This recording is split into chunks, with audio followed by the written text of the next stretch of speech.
Hello? What's up, everybody? Welcome.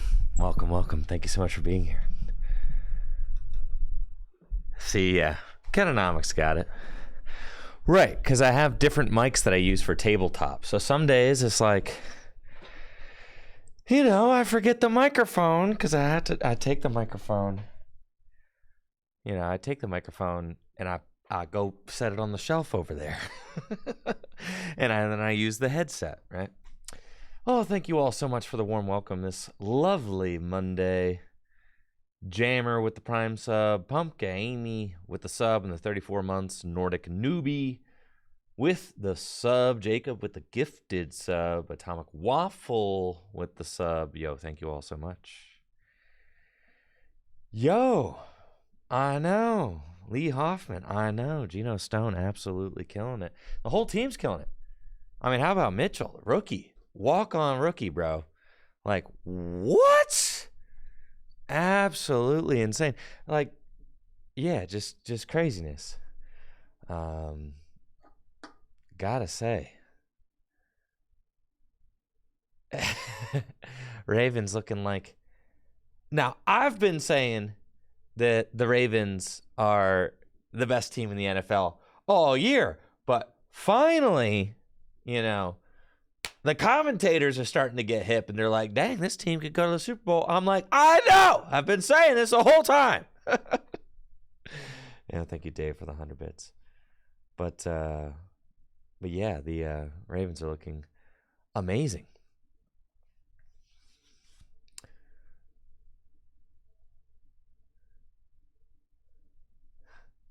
All four AFC North teams in the playoffs. Yeah, AFC North's one of the strongest, one of the strongest divisions in the NFL for sure. We just constantly exposing other fraudulent divisions out there. That's what we're doing. Thank you, Icky, for the sub and the 44 months. Appreciate it.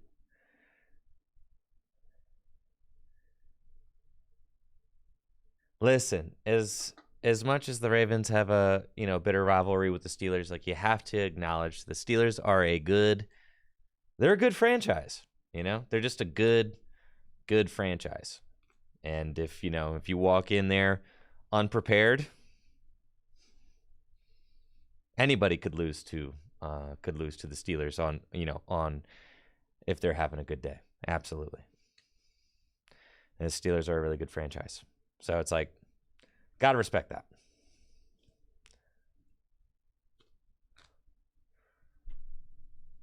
What made me a Ravens fan? I grew up outside Baltimore. I moved to the Baltimore area in '96. Same time we got a football team. Yeah. And then, when I was like 11, we won a Super Bowl. So like that was really exciting. And just kind of, grew up a Ravens fan. Yeah. And as I kind of grew into my adulthood, I realized that I just really I really like the franchise a lot, like I really like the coaching staff. I really like, I just like the team philosophy. I think they do a really good job of running the franchise there. So even in my adulthood, I feel good about being a Ravens fan. I had no incentive to become a Browns fan, just saying. Absolutely. I mean, I live in Akron now. And, being in the greater Cleveland area, I have absolutely zero incentive. What's up? Oh my God, I gotta go look at that. That looks amazing. These are just mock-ups. Oh, mock-ups. I was gonna say, oh, that's gonna go so hard. Okay, yeah. Sorry, Chad. I'm looking at what are gonna be some murals painted in the Green Dragon Inn. If you are, in the Akron area, you're gonna have to come see these when they're finished because they're gonna look awesome. Yeah, that goes hard. Yeah, so Jameson just came in and showed me some mock-ups of Yeah, of murals that are going to be painted in the Green Dragon Inn. If you're unfamiliar, Full Grip Games, has its own bar and cafe upstairs, called the Green Dragon Inn. So it's a full bar, cafe, food, all that, coffee, and it's awesome. I mean, we hang out there all the time. It's kind of like the it's the Full Grip spot. Imagine having like a bar and a cafe, like I mean, it's 30 yards from my office. It's just a full bar and cafe, like, and it's all like decked out. It's like medieval theme. It's it's all decked out in like medieval decor, and it's a board game cafe. It's a board game bar and cafe. So like, we got like a whole library of board games built into like the built into the bar, and then like, if you get a drink, then you can, rent the board games for free to play in the in the bar. So it's a really cool spot. I mean, it's like there's two private D&D rooms. Yeah, there's like the dungeon room. It's insane. Here, I'll show you guys real quick. And this is, I guess, like a lot of the promotional material was shot months ago. Like it's gotten nicer since then, but let's see.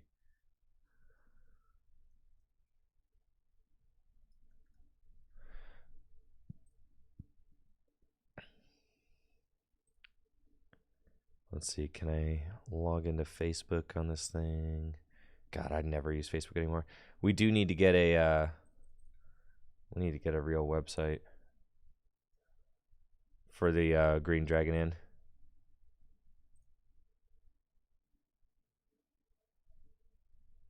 Oh, man. Yeah, well, anyways, I'll show you guys another time. I can't find it. Can't log into Facebook here. But yeah, it's beautiful. Very cool spot.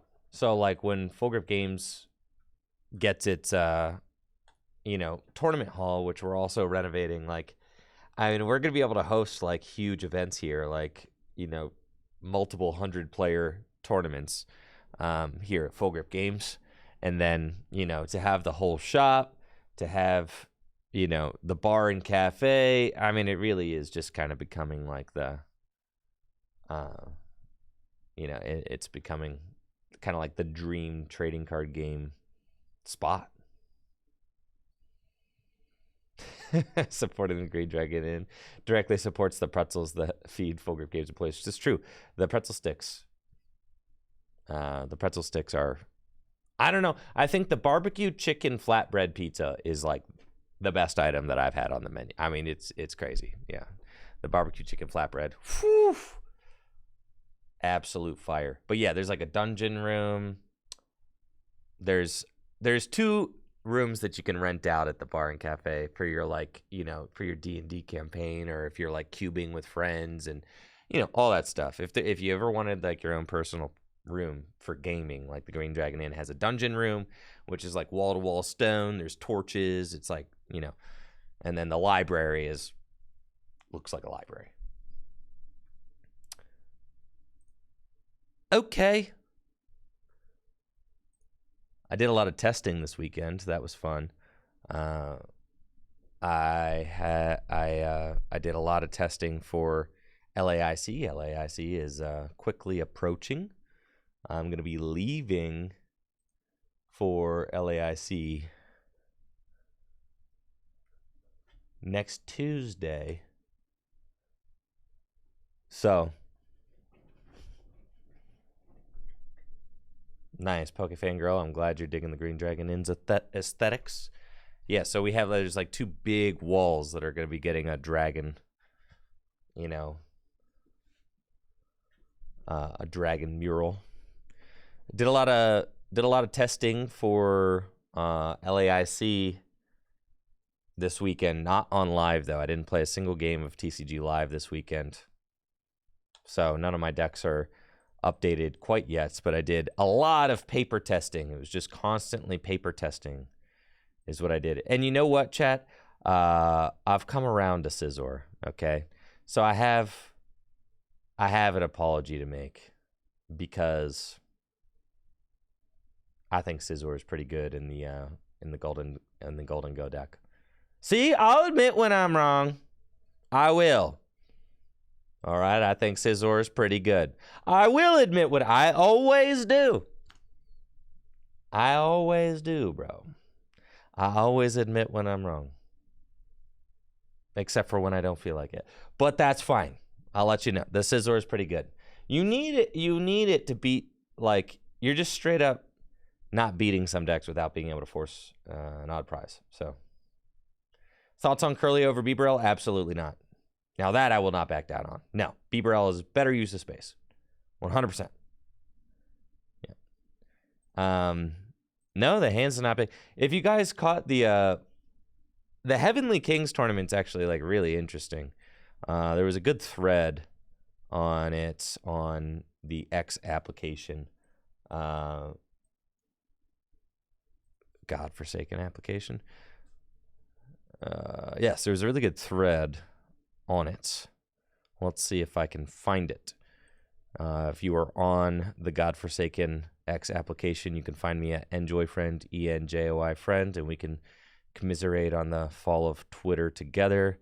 Yes, here we go. So for those of you that are not quite familiar with, or maybe you've heard of, like, you know, Japan's Heavenly Kings, you know, thing. Maybe you've heard of it, but you don't exactly know what it is or how it works. This is a really good thread by PTCG Legends on what the Heavenly Kings, you know, situation is in the Japanese Pokemon TCG, you know, circuit. Japan's new Elite Four members have been decided. There are 4 players known as the 4 Heavenly Kings. They're basically the brand ambassadors for the TCG for an entire year. They're featured in official articles, videos, photo shoots, autograph events, and so much more. But at the end of each year, a tournament is held to decide who the next 4 Heavenly Kings will be. The 4 current ambassadors and the 4 most accomplished players from the recent season face off in a double elimination bracket to decide the new 4 Heavenly Kings. See? Right here. So what's kind of sick about this is, like, if you become one of the Elite 4 Heavenly Kings in Japan, you can just hang on to that spot by just finishing in the top 4 of this tournament every year, and you don't even have to, like, do well at a single event. You could just keep it rolling. So long as you're just goated at this invite, you could just keep it rolling, baby, which is so sick, right? So you have players who have been, you know, one of the Elite 4 Heavenly Kings. You have players who have maintained their spots for years, which is super cool. This year's event was played in the new Paradox Rift format.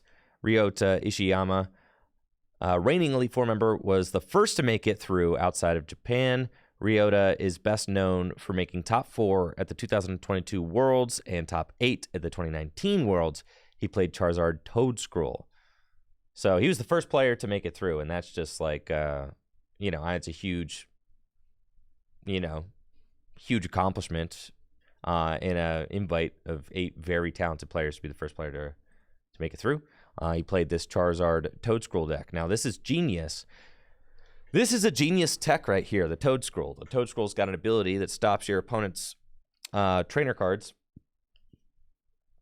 from putting cards from the discard pile back into their hand.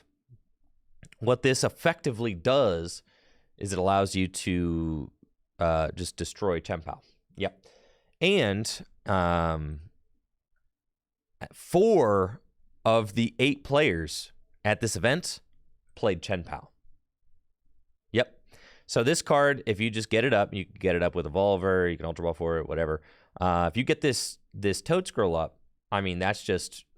And I did a lot of testing with this weekend, and if you get this Toedscruel up, I mean, Chien-Pao has a very difficult time. functioning as a deck. Yes, Pokestop does not work, and Superior Energy Retrieval does not work. I mean, that's just crazy.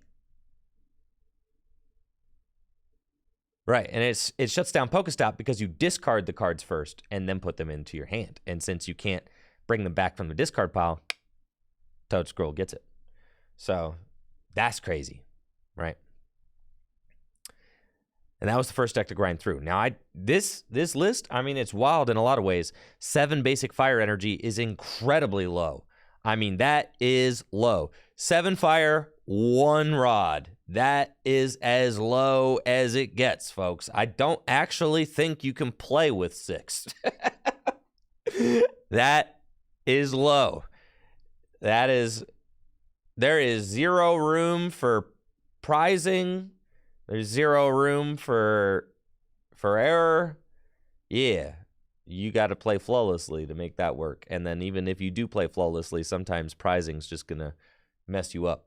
But that is very low on the energy side, so you got to be very careful. But I do like, I do like the look of that list. It's a nice looking list. And I do like I like the Toad Scroll. And, yeah, next player to make it through, Gardevoir. And this is just a very traditional Gardevoir deck. I mean, we've got no new cards, right? I mean, there's this card, which we don't have yet. Oh, and there's Screamtail. But there's no no Evo TM, nothing like that. There's Countercatcher. Yeah, but I guess it's an old card. But yes, there's Countercatcher, Screamtail, and then the Stadium, which doesn't exist yet. But there's no... Yo, welcome, Scale Papa. Welcome. Thanks for being here. Yes, but there's no Evo TM, which is a big thing. Also, this player decided to tech for Mew in the 8-person tournament, which is pretty funny because I do think one person decided to play Mew, but they all teched for Mew. And I do have to say, I mean, when you're building a deck for an invite event like this, it's different than building a deck for like a huge regional or an international or something like that. I mean, you are trying to beat 7 other players who like about them, the decks they have played, the decks they might play. You are trying to metagame a small tournament, which is which is kind of fascinating. From the losers brackets, Takeru Yamano was the next to join the squad with Baxcalibur Iron Hands. I did test with Baxcalibur Iron Hands quite a bit over the weekend as well. And I gotta say, it feels really bad to only have Countercatcher. That feels terrible. I like the kind of concept of this list. I really like the one of Pokegear in this list. I do like that, but your only Gust being 1 Countercatcher just feels terrible. That doesn't feel good. But everything else about this feels good. But that feels very bad. It feels extremely limiting because you are a deck that could blow up a 2-prizer on turn 2, right? Yeah.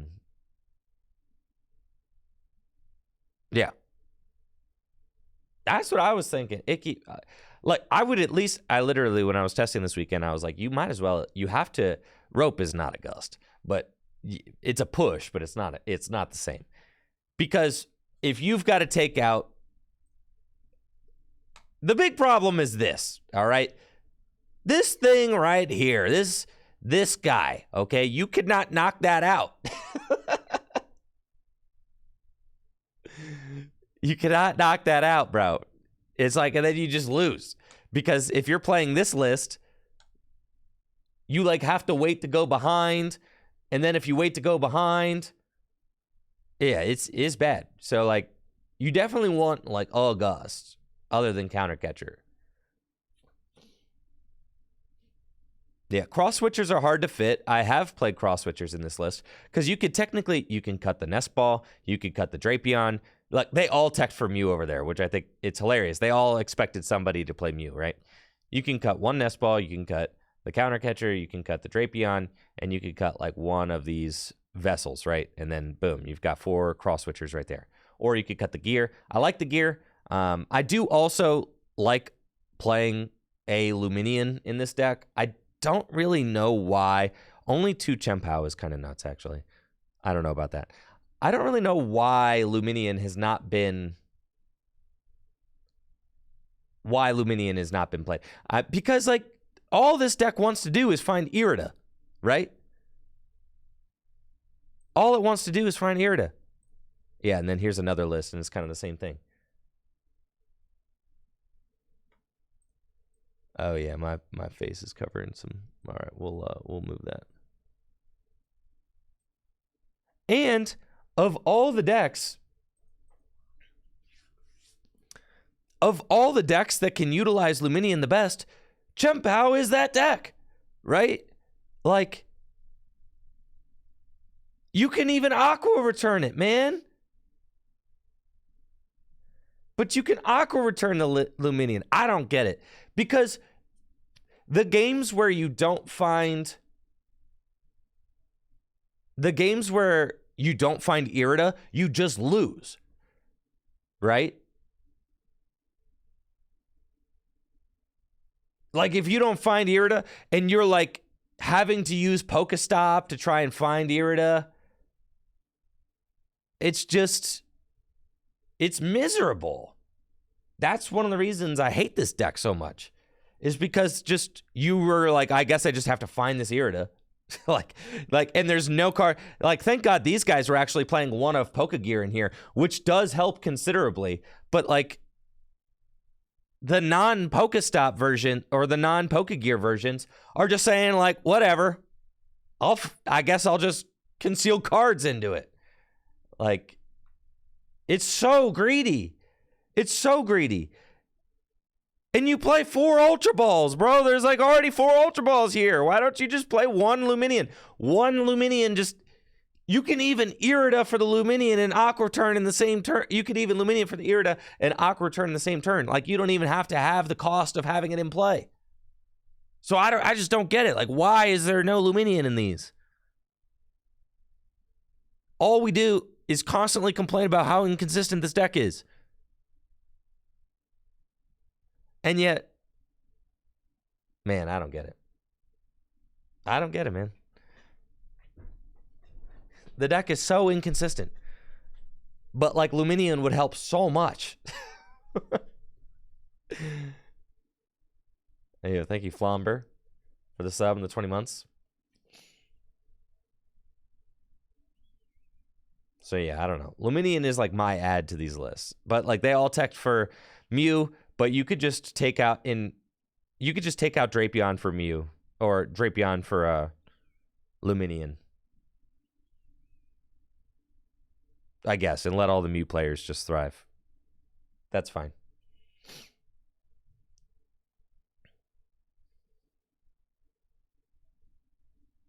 Yeah, what's up? Brandon with the tier 3 sub. In the 60 months, 5 years. Dude, I'm old now, man. 5 years. For those of you that don't know, Brandon is the first ever sub to Tricky Jim on Twitch. Tier 3 sub, 5 years, Alaskan hero. Holy smokes, bro. That's crazy. Thank you for the continued support. Hopefully you're doing well, having a good one. Yeah, I've been streaming on Twitch for 5 years now, which is messed up, frankly, because it doesn't feel like it's been that long. But yes, these lists definitely miss a Gust card. They do. And Countercatcher, I mean, you're a deck that can go up very fast, right? Like, you can Iron Hands turn 2. You can Chien-Pao a big thing turn 2.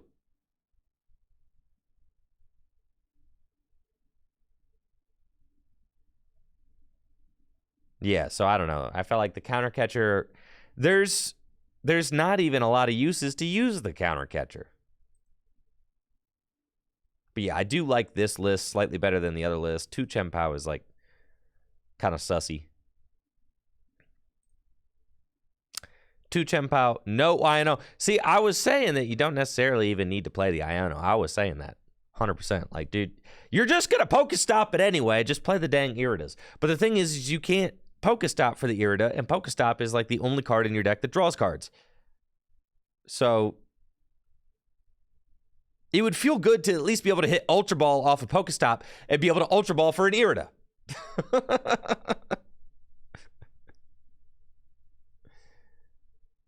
Thoughts on the Frigiback split? No. 60 hit point one retreat. You got to play the one retreater. Got to. Yeah, notice none of these guys are playing the two retreater because one retreater.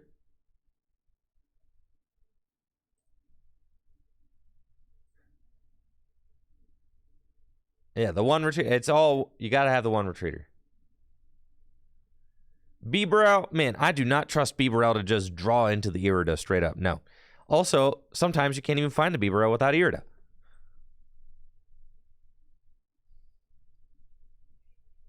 But yeah, this is a really good thread. It kind of helps explain things. So those are the new Heavenly Kings making up the face of Pokemon TCG for the new year. Isn't it a cool system? It's heartbreaking to see huge names, lose their spots, but that's how it goes. You can't just have the same people doing it, every single time.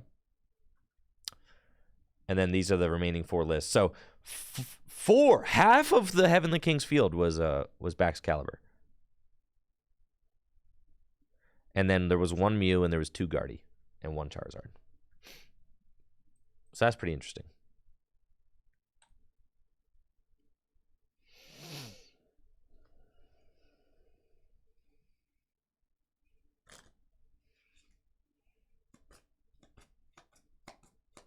Where to find the list for this tournament? I just showed them. I just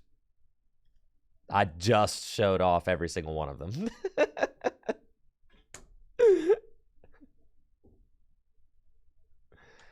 Yes, I found them on Twitter. My testing over the weekend, Charizard was feeling really good. Roaring Moon was feeling really good. I got to say, I was also kind of wrong about Lugia. Lugia is unfortunately just still pretty good. Yeah, Lugia is solid.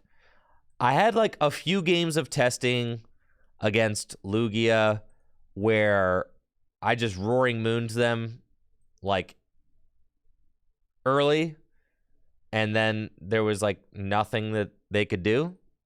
And I was like, oh, well, that matchup's unwinnable. But then the more testing I did, it's still a good deck. Unfortunately. Why 2 Squawk in the Moon deck? In case you prize one.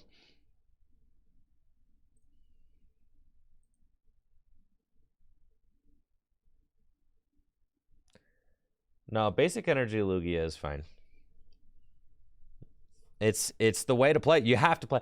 The reason to play Lugia is it's legitimate. Like, unironically, it's one of the best ways to power up Iron Hands. I hate to admit that. I do. I really do. But it just is one of the best ways to power up Iron Hands.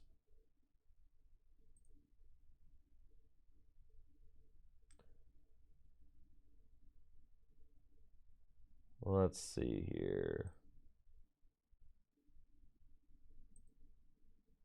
I'm looking at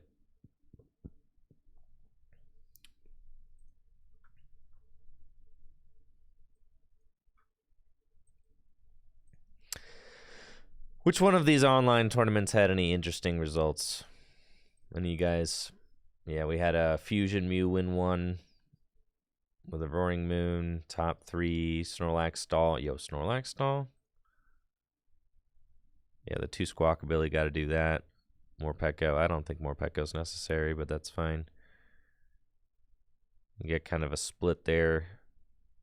Vitality Band to hit those 230 numbers. But I feel like I guess they're only playing 2 Pokestops, so they're not as likely to discard these. And they are playing the Ancient Booster Energy Capsules. And Galarian Moltres V, are they playing Energy Switches too? Yeah, 2 Energy Switch. That's fine. Only 3 Ultra Ball.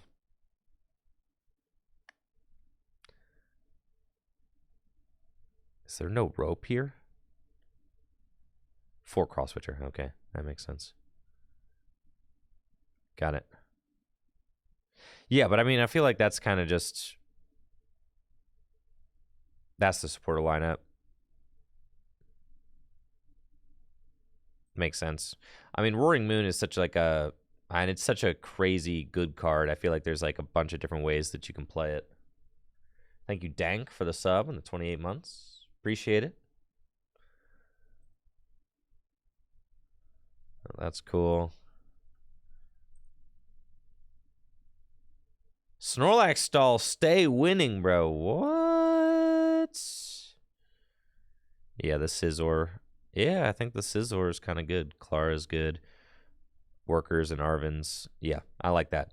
Like that's pretty similar to the supporter lineup that I ended up at for my list. I had 2 Arvin, I had 2 Worker, 2 Boss, and a Clara, I think.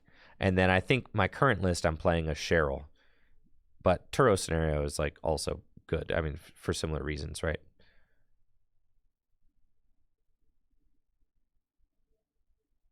Okay, cool. They got the 2 energy retrieval as well. 12 metal, it's a lot. 3 Pokestops, it's good. That's cool. I mean, this is a cool list. I like that. It's good.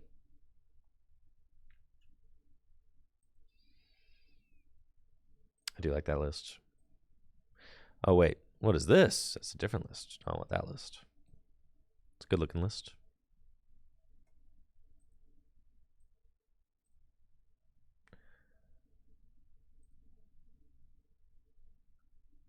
See, why spend time cooking when we could just borrow other people's work? Dang, look at all them roaring moons.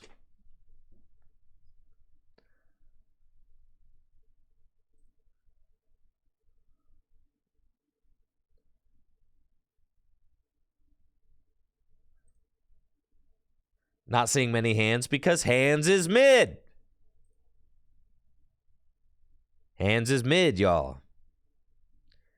We've been saying this. Hands probably here, right?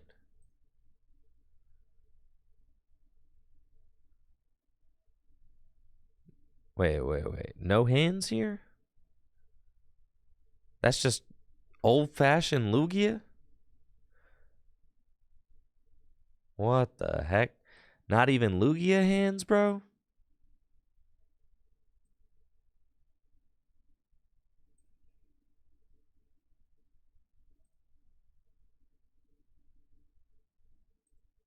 Valiant Urshifu. Yeah, I mean, that's pretty much, that's like very close to Omnipoke's list.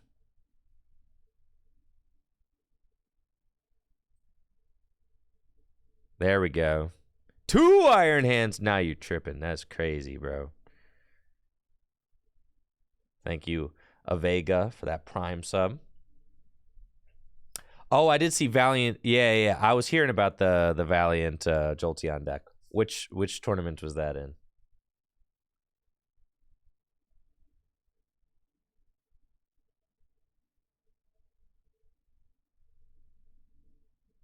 The Doom? Tournament of Doom. Oh, Evan Campbell's list.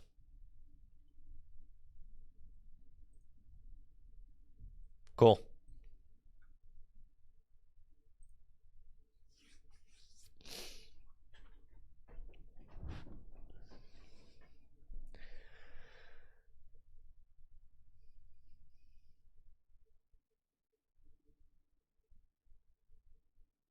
Jolteon VMAX Valiant. Now, I mean, hypothetically,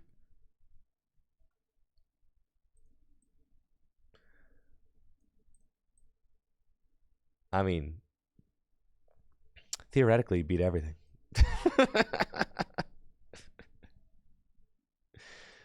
Maybe not Roaring Moon, but theoretically, you got the most broken deck ever.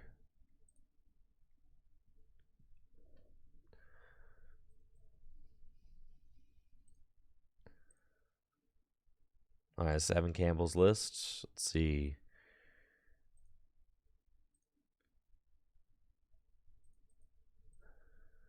Man, hate this client.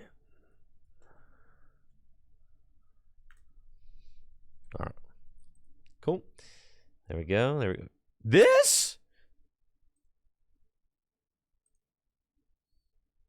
4 trekking shoes.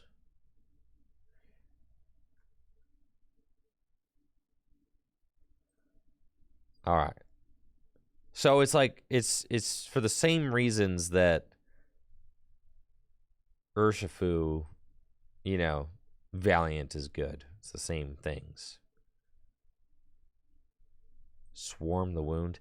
Is that serious, or do you think that's like troll?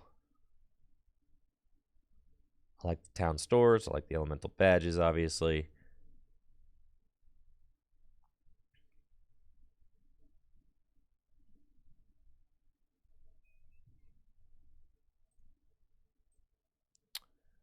Two Iono, 4 research. Okay.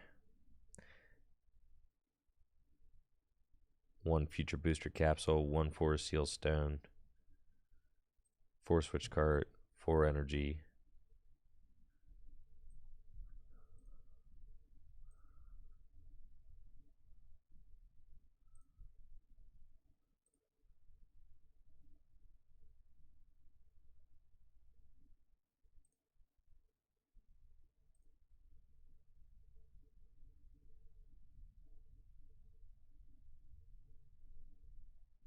Super Rod. I need Super Rod, bro.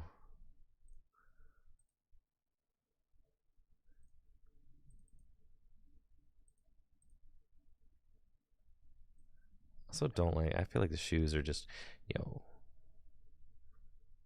Bieberell though.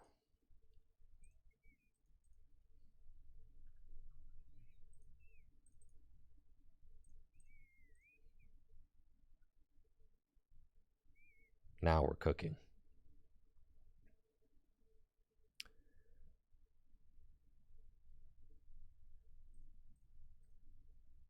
And then a Turo. Yeah. All right. Here we are. 21.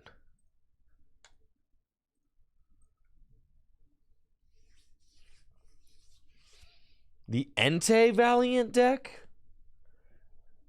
What is this wizardry you speak of? Entei Valiant?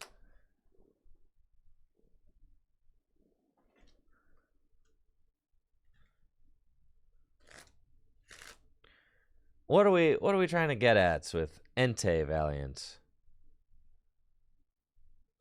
Turo is an incredible card. Listen, if you can put a 300 hit point Pokemon into play, and then you can pick that Pokemon up into your hand, that is a very good card.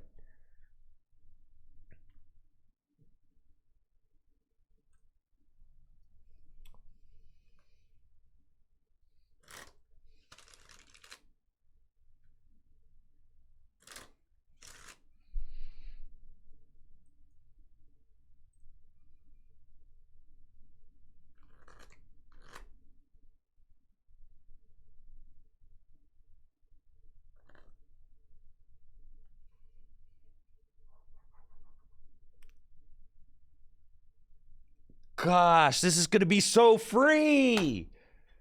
Man. I love this. This is fantastic. Oh, yeah. Choosing second, I think I saw Joe Omnipoke posted about it on Twitter. Yes, I think this format, you're going to find yourself going second with a whole lot of decks. Does Iron Hands just beat Roaring Moon if they use Calamity Storm? No. What? So an Iron Hands takes 3 prizes? Like, Roaring Moon is such a fast deck that you could afford to go you could afford to trade 2 prizes into 3 prizes once. You can afford to do that once because you're the fastest deck in the West. Like, so long as you don't let your opponent Iron Hands like 2 Frenzy Gouging, And I think, Mark, you probably mean frenzied gouging, right? Because frenzied gouging is like... Okay. Let's see what we got. The Schlooper is in the deck. And then we want to go Triple Valiant Yoga Loop. Okay. So we're just kind of going all in for that play.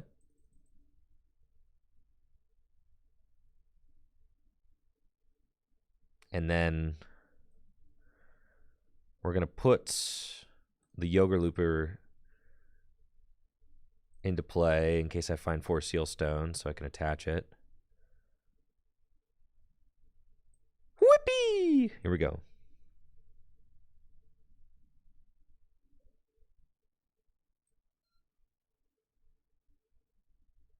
Okay. Battle VIP pass.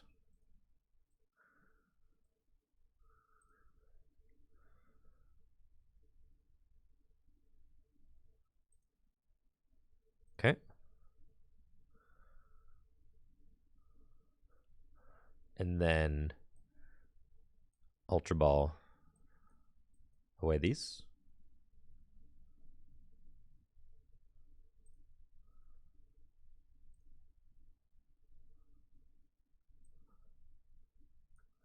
I don't think I'm going to hit the turn 1. I just didn't draw a lot of switch cards there, but that's fine.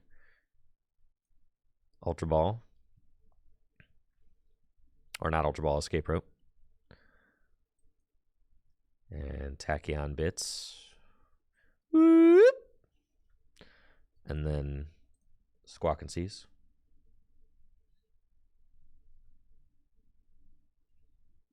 No, Beaverell is really good in this deck. You could just pick up the Squawk ability, put the Beaverell down.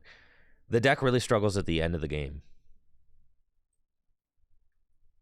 So a lot of time you will set up, it's the same as the Rapid Strike version. You set up your board, and then you could Turo Scenario the Squawk ability, put down Beaverell. Just use it for the end of the game, like with Iono and stuff. Help you close the game out. Yeah. So I do have the turn 1, because I could just go Town Store for the 4 Seal Stone. And then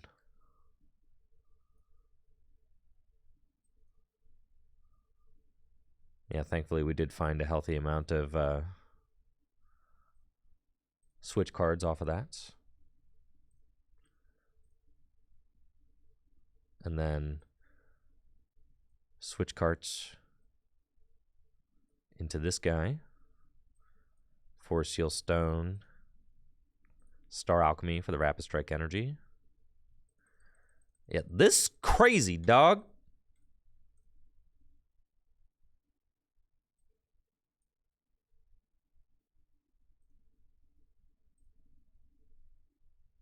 There you go there. Skirt. And then I take my price. Thank you. I could dunk them. No, I can't. Well, probably not. Well, it's like almost possible.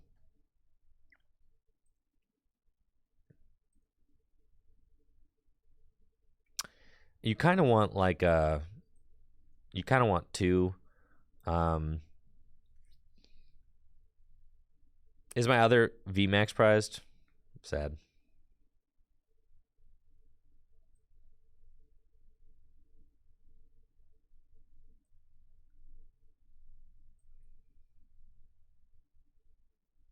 I could have attacked with Metacham. I didn't realize my other VMAX was prized, so des on me, dog.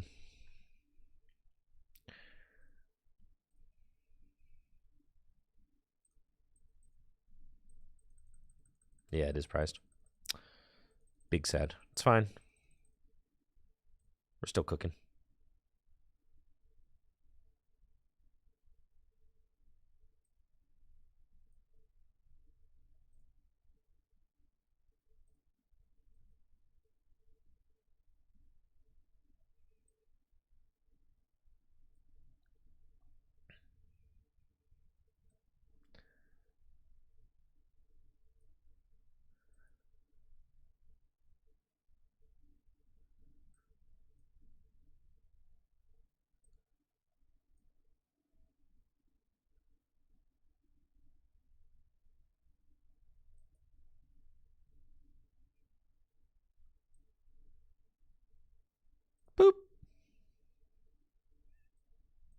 Sure.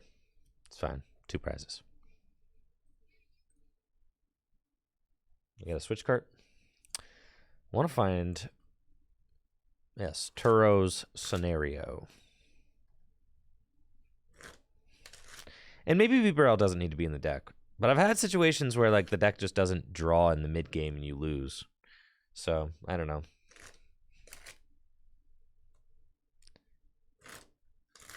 I guess your board is typically exactly this, right? Metacham, Jolteon, Squawkabilly.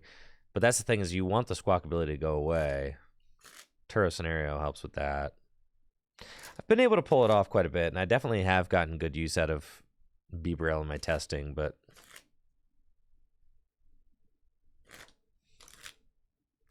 I don't like the shoes. I don't know. I feel like the shoes are... But I guess...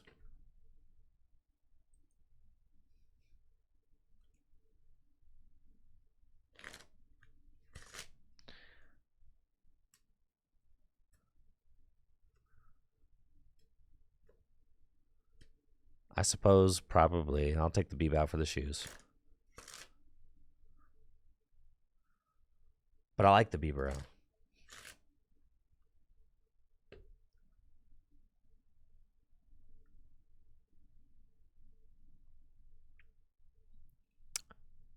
Okay. This is where the deck really starts to fizzle out.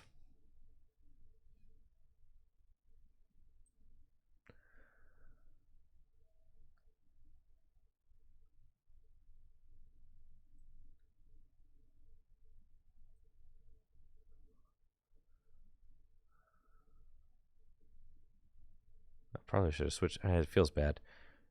Yeah, I could have switched card of that. Can't Yoga Loop.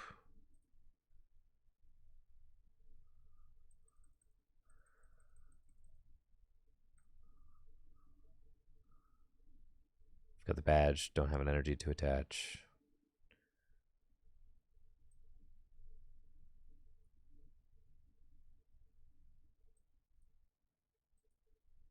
So I guess I'm just doing this.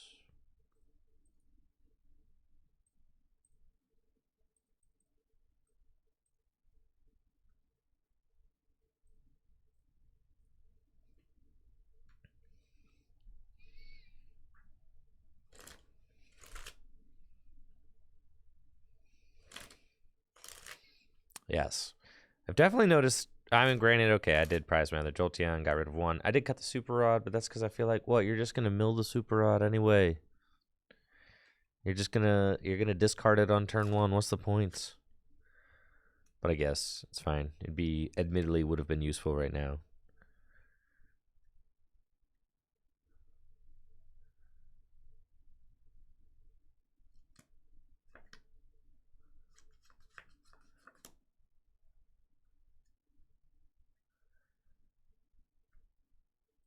I think Squawkabilly is so important to this deck that you could play 2. I do also feel like playing Iron Valiant is just kind of playing cheese.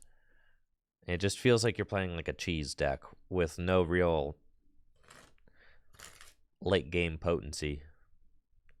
And you're trying to just like win on the first 2 turns, and if you don't, then you're just in a pretty bad spot. You know, if your opponent forces you to get to the end of the game, it just feels bad. I don't even have a switch card. Gotta send up Jolteon.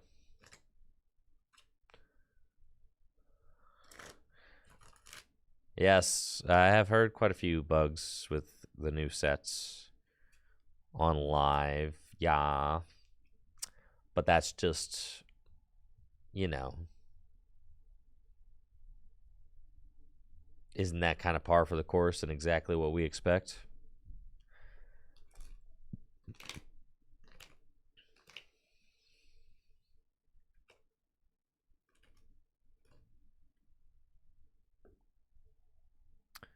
I think so. Ooh, Turo Scenario. Extremely cool. So we can go Retreat into this guy. Tachyon bits the active. Turo scenario, this guy. Go into Metacham. Play that. Burn it. Go here. Go here. And Yoga Loop the active. Oh, I should have Turo the damaged one. Yeah, because I'm tripping and I'm just waking up. Sorry. Yeah,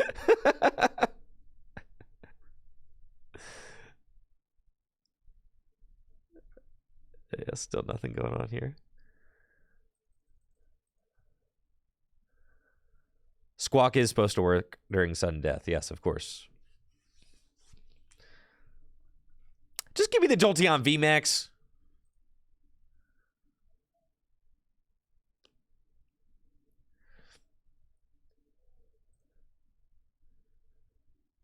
Okay. Man.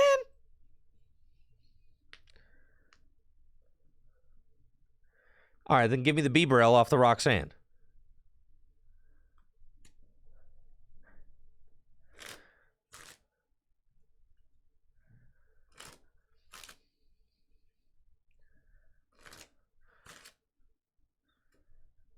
Come on.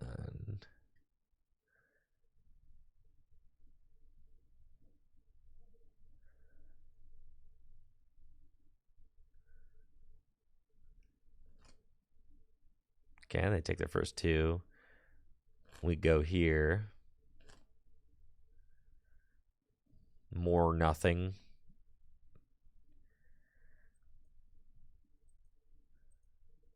Kind of sick.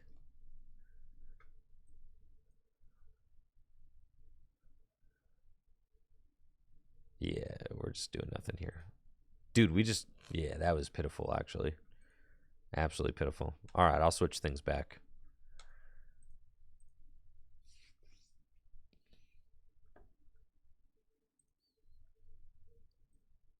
Okay. Fine, I'll take him out. I'll put in your shoes.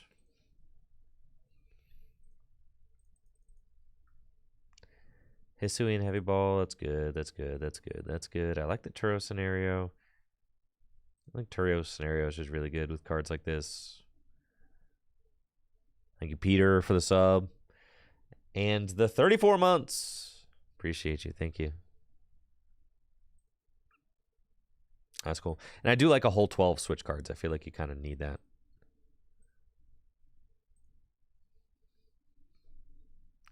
Rod, you don't need the rod. Be more careful.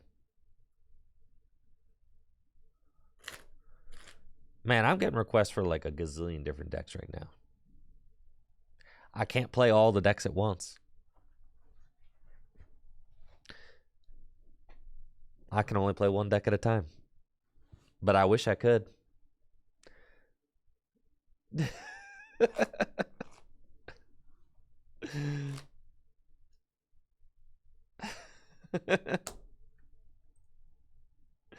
I do wish I could play all the new decks all the time. I'm working on it. I'm working on it. All right.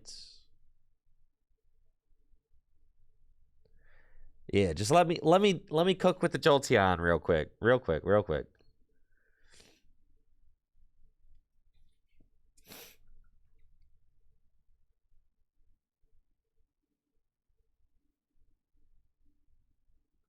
Oh yeah, Miko. How could we forget? I think this card is really good with Iron Valiant. Because it's another switch card too. So it's like it's a healing card and it's a switch card. And it's a like get your Squawk ability out of play card. Oh yeah, they are cooked. Yeah.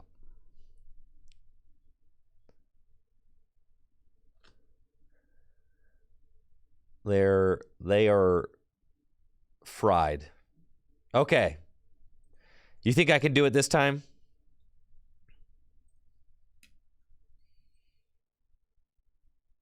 Oh, I was going to have you predict, but... Let's go, baby! Let's go!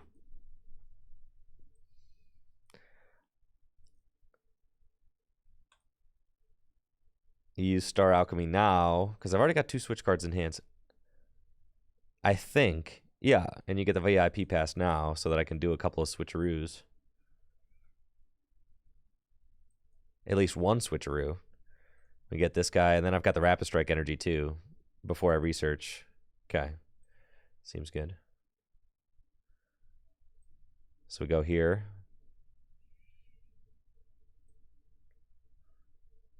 Switch.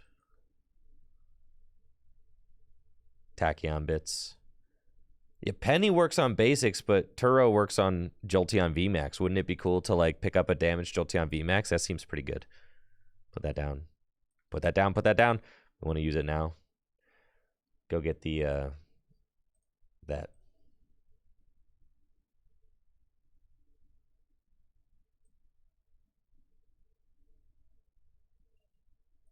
I guess I already had the energy for this, so I kind of just... But I guess I could have gotten another Valiant. I think we're going to be okay.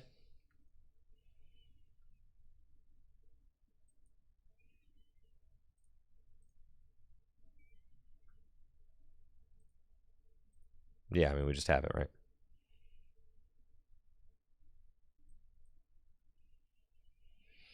Not yet. We need one more switch card. Okay, I just need to squawk into one switch card. I prized my 4th Valiant, so...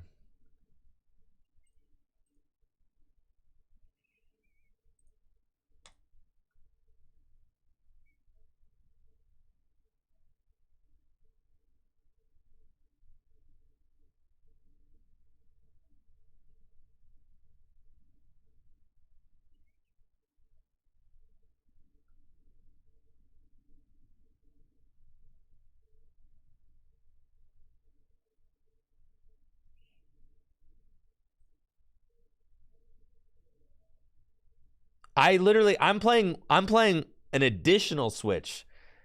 Evan Campo was playing 11 switch. I'm playing 12 because this happens all the time. I'm literally playing an extra switch card. I'm playing 12, bro. But yes, no, you never switch back into Jolteon because you use the tool as a switch card. Yes.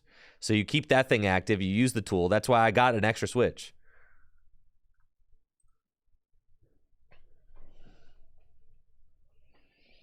If I just go double Valiant turn 1, well, yeah, that's because you're using the information that I researched into energy, but I had the energy in my hand turn 1, right? I had the energy in my hand. So like you know, looking at my research hand, you're like, oh, he found some energy. But I only play 7 energy in the deck, and I play 12 switch.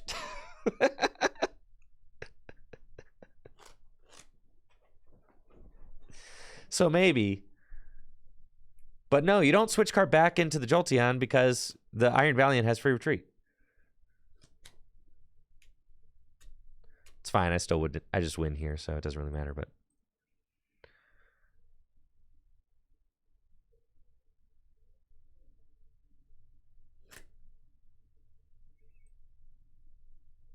I thought I win here.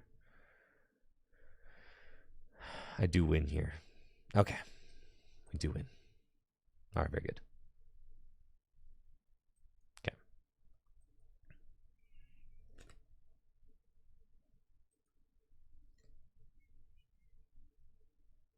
Yeah. I'm going to win. I need to find a switch. Listen, chat. Have some faith. I'm going to find it. I'm going to find the switch, bro.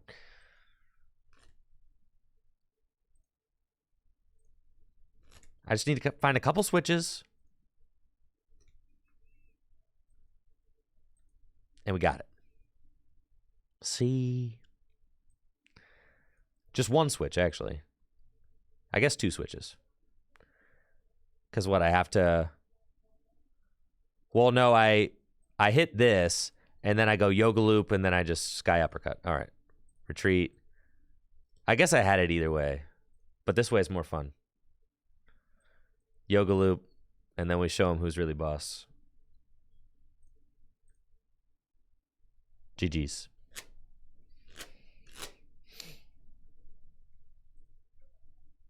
Okay. That's fine. We got there.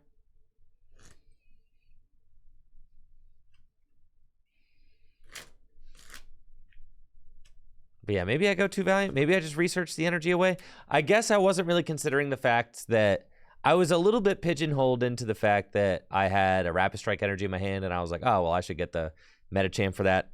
But well, I guess, okay, so like Jolteon, yeah, Jolteon could attack for free and do the game-winning 20 damage if I find the tool. So, like, I didn't really need to value the Rapid Strike energy. I didn't need to value the Rapid Strike energy the way that I did, right? So I think you're probably correct. I probably would have hit it if I just go double Valiant. I was a little bit tunnel visioned into thinking that I ought to get the Metacham for the Rapid Strike energy.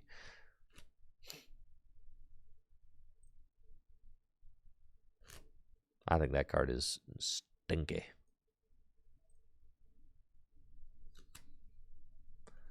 Quick question. In sudden death, why can you use VIP pass but not Squawk's ability? Because it's not coded correctly. Dang, what a great day to be farming Lost Box. Holy smokes, dude.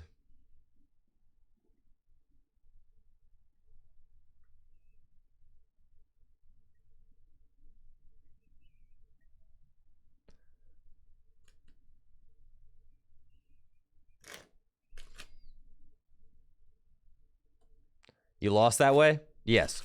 Well, that's just, you know, sometimes when you're playing the best client ever made, sometimes it can be hard for mere mortal minds to comprehend, you know, the highly advanced, you know,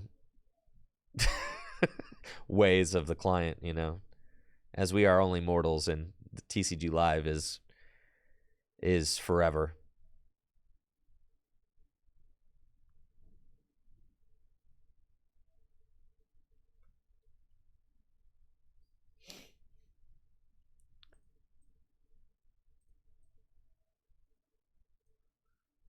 All right, they're playing like a Roaring Moon Lost Box, something like that.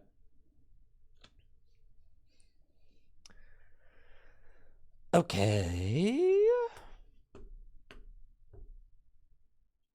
Yeah, you're bodied for sure. I have to say, I mean, nothing feels better than playing against these Lost Box decks with a deck like this.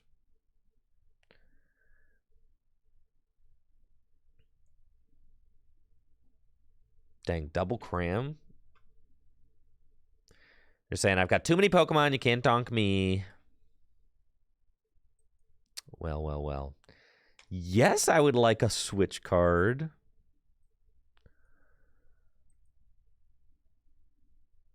I'll take that too, sure. Gimme that boy there, yep. Okay, do that, do that.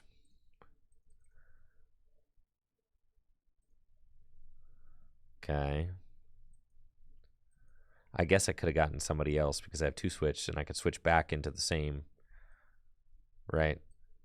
Yeah, I could have gotten like a probably Metacham there. Or Squawk.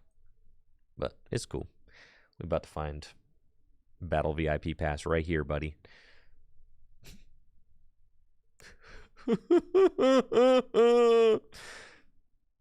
Alright.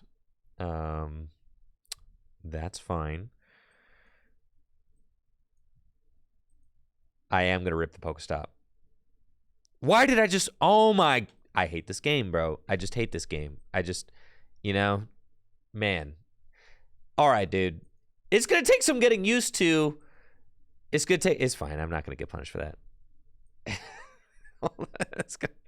It's gonna take just a little getting used to.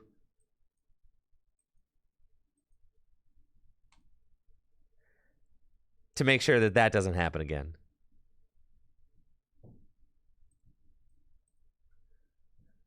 All right, Pokestop.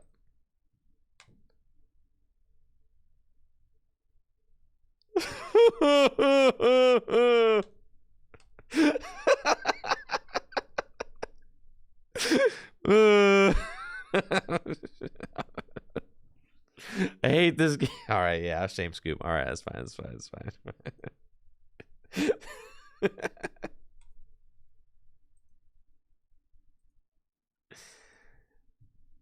All right, all right, all right, all right. This time, we got all the fine. We got all the misplays. We got all the. All right, no more misplays. All right, that's it. That's it. Here, I'll let you guys predict. I'm gonna play it flawlessly this time.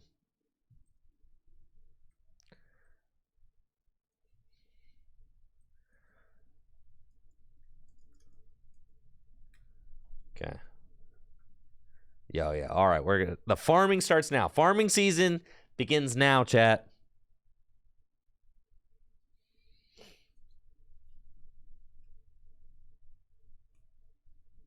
Okay. I'm going to have to be careful. I noticed that in real life. Did you guys notice that? Like, have you played Iron Valiant in paper yet? Because playing Iron Valiant in paper, it's actually impossible to remember which one that you've switched into already. I'm having the worst time with it. So it's funny that I make that misplay on live because, you know, I'm not looking out for the little red arrows. Use the coins? I will not use the coins. I will not use the markers. I will not do that. I will not. I hate those markers. I do. I hate it. But if I were going to use a coin in that scenario, I would use my nice little dragon shield coins, okay? These are the ones I would use. If I was going to. If I were going to do something as heinous as use an ability marker, if I was, which I would never do because it's heinous.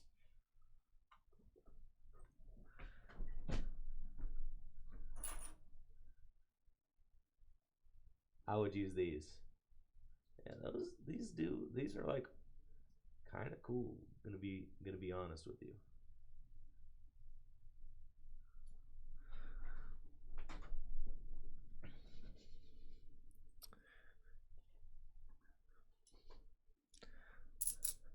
Yes, they're coins that came with like the old Dragon Shield playmats. They don't come with them anymore. But like if you're able to find like the old Dragon Shield playmats, the ones that come in like the cardboard triangle tubes. Yes, they're also ninja star, also low-key ninja stars. Yeah, those are shurikens. Yes, they're very cool though. Too bad I'll never use an ability marker though. I will just simply tap my cards. This ain't tiddlywinks, chat. This ain't tiddlywinks.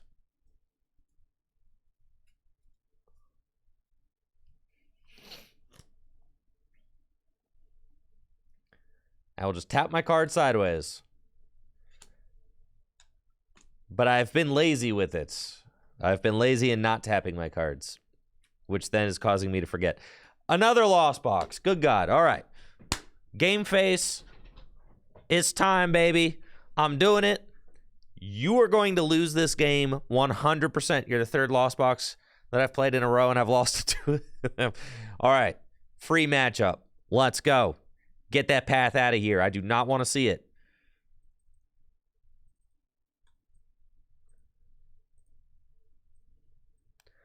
Now here I actually do want, I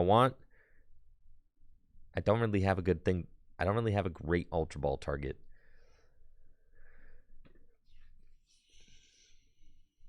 And I kind of want to use this Rapid Strike energy here. So we're going to do that for sure. And then I'm going to place this. And then I've got that. So I feel like it's probably Town Store for like VIP pass. And then use these couple switches and go. Yeah. Let's see what we got. Town Store for that. Make sure that my Squawk is not in the deck, actually.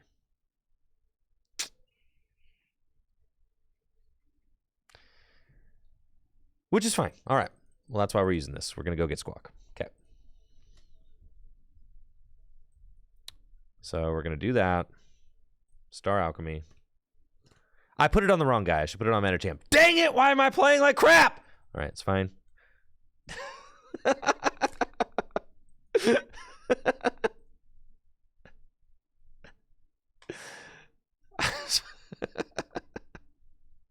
I said no more. All right. Thank you, Piggy Plague.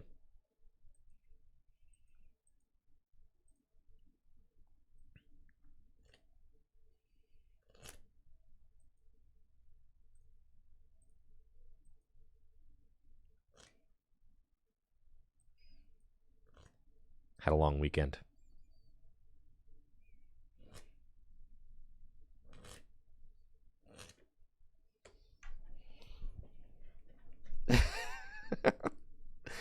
There is a lot to do at this deck, and I am new to playing it. There's like a lot that you have to do right, and I am admittedly like just waking up still, and also trying to. God, why did I not find a supporter there? I think I still have it though, miraculously. Yeah, I do. Miraculously. All right. Is this my full-time job? Absolutely, but you wouldn't know it by watching the stream. You wouldn't know it by watching the stream today. All right, here we go. But yes. All right, here we go. Here we go. Here we go. Listen, I don't follow all of you around to make sure and see how you guys are doing at your jobs on Monday morning, do I? No, I don't. But everybody has an open window to see exactly how my Monday mornings are going.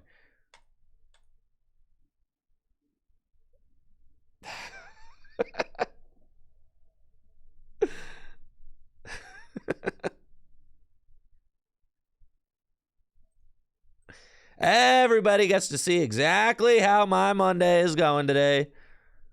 And see, this elemental badge would go real good right there. See, so that 4 Sealstone obviously should have been there. It's fine. It's fine. Okay. And I didn't have my future booster capsule in there, unfortunately. Why can't I evolve the... This is bugged, bro. This is bugged. I should be able to evolve the Jolteon right now. That's nuts. I love this game, dude. All right, here we go.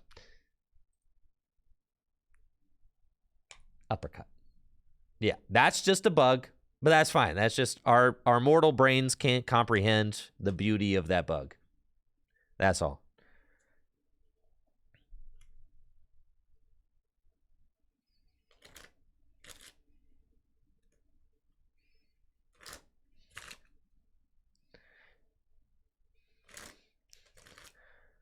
I'm not sure that I like the Jolteon variant better. I actually think that the Rapid Strike version is probably just better. Right? I just, like, what does Jolteon really give you that Urshifu doesn't? Urshifu can actually just, like, do 150 damage when it needs to.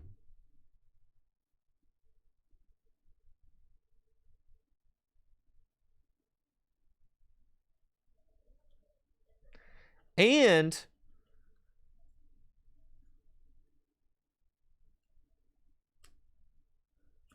is there an Inteleon VMAX version of this? Holy smokes, bro.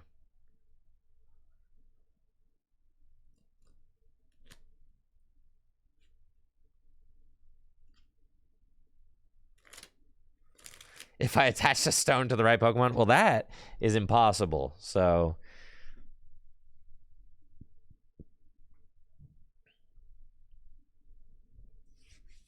Wait, but Inteleon VMAX, don't you need like a bunch of water energy?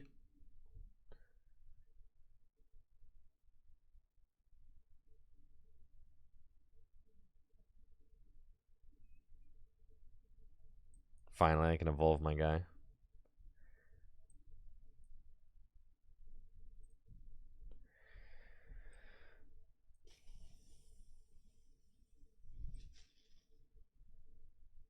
Here's the deck fizzling out again. All right. It's exactly what it does best. All right.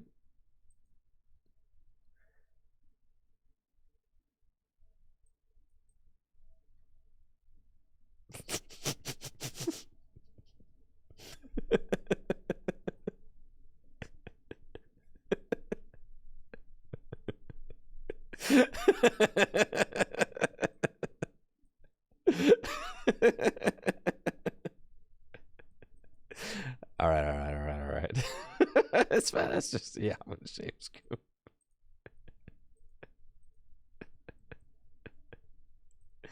All right, hold on, hold on, hold on, hold on. All right, hold on, hold on, hold on, hold on, hold on.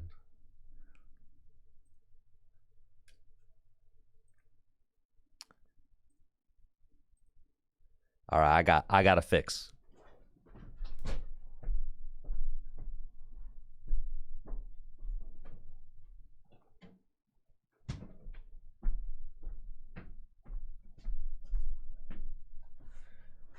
All right, when in doubt, more caffeine. Okay, here we go.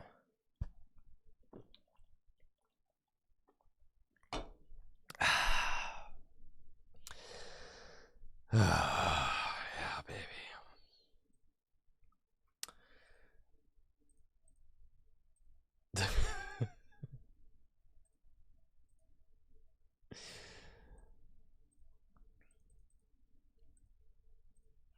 Well, the problem is we got all these bad cards in here. That's the problem. When we could have broken cards in here.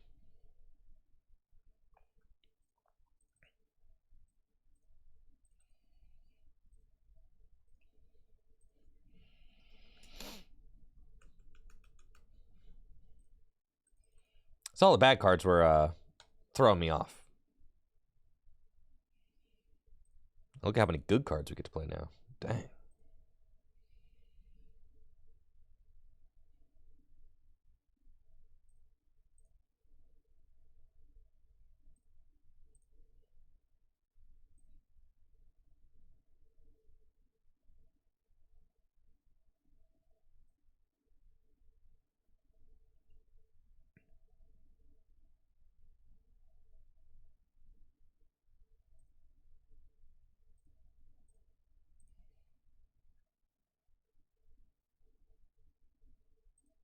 Kind of think like, why were people playing Thornton in here?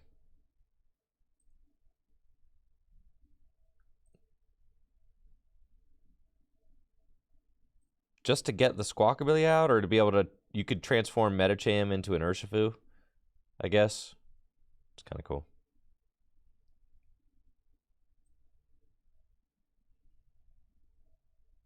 You guys like the Melanie version?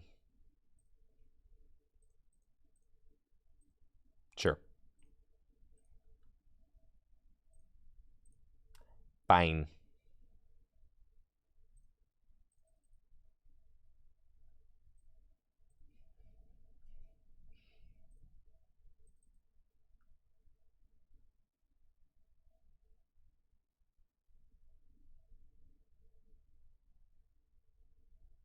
Yo, what's up, Dave? Thank you for the sub and the 46 months. Appreciate you. Hopefully you're doing well.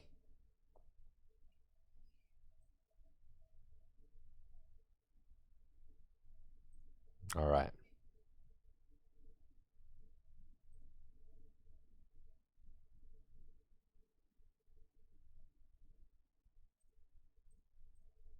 What, do we just rapid strike them to death? That's cool. We just rapid flow them to death. Seems good. Do we think 3 water and 2 Melanie is enough? Probably.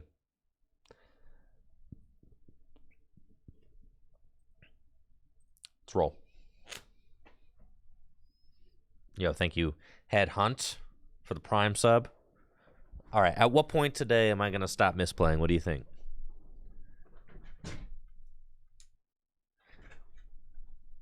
I feel like Mondays are always like this. Azul running 4 Melanie and 2 water. Cologne for Manaphy? No, you just yoga loop the Manaphy.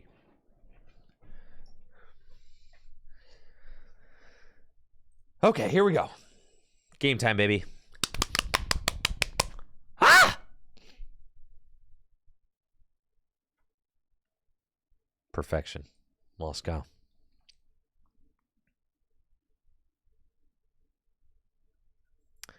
All right, we're up against Roaring Moon. It's going to be a little tough. It's fine. We got this. Take my 2 mullies. They're going first. Unfortunately. This matchup seems horrendous. Right? What deck is good against Valiant? All of them, because Valiant stinks. However, it's fine. I will learn the ways of the Valiant. How is this not a 100-0 matchup? Because none of their guys have 60 hit points. No, their guys have 230. Sometimes they have 290 hit points.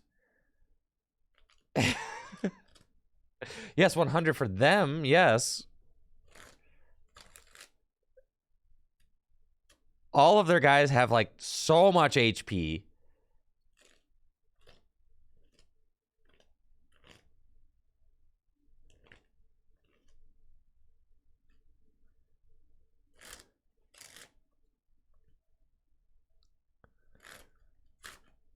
All right, they're getting cooked.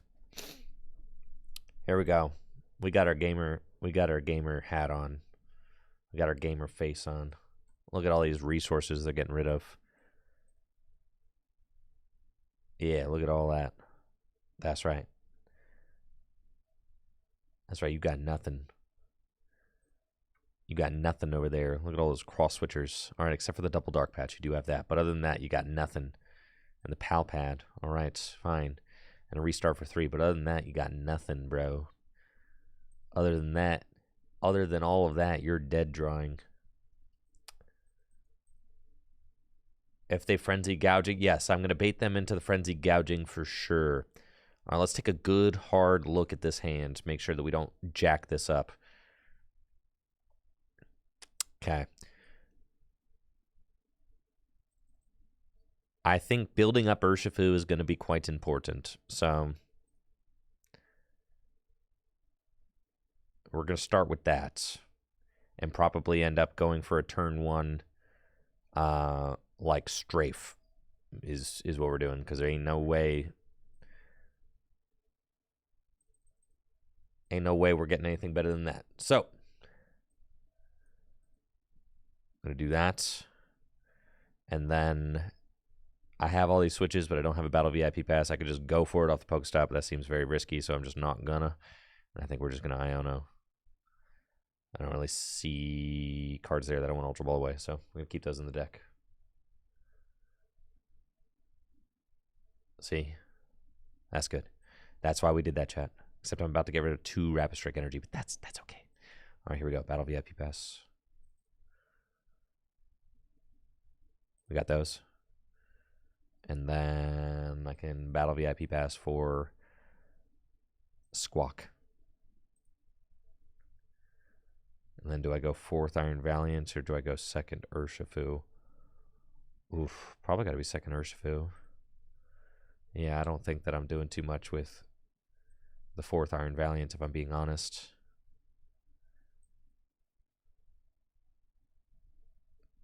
Man.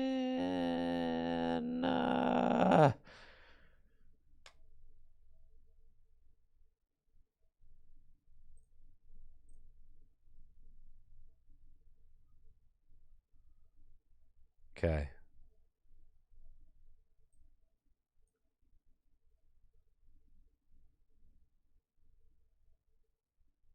Give them a tool.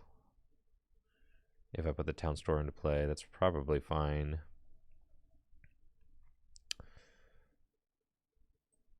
Let's go there. Retreat here. Tachyon bits.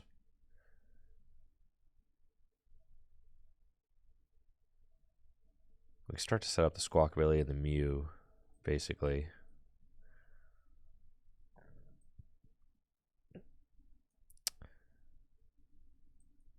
And then Rope.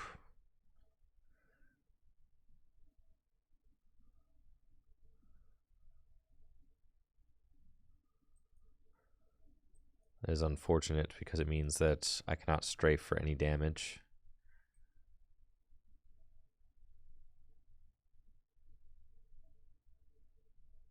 So I'll do that, and then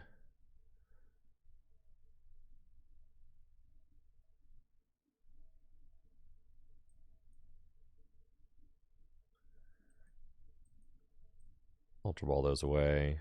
Get Urshifu so I don't mill it.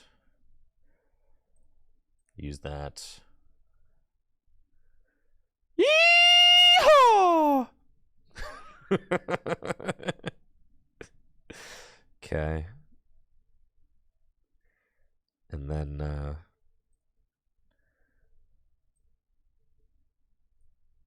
put Town Store into play. Go get that thing. And I suppose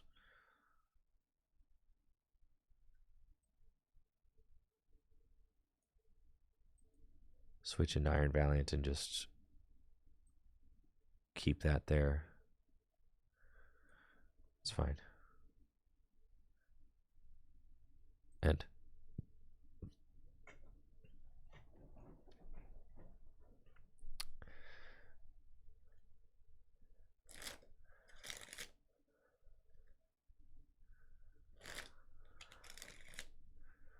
Yeah, I'm trying to work. I do wish that I hadn't played the. I wish that I hadn't played the rope. That was a misplay, because I definitely wanted to. I wanted to strafe into the Roaring Moon, and not being able to strafe this turn is like minus 30 damage that I'm dealing. So, don't love that.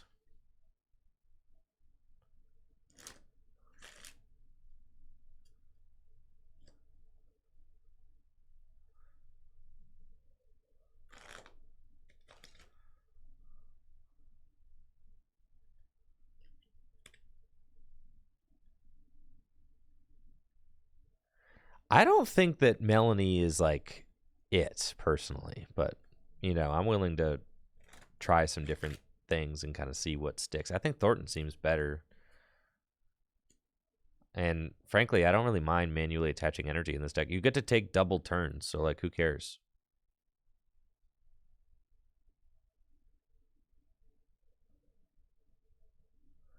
Are they going to boss up my Urshifu? That's actually kind of totally fine. And they're going to switch card to Squawkabilly. All right, this deck is horrible. Okay, fine. I'm glad you're knocking this out, frankly. I'm glad I'm losing my third Rapid Strike energy. I don't even have another Urshifu VMAX to evolve into, so this is my only one. That's fine.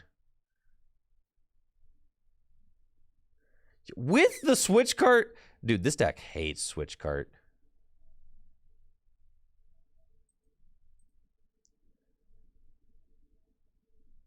Man, what a disaster.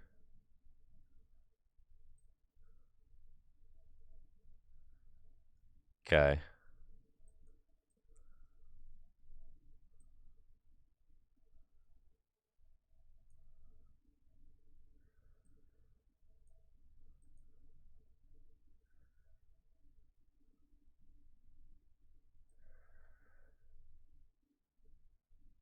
It's like you just can't, like they're just going to gouging me and it's game over. Well, I guess not. If my win con is that I have to like,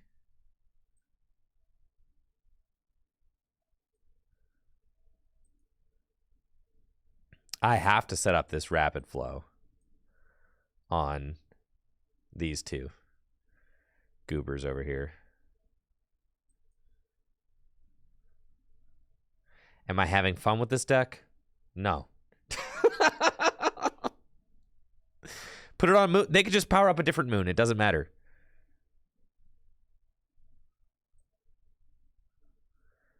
They'll just get they can go from 0 to moon in like 2 seconds.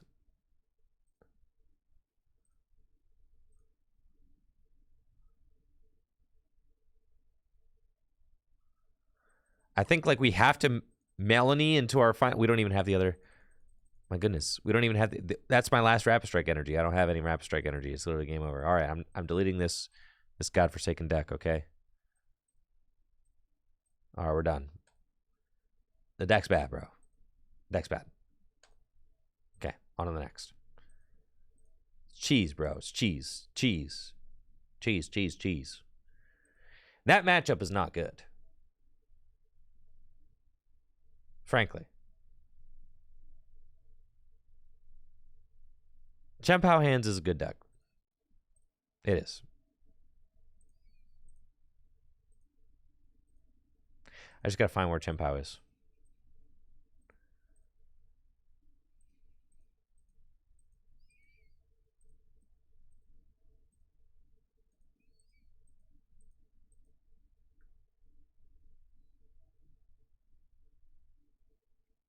If I make it to 1,000 points today, well, then I gotta start playing a good deck. What the heck?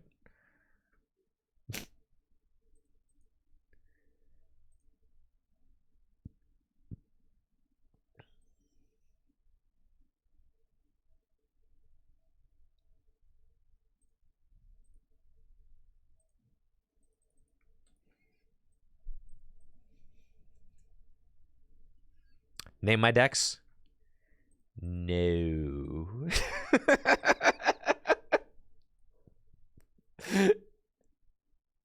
Yeah, then I gotta start playing a good deck, like Goldengo.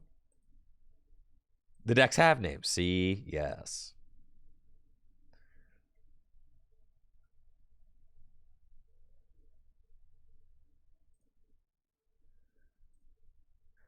I was thinking about...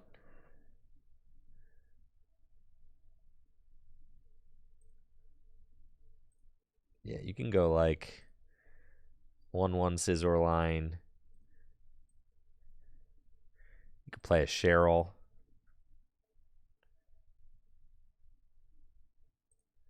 Fog Crystal out of there.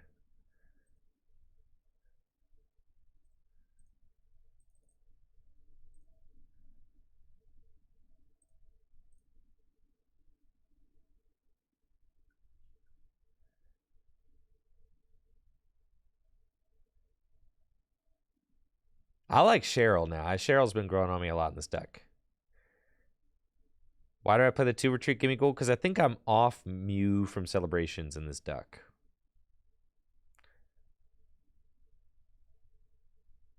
I think I'm off. If you're playing Mew from Celebrations, you play the 50 hit point one, but I think I'm off of Mew from Celebrations in this deck.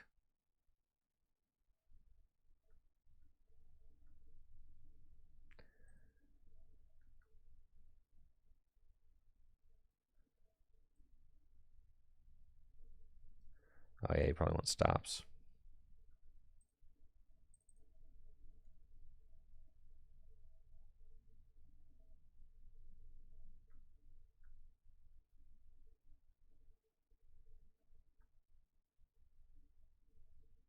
One boss definitely kind of not what you want, so play 2 boss.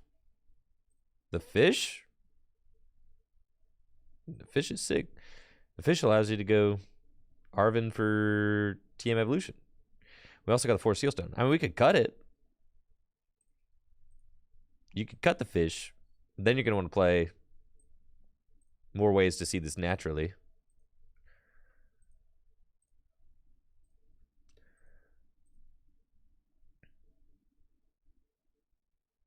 And then you're going to probably want to play like Town Store.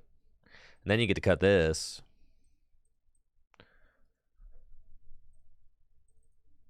And you play like 2 Town Store and a 3rd Arvin or something. But then you got to play like 4 Arvin.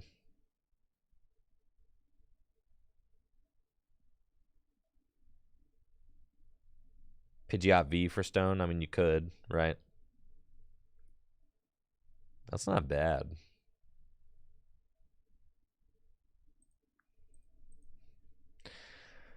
I personally think that the fish is the is like the best way to guarantee the turn 1 Arvin play, right?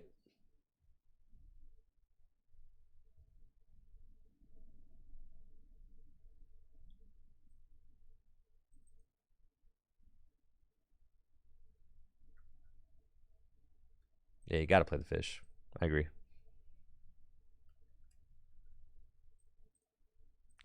I do think that you can play this deck as like a... All right, hear me out. You could play this deck as like a, you know, kind of a single prize deck, and then you could play like Charizard. You can do it this way. This is kind of like another thing I was messing around with. which is kind of neat. But it is kind of hard to fit everything. Then you got to play like 2 fire energies.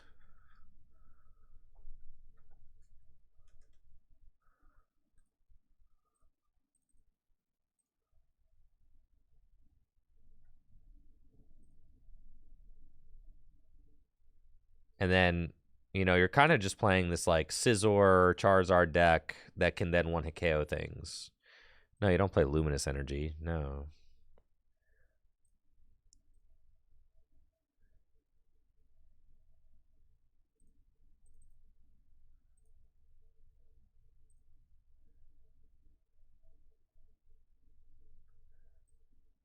We got Vacuum. You could play 4 Arvin. Oh, we don't have any stadiums right now. That's the thing. You probably want some stadiums. So, like, the space is just so tight. Especially if you want to play this Cheryl. And I do like the Cheryl for your Lost Box matchups. Nah, Bibarel's better than Kirlia.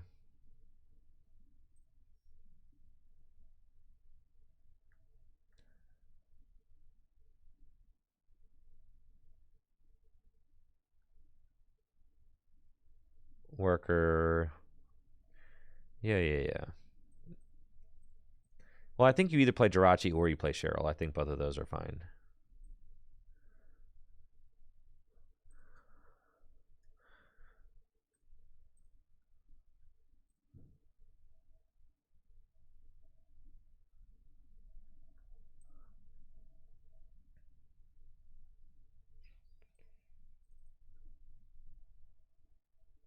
All right, deck is cracked.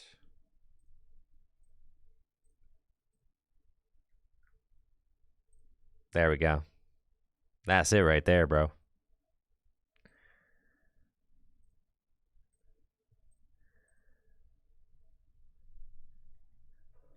All right.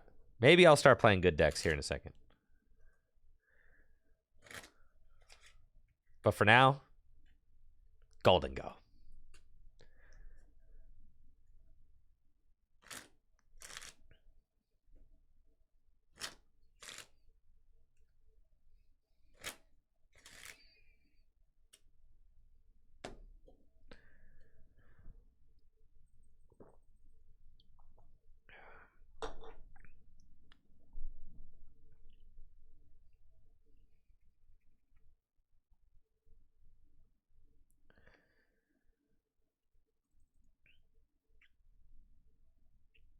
I think my favorite decks in this format are Charizard and Roaring Moon.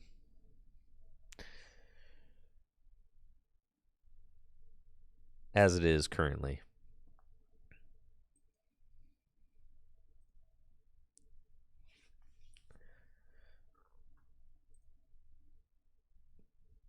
I think Roaring Moon just feels like better Miraidon, yeah. I think Bibarel Charizard.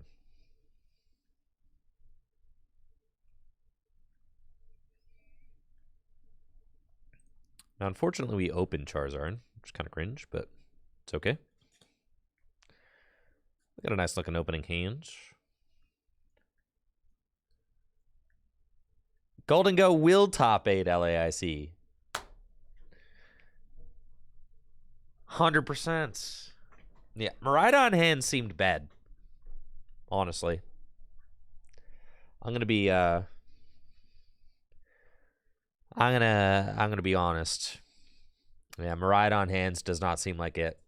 I think Miraidon's days are over. I am 100% off the mid-Rhydon bus.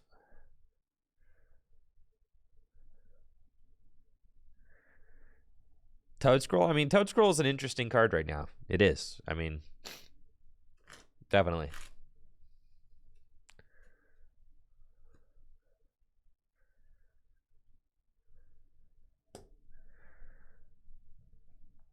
And look at that. Luminian. See what I am saying? This card is broken, bro.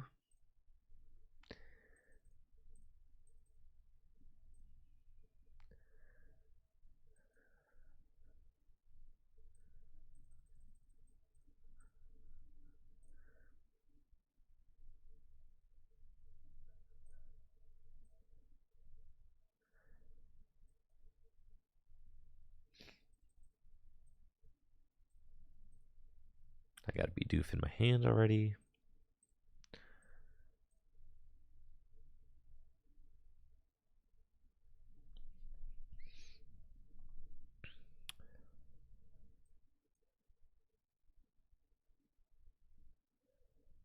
I did not. I prized both my Scythers, didn't I? What the heck, bro?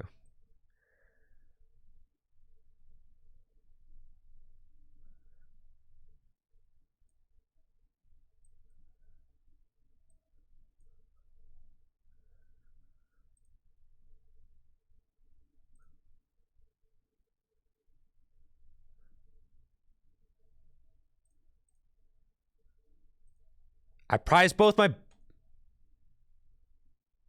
Oh, okay. I was going to say, I did not prize both my Bibarels, bro. I was about to be livid. All right, that's fine.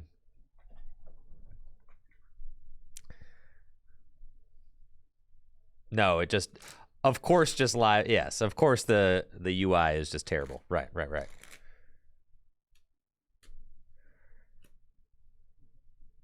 You really think Roaring Moon is Miraidon and Hump Soda King? Why are you baiting right now?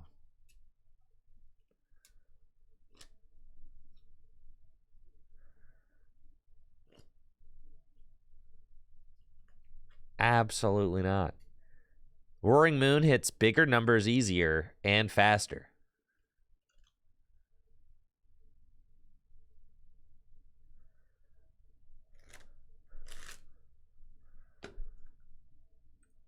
All right, we'll do a poll.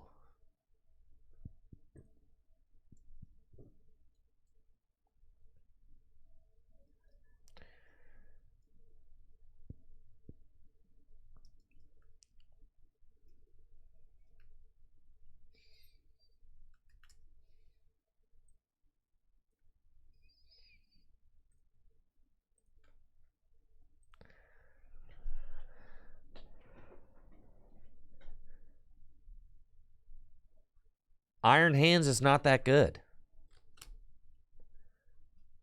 Is the thing.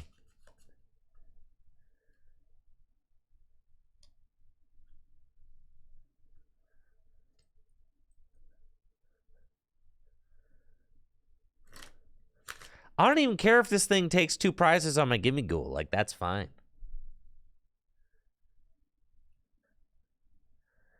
Then I will knock it out, and they will not proceed to be able to win the game.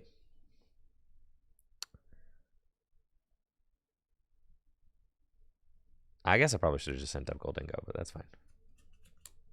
Sheesh. See, I knew it. They got nothing. All right, lights out. Lights out, buddy.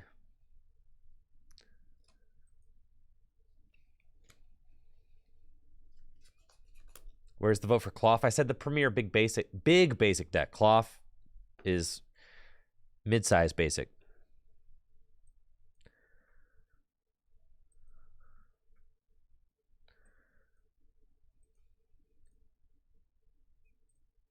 Holy smokes, dude. Like, what is this visual glitch here? Why? Man, you see those 4? That's fine. All right. To be expected, I suppose. Here we go.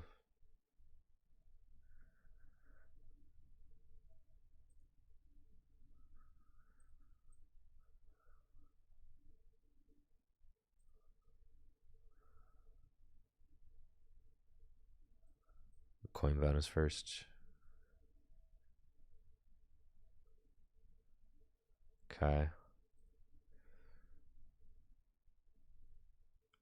I guess if I discard 3 energy. No, if I discard some energy, then I might Clara. So yeah, we'll Pokestop. Well, looks like we're gonna work her.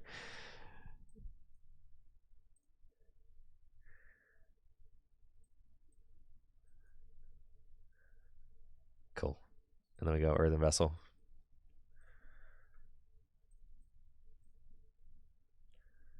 No, you don't. That's actually a pretty common misconception there, Thicky Chew. You don't thin first because I'm trying to hit more energy, right?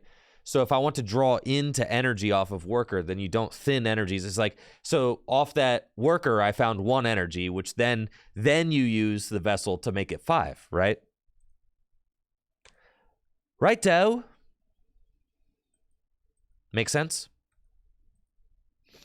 That is a pretty common misconception there. I don't know what's going on with this. Like, why is this hidden behind the... I don't know. Anyways, that looks... It's kind of funky looking. Yesterday, Azul had 2 Manaphy in his hand while there was only 1 in the deck. That's pretty sick.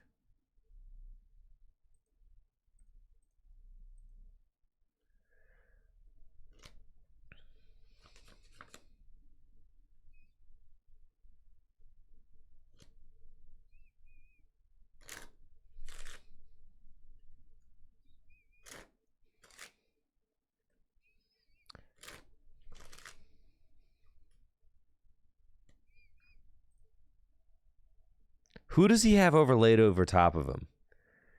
It looks like he's got like the texture of like a different card over top of it, which is like a very normal thing on this client, but I can't tell what the texture is.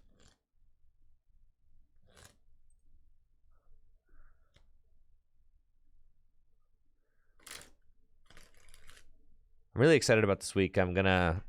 Oh, it's a Charizard. Yo, don't Riz me, bro. Not the Riz. It is Charizard. You're right. That's who it is. And that's...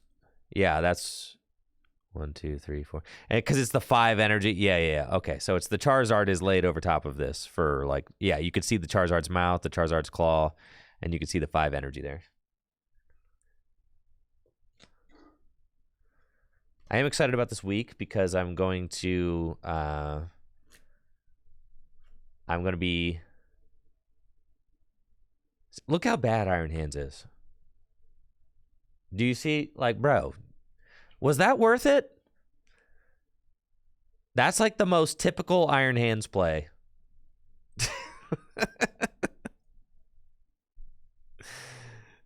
Extremely typical Iron Hands play right there.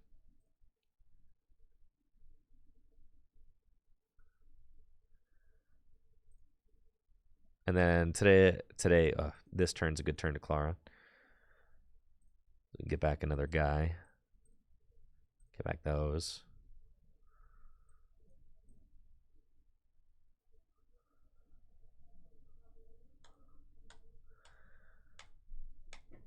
Iron Hands is just, it's a card that's good in Lugia and Baxcalibur, which are decks that I don't like anyway. But it's good in those. And Miraidon is just dead. That's coming from me, right? I love the mid-Rhydon. Yeah, Miraidon decks are, I think, yeah, Kratos Fox, yeah, you're pretty much right on the money there. Like, Miraidon players are kind of coping by putting the Iron Hands in the deck, and then it's just not as good as it used to be because you're like, oh, I gotta use this Iron Hands. Look at that tan line. Dang, that's crazy. My dude's been my dude's been at the beach. The new Zacian and metal decks is fine. I feel like it's a very mediocre attacker, but it's definitely won't hurt.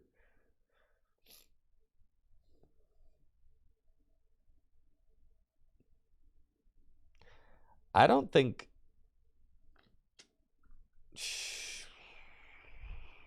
This opening hand is trash. I should have probably opened this, but it's fine.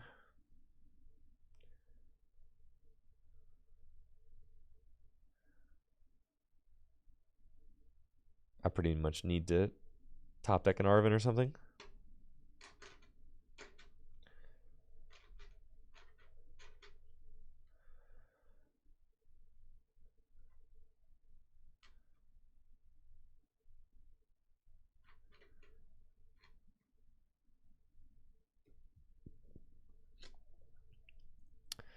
Yeah, I'm not sure about Charizard, but it's interesting. At the very least, it's interesting because it allows you to kind of play this single prize game where you can go like Scizors, Radiant Charizard. You just use Bibarel to draw cards.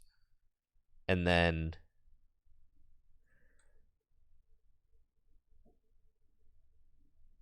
I don't know about you guys. I like the other Seda better than this one. I like the regular full art better than this one. I think she's looking mighty robotic here, which to be fair, she is a robot. She is an AI robot, yes. So I guess that tracks. You know, definitely looking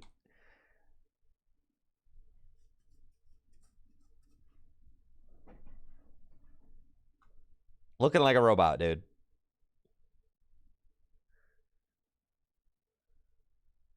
Yo, why would you poison my Zard? They are down 3 Setas, yes. Oh, man. I just want to quit.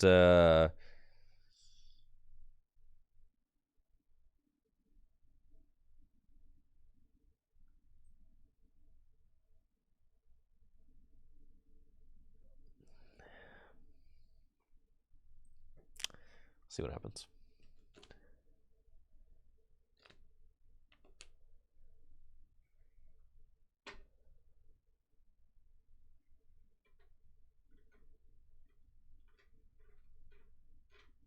Yes, if I'm giving you spoilers about Scarlet and Violet, that is not my fault. Everybody should know that she's a robot. And dead. Not only a robot, also dead.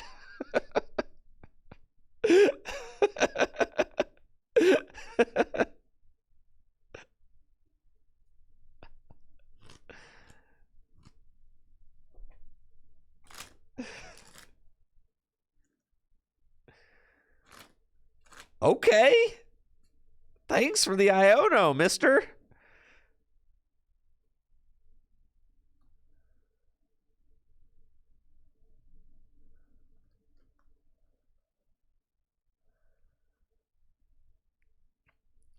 Wow, this sure is nice.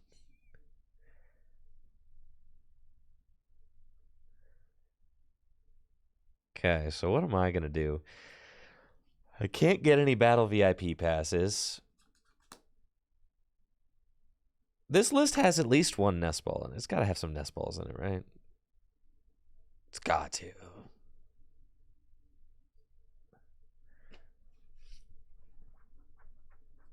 We'll see.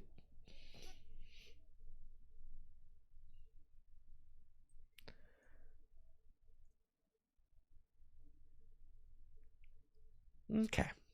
Very nice.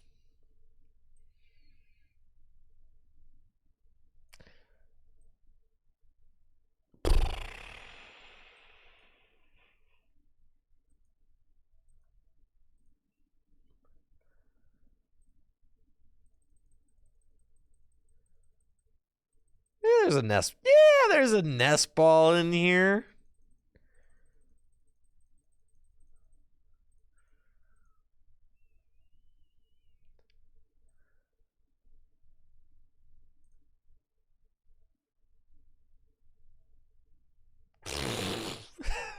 It's fine. There's another Bibarel in here, right? Yeah, we're chilling. Okay.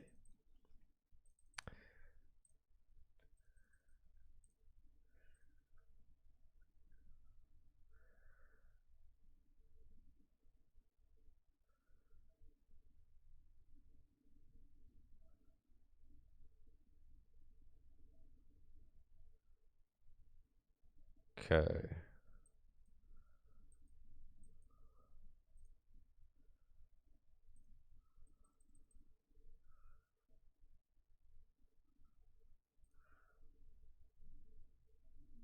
Why am I playing like absolute garbage? What's wrong with me? I already have Bidoof out. Oh my god, what's wrong with me? Oh, Lord help me. Okay, it's fine. I don't know, man. I don't know, man. All right, it's fine. It's fine. It's fine. It's fine. It's fine. What do you think the odds are they're going to boss? They're not going to boss, right? Some days, bro. Mondays, am I right? Yeah, questionable play. I know. All right. Time to call it a day? Nah, we on it. I'm about to Clara for the second one.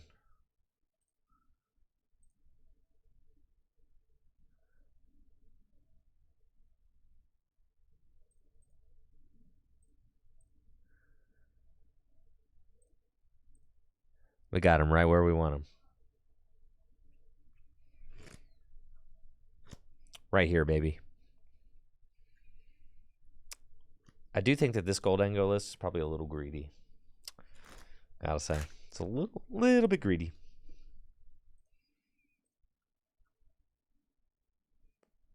So if they knock out our active, right? Because this should have been a Scyther. This should have been a Scyther, and then this should have not been evolved, and I should have just gone Scyther there in the Bibarel, I think. That's what I wanted to do.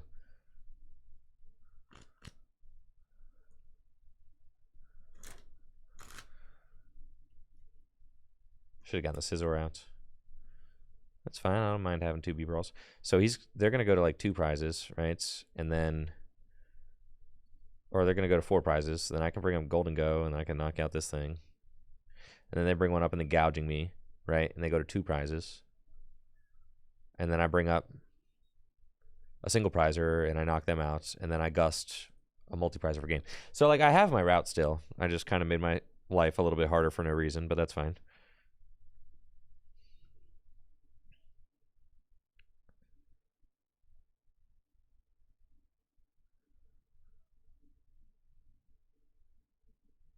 All right. That's how I imagine Goldango sounds. Okay. All right. And we got coin bonus. Honey Energy on the discard pile 4. It's pretty good.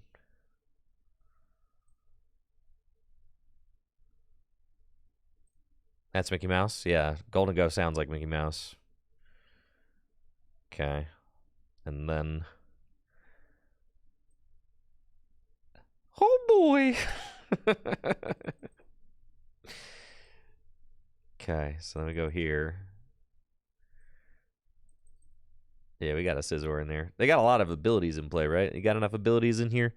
I suppose if in order to knock out the Goldango, they have to gouging it, so which means that Scizor will be able to clean it up, so that's fine. All right, cool. So we're going to Arven for this. Yeah, Arven and Goldango. Yeah, the card is broken, brother.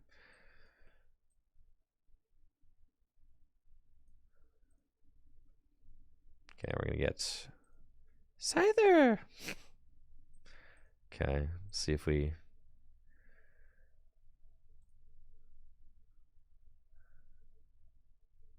Okay, and then can superior these.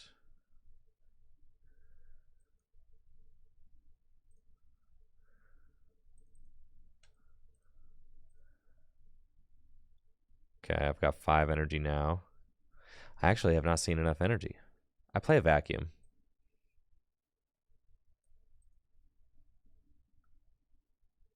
That's bad.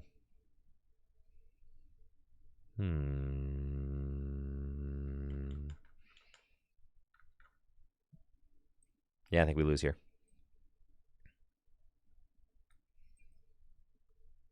Yep.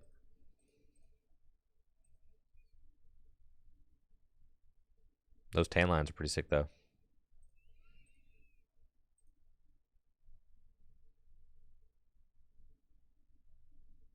Okay. Yeah, I mean, Earth the Vessel, but then I don't have a backup attacker.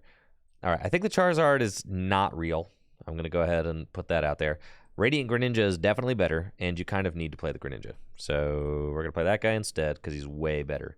And then I like the 2 Scizor still, and then we can just play Metal Energies, which is more consistent, so that's fine. And then the Cheryl. Cheryl does kind of just like put the Lost Box matchup away, which is nice.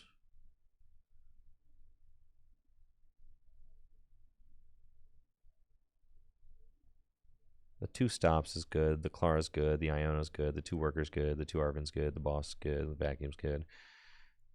You need like more nest balls though, and the thing is like you're just so you don't have a lot of space. I do think you're probably looking at like a 1/1 Scizor. Realistically, like if we're actually gonna fit all the stuff in here that we need to fit, like you can't really play 1 boss. You kind of have to play 2 boss. And then I think that the Psychic Gimmighoul or the 50 hit point Gimmighoul, it doesn't really matter. You never really use Call for Family. I don't think. I mean, it's fine. I feel like 70 hit points is just better, but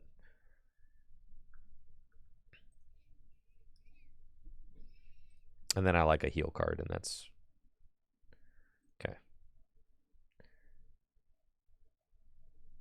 Yeah, this version of the list just seems stronger. Okay. Yeah, not getting donked by Valiant and stuff, and Sableye. And then I think you just play the 70 hit point one, and then you don't play Celebrations Mew.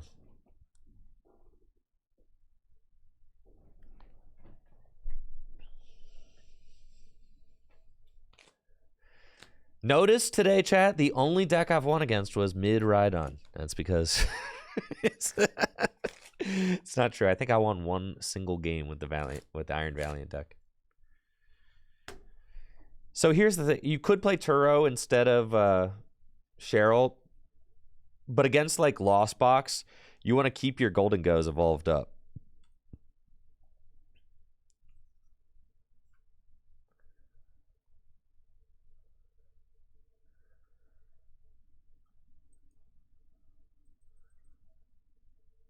No, Ran the Ferret has nothing to do with playing like a goober. No. Absolutely not.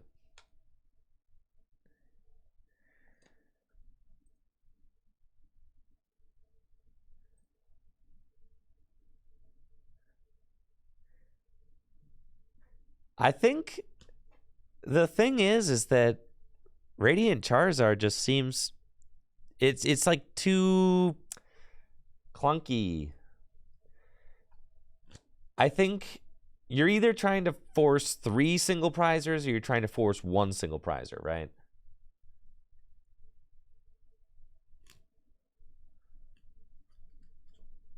So you either are playing, okay, we're playing against, is this Guardy? Cool.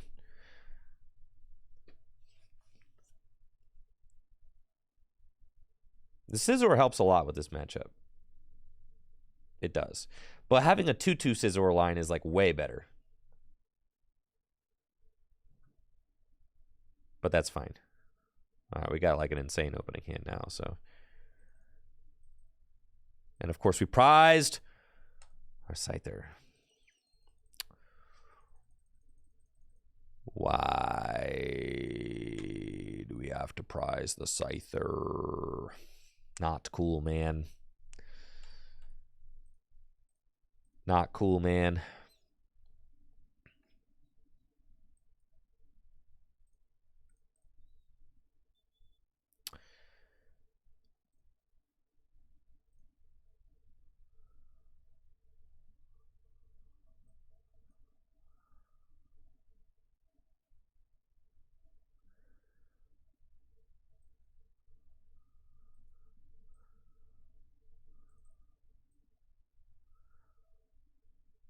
Yeah, you like really want the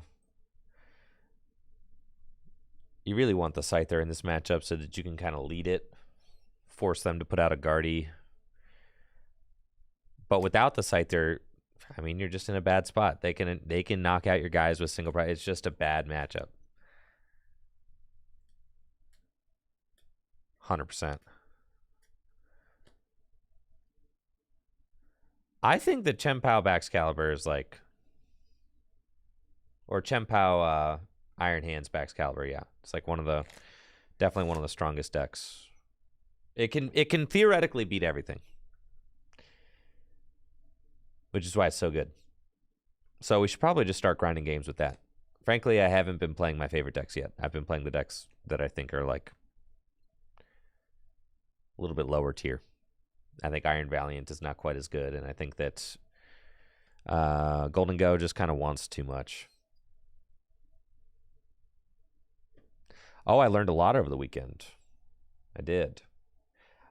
I think that Charizard and Roaring Moon are like top tier, but I also would consider Baxcalibur and Lugia top tier. Those would be like 4 of the decks that I think are the strongest right now. I'm going to say that Chien-Pao Baxcalibur is one of the best decks in format, but it is also incredibly mid.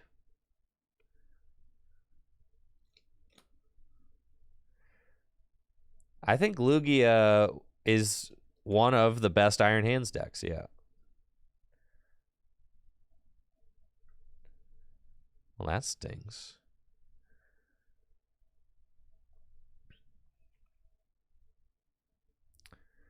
What changed my mind about Lugia? Playing a few more games with it.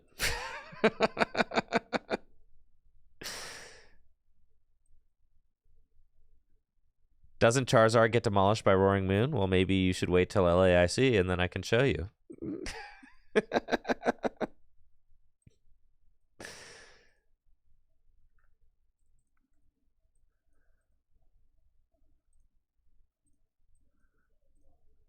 Retreat here.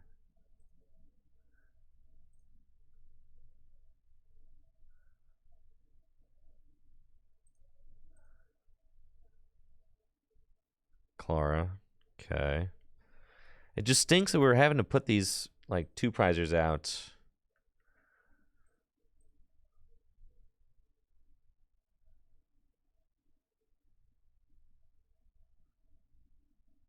You know, because we're just saying, like, all right, you might just destroy me. Cool. It's fine. Yeah. I don't need that anymore.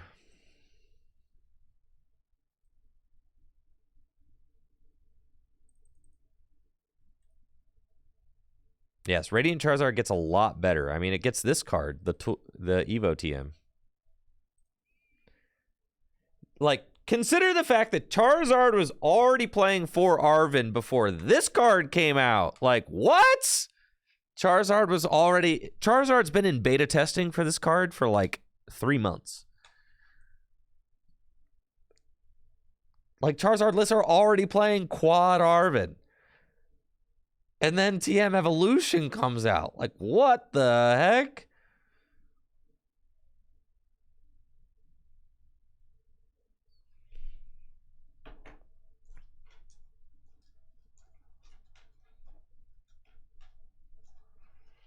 Does Zard need it? Zard wants it.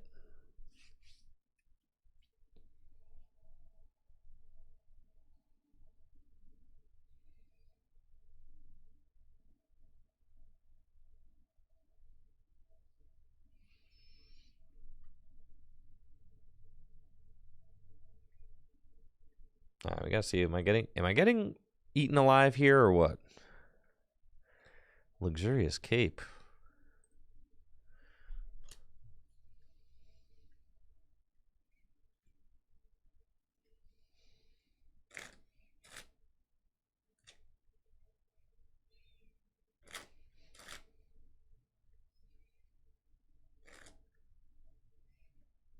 Or are you going in with Cresselia again?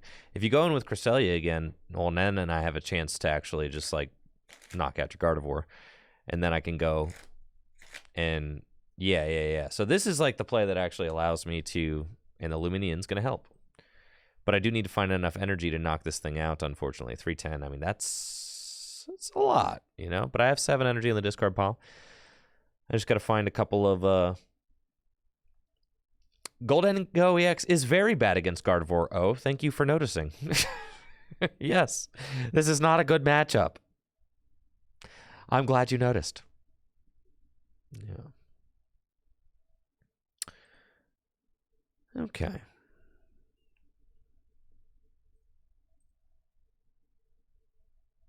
It is not weak to metal. No. 2 bosses orders in the deck. 3 superiors in the deck. 1 basic metal left in the deck. Okay.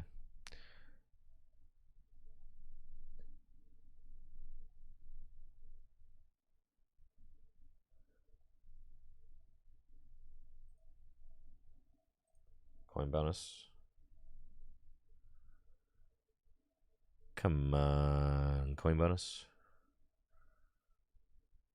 I knew I should have Luminium, but I guess it saves me from having to put the Luminium down, which is good. Alright, I just need to find a pair of superior. I guess I have to find 2 superiors in order to make the play. Like, it's not happening without that, so I might as well conceal cards.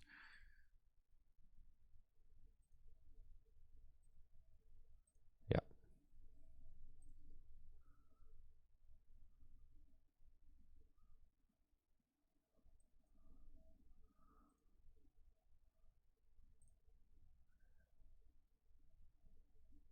Well, I found 0 superiors. So, in fact, I am doing almost nothing. I can Earthen Vessel for my 1 metal energy, boss up this Curlia, and knock it out. Oh, baby. Yes, indeed. Okay.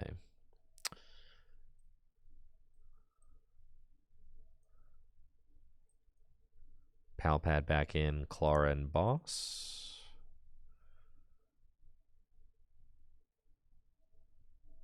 Don't need that anymore. And we'll make it rain. Yoicks! It's fine. It's just you're going to end up trading so bad. I mean, especially your main attacker's Golden Go. I prize my 1 Scizor. It's just, it's not great.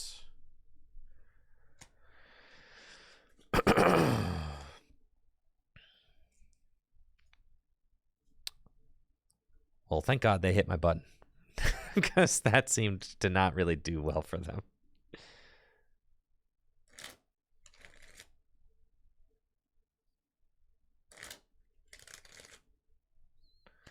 Well, Bar, it sounds like that you should contact their customer support about that. It sounds like they're trying to help you, so just continue talking to that customer service agent, and they will help you, I'm sure. However, I am not a customer service agent at Dragon Shield, and there is nothing that I can do about it.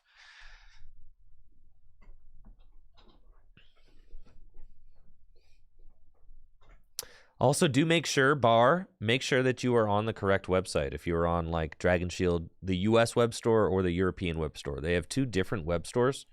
You have to make sure that you're on the right one. I have run into that issue before. Where, like, your, you know, your code may not work on the European web store or might only work on the US web store. So you got to make sure you're at the right one.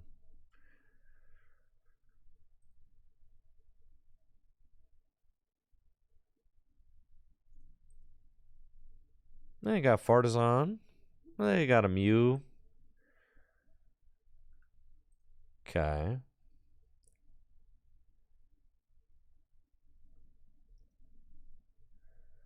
And it's Iono.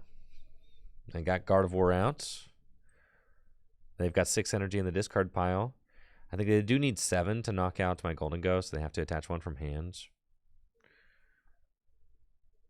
And then they can accelerate 6. I suppose I could just knock it out with Gimme Ghoul. And then probably try to Iono them. This game would be a lot cooler if I had Bebrail out.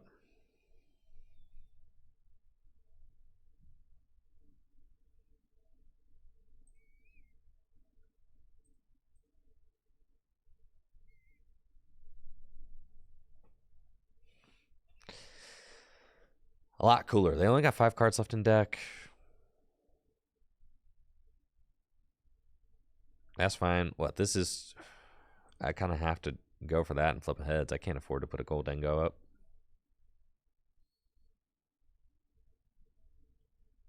Is a 2/2 line Bebrail really needed in this deck? Yeah.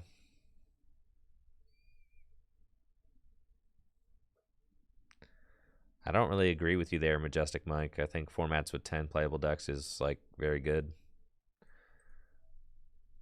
Yeah, what do you mean more playable decks is worse? Is that's really what we're saying here?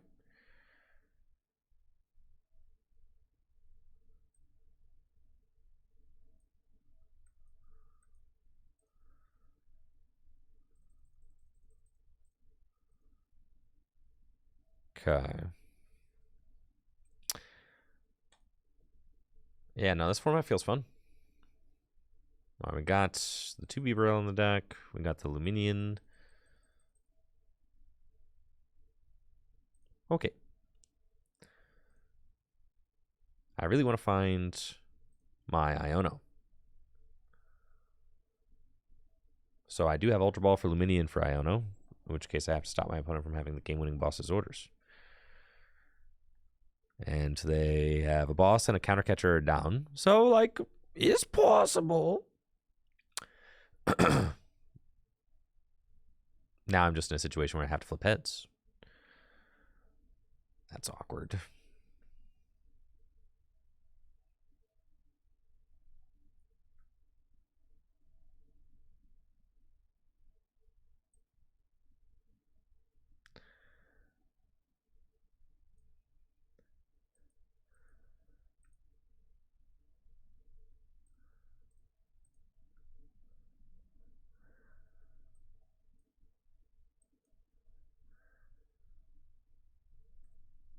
No, I think it's I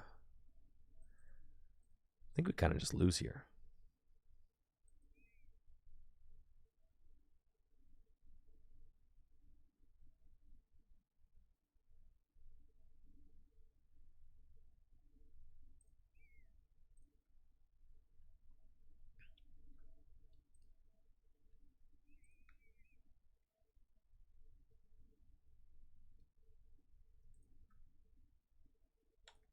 Easy heads flip. All right, let's just start playing the good decks, all right?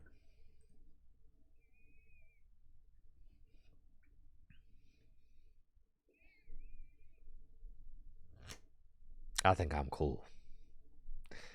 Yeah. Golden Go, it's like, it's powerful, but it feels like it kind of wants too much still. I feel like Chien-Pao backs Caliber. Let's start playing the good decks, like Chien-Pao backs Caliber, you know? They're really good decks.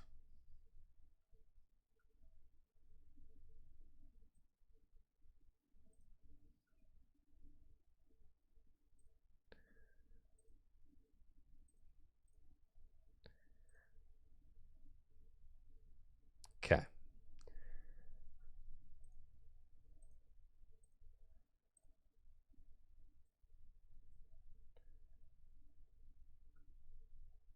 Take out those. You can take out those. Put in those.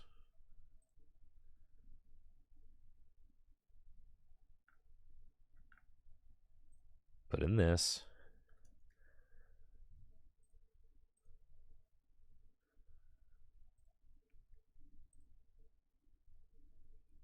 Earthen Vessel. You got to play at least one Earthen Vessel.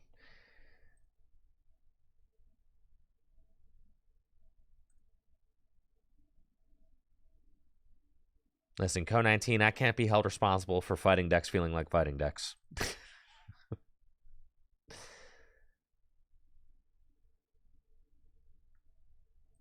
I think people are crazy for not playing Luminion in here. I think Luminion is a fine card. You can return it. You can Aqua return it.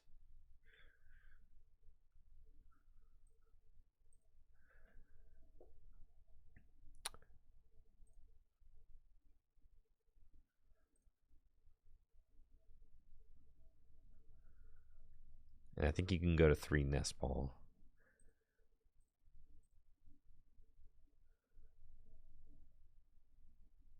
Oh, I really like the gear in here. I felt like that was good too. But I guess, all right. I mean, you cannot play. You don't have to play Luminion. I just kind of like the idea of playing Luminion. You got the counter catcher. You got the gear. You got these guys. One boss. You can play one boss, or wait for it.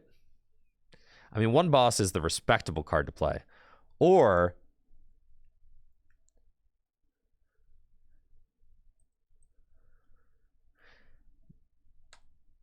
you could play one Pokemon catcher, baby.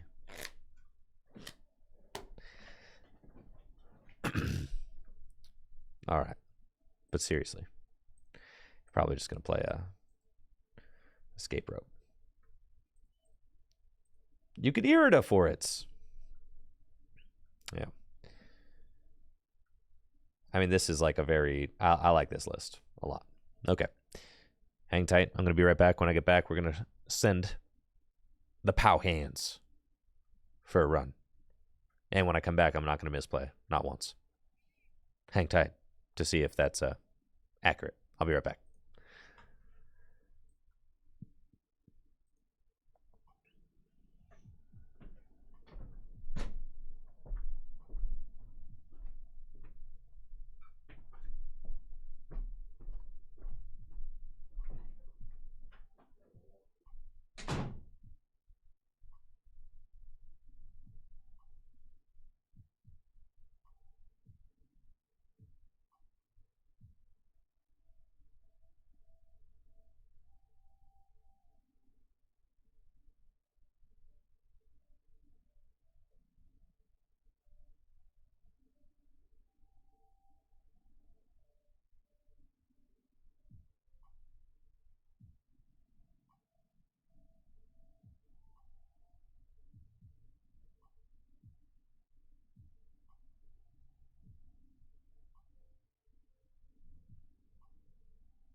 All right, we are back. Thank you for the patience.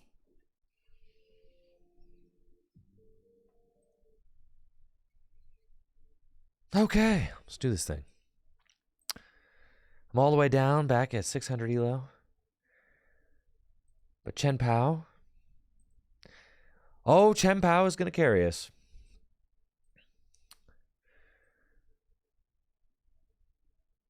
Yes, it is.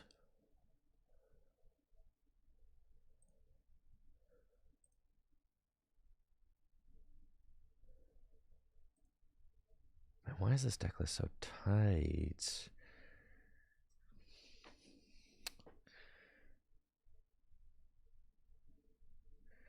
That's fine.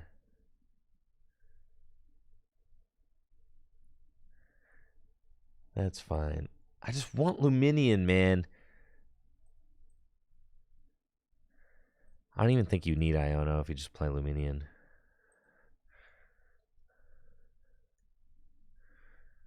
You don't even need Iono, bro. For real. There's a list in Japan that wasn't playing Iono. Send it. Luminions for cowards? Like, how many decks in the format play Luminion, dude?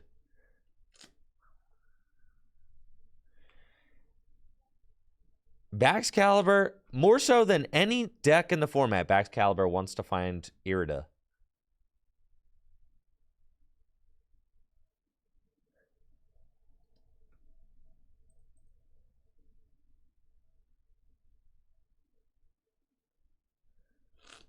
Channel the Sea Pow energy and draw it.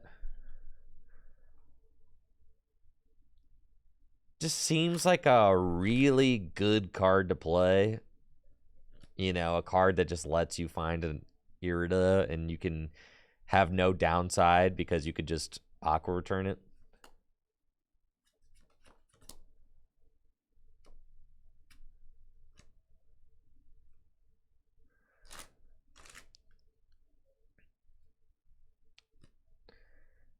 Believe in the heart of cards and draw Irida. I think I saw someone tweeting about a Rotom version of... yes, Rai. Yes. Ray, yes, we are doomed here forever, yes.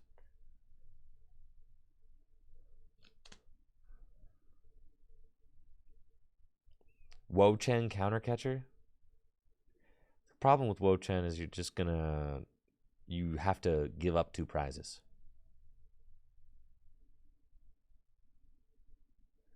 Jared Grimes plays a Rotom V with Sealstone? Yeah, that's what I was looking at.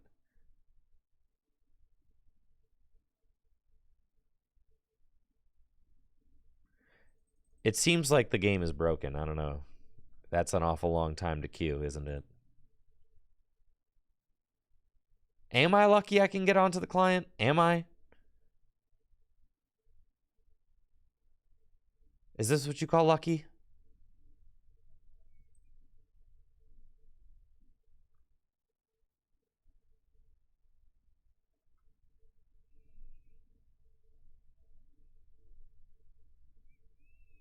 Top 32 and top 64 Toronto. I like the idea of Rotom.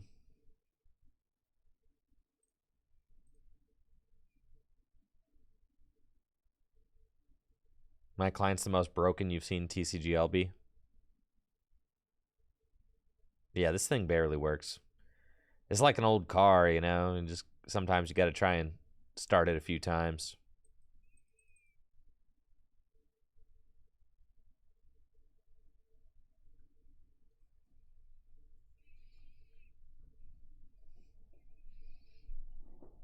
Every time you attack with it, it bricks the game and gives you a loss. What the heck? I think Chen Pao can still just choose to go first. I think a lot of decks like to go second, but Chen Pao is one of those decks. No, not this deck, bro. All right, fine. I guess I have to do one more with this deck. What am I playing against? Better. I meant to play Chen Pao, but I guess I'm on Scizor, so.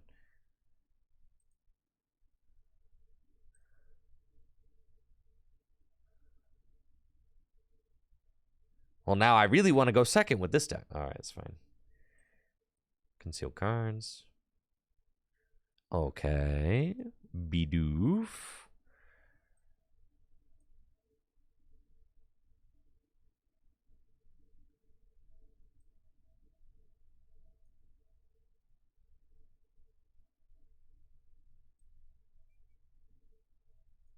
Earthen Vessel. I think I'm just getting rid of the Luminion. That's fine.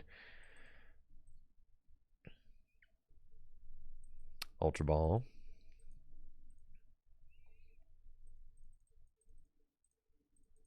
Scyther. Alright. What am I up against? Will you at least let me scissor scissor you?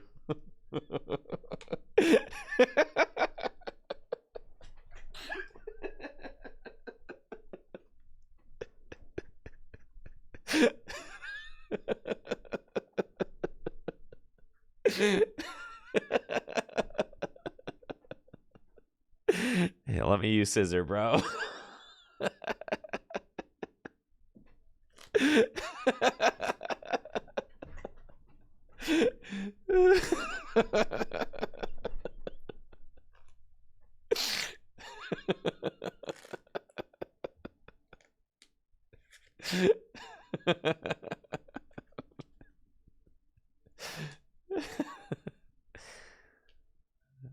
Yeah, it's a Lost Box. They're definitely going to let me scissor them.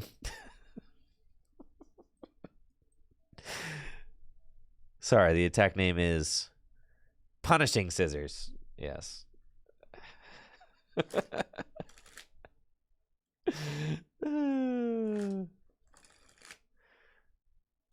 Right. Please don't knock out my Bidoof. Listen.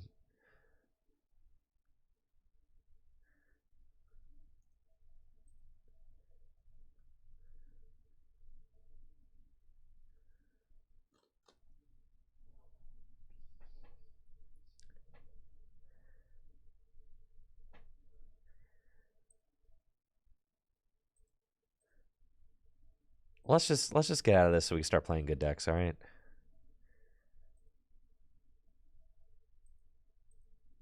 Chempow time. There's no shame in scooping there. We're done with the scissor deck. No more scissoring. Now it's all about hands, backs, caliber.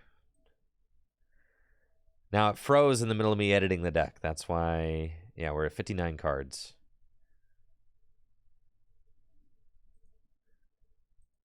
We had the Luminion, we got Ultra Ball, we got Irida. There's still Iono in here?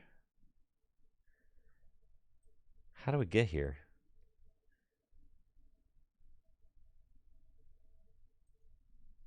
We don't have the counter catcher in here.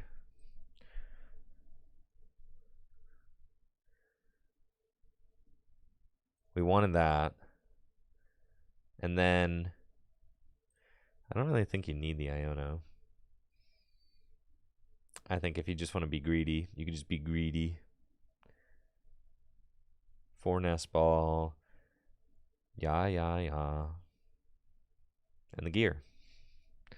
Broken. We don't have a rope. The rope's probably good.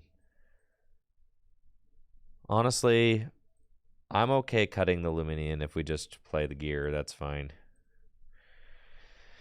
Fine. This is just the Heavenly Kings list. Well, let's go.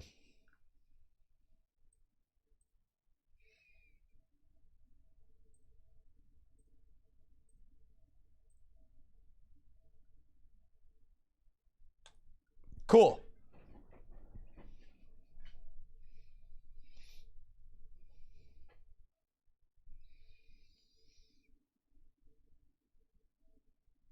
You don't understand the Heavenly Kings thing? There's a good thread on Twitter to help you understand it, Jesse. But what don't you understand about it?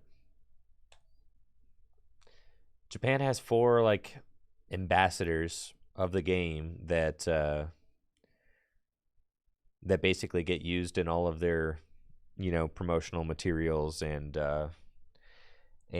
get published on, you know, Japanese Pokemon website and basically get to be ambassadors of the game for a year. They get like, you know, special treatment from the Pokemon Company. They get to be in interviews and all this stuff. And then, so every year you've got the 4. No, it's not. No, it's a thing. It's not just the 4 best players in Japan. It's like an official thing. And so you have these 4 players who are like the best performing players from the previous year. But then, so at some time there were 4 kings were decided, right? But then every year they have the 4 kings from the past year with the 4 best performing players of the last year play an 8-person invite tournament, double elimination. And then the 4 winners of that tournament, the 4 people who come out on top of that tournament, are the next 4 Heavenly Kings. And it just keeps going. Yeah, it's not that, Jesse. All right, cool. Here we go. So it's like a rotating thing.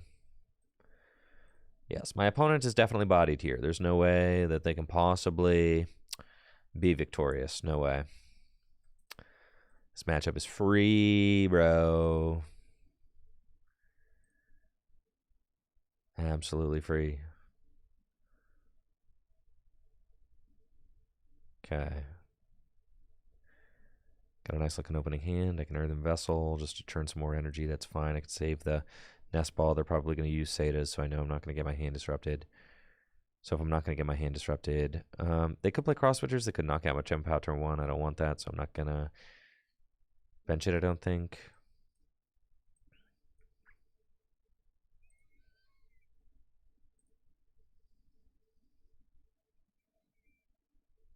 Okay. We can seal.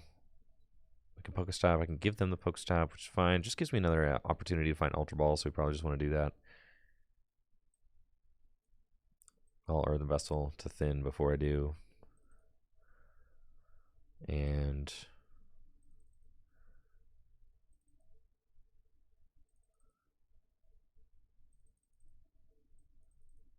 okay. It's fine. I suppose I will just, we're going to commit. It's fine. They're not going to go turn 1 double cross switcher knock out my guy. That's just like that. That is not happening. Period.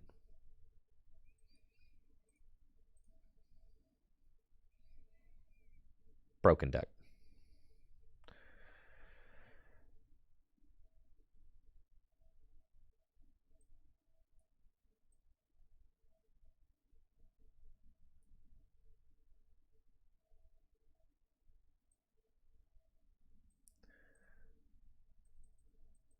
I've only got 1 Bieber on the deck.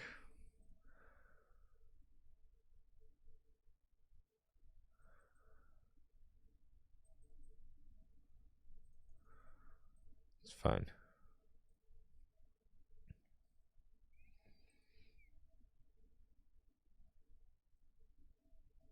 Thank you, Das Beats, for the sub in the 4 months. Appreciate that. Jesse, we all know that. In fact, I do think that the Western player base cannot handle the concept of the Heavenly Kings. No.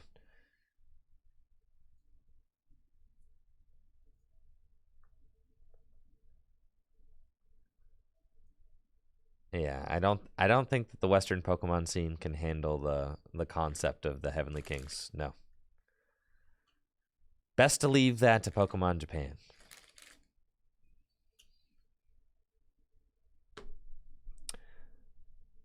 I would argue that TPCI and the casting team already kind of treats a handful of players as if they are Heavenly Kings. I would make that argument, which I would say is not even a hard argument to defend. But if you don't think that TPCI already treats Tord like a Heavenly King and basically refers to him as everything but that, then I mean, yeah, just like watch a stream. It's like, I mean, there's,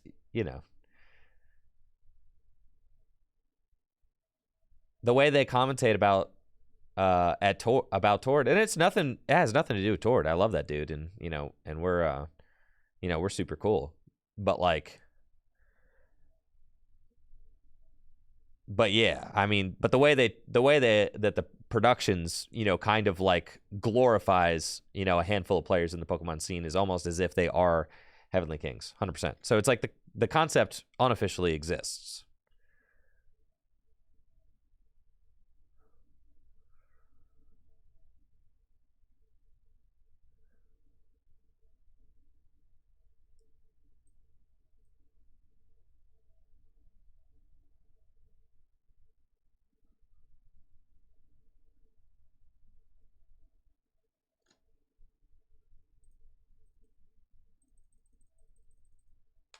It's fine. Same thing. It happens. I mean, it happens in all things. I mean, even just been watching football lately, like oh my God, the way the commentators talk about the Chiefs and the Eagles, it's just like, bro, the Ravens are just as good as those teams, but they do not talk about the Ravens that way, bro. Never. But the Chiefs and the Eagles, my God, if you're the Chiefs or the Eagles, the commentators never shut up about the Chiefs and the Eagles, bro. Never shut up about Patrick Mahomes, bro. They never shut up.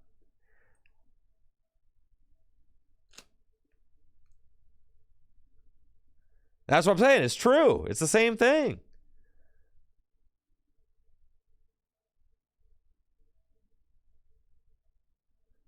It was the same way during Ray Lewis's run with the Ravens. Yeah, I didn't have an adult form brain back then, so I couldn't really.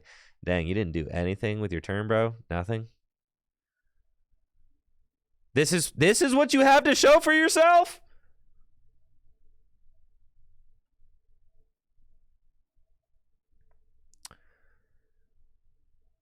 Okay.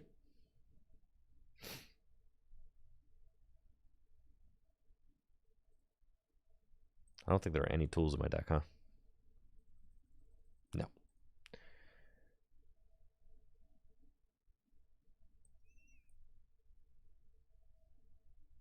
I know I want to Ultra Ball, and I know... See, this is the situation where you're like, God, I wish I had an Irida right about now. But it's fine.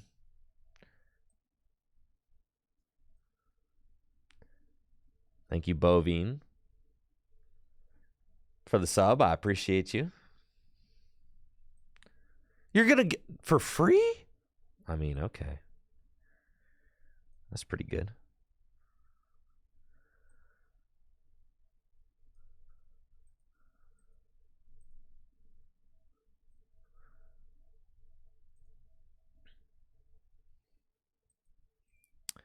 Yeah, I don't know if United Wings is it. Should have drawn the 2 cards. I'm just going to do that now, right?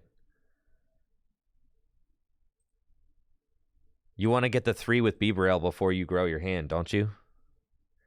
Oh, okay. Never mind. You're talking about something different. All right. Play ball. I need to find a rare candy or an Irida. Who is it that's told me to just draw into it? All right. Fine. All right.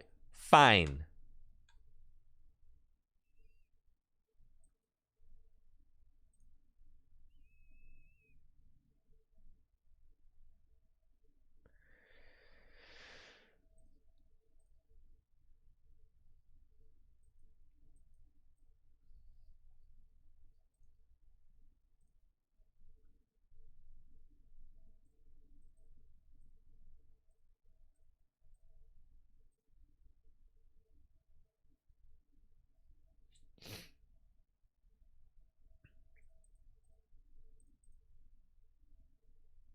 Excellent.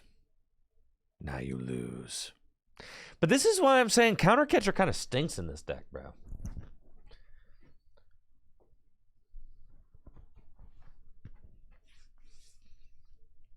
I would say Pramawat is the other, like, on the, Pokemon TCG Mount Rushmore. Probably Azul Tord, Pramawat. Or like 3. Pramawat's been around forever. Pramawat's like multiple world. Oh, and Jason. Yeah. No, and Jason Klaczynski. Yep. Jason doesn't play anymore, so that's why I was only thinking about modern players. But yeah, yeah, it's those four.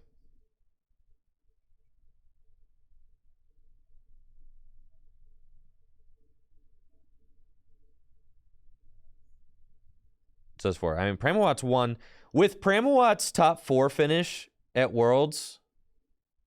Like, it's no question. He's a Worlds finalist and a Worlds semifinalist and has won 7 regionals. Yeah. It's like there's no question about it. It's just those are the 4 best players, in my opinion. Now, you may have players that you like more, but I think those are the 4 most accomplished players in Pokemon TCG history. Jimmy Pendarvis was well on his... I mean, Jimmy Pendarvis would be in the conversation before. I mean, for sure. I mean, and during his life, he was, you know, one of the greats and was on track to become, like, potentially the greatest player of all time. And I wish I could watch Jimmy and Azul duke it out now. Like, I wish I could watch that. I mean, I would love to, right?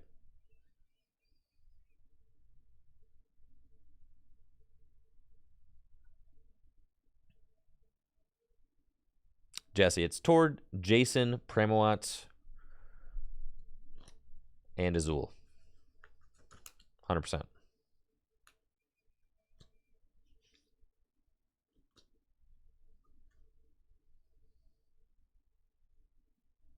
I mean, sure, there's lots of great players out there for sure. Just because I didn't say a player who happens to be a great player in that list of 4 players doesn't mean that they are not indeed a great player. In fact, they may be one of the best.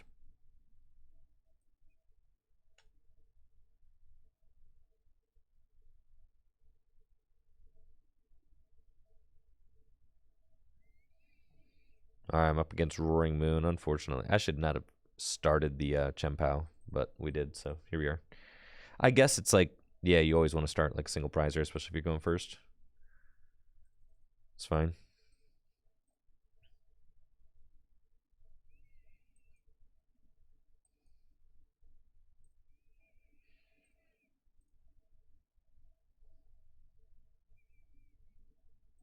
They ain't gonna have it like that, though.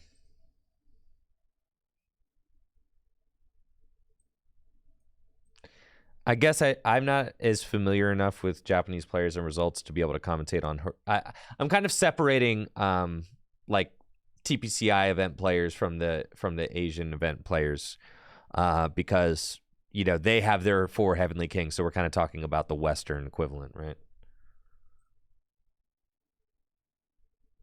I cut Luminion.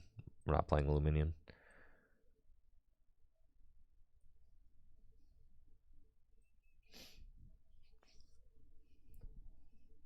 I cut the Luminion. I decided I'm just going to get good and draw into it.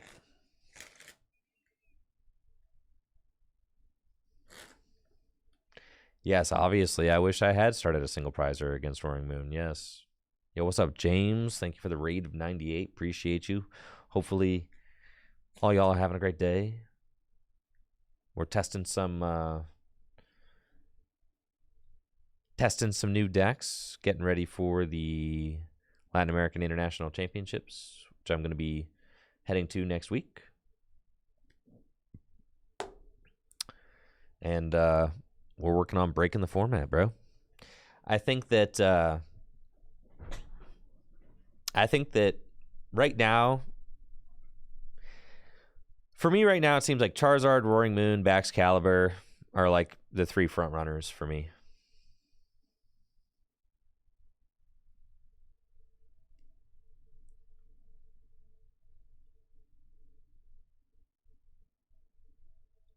I think Miraidon has fallen off completely.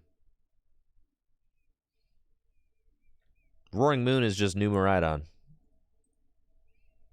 But a lot of people's lists are very greedy.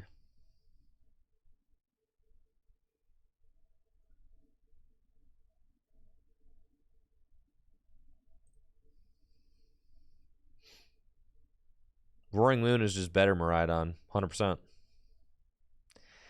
Somehow, if Mew wins LAIC, when I consider Roaring Moon and Charizard to be two of like the top decks, then I will be blown away. But sure. Yes, Miraidon's. That's Jesse. I agree with you 100%. That's Miraidon's new shtick. Miraidon's new shtick is it's just the best path deck. Like, it's right up there with Tina as being like the premier path deck in the Pokemon TCG, right? This is just sadness, honestly.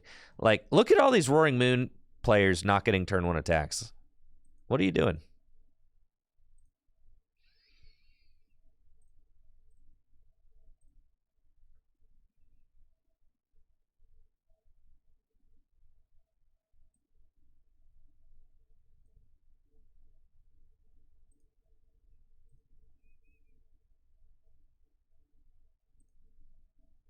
Look at me whiffing Irida. Who cares? You just draw into it, bro. Yeah, this card is better as just Mew EX. Look at your 1-card hand. Mew EX would draw you out of that.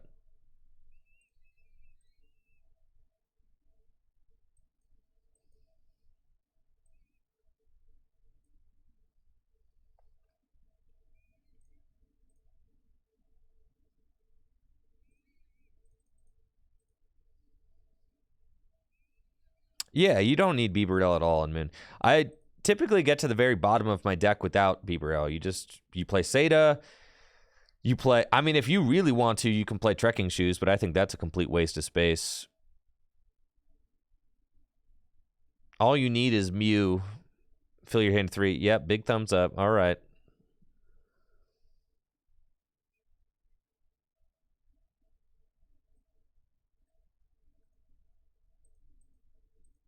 How is Shoes not good? It's a waste of space. Yeah. Well, you want to do some Moon? I'll show you how to Moon. I got your Roaring Moon deck right here, bud. I'm kind of between the Ancient Booster Energy Capsules and not. I mean, if you do play them, I like the Brute Bonnet, but you don't have to play them. But it's fine. I just like the 4 Seda, 1 Iono, 2 Boss, Palpad, the Gears. It's all very good. You can go to, I mean, 10 energy is like fine. But honestly, when you miss turn 1 attacks, it's because you're short on energy. So it's like,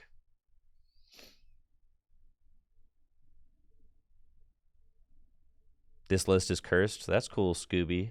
I'm sure you're an expert. Why don't you teach me how to play?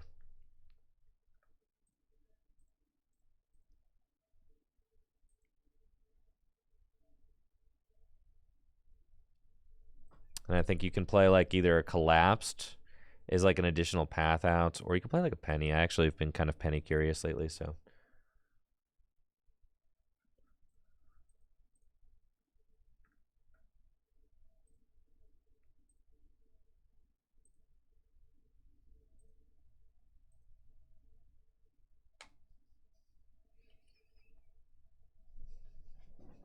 I don't think Morpeko is necessary. Morpeko is completely unnecessary in this deck.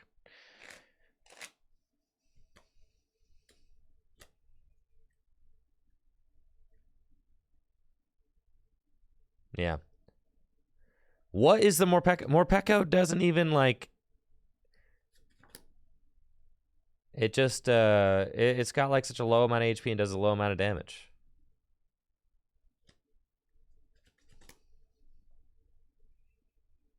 Thoughts on Cross Switcher? I mean, Cross Switcher's fine.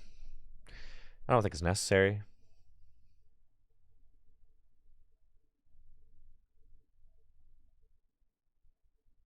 It's a lot. You play, my God. You got Mew EX can free retreat. Morpeko's a 1-prizer. So is, well, that's my main argument is like if I wasn't playing Brute Bonnet, then I would play Morpeko. Sure.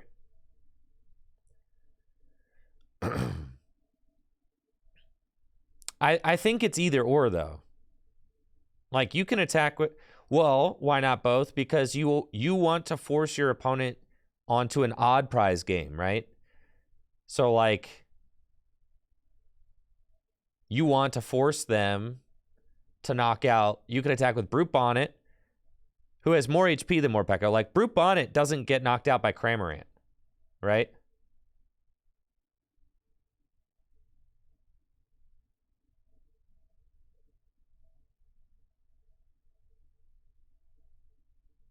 And it's like you want to force the odd prize. See, they're going to try and set up Toad Scroll. Toad Scroll is really good against this deck.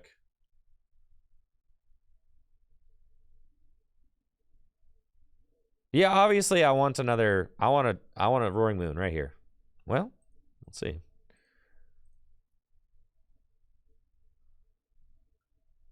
That's certainly not it.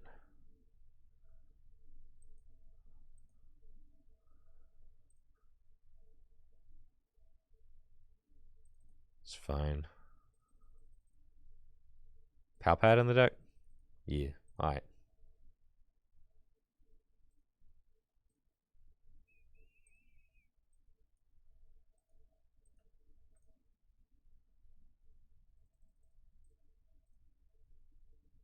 Penny's terrible.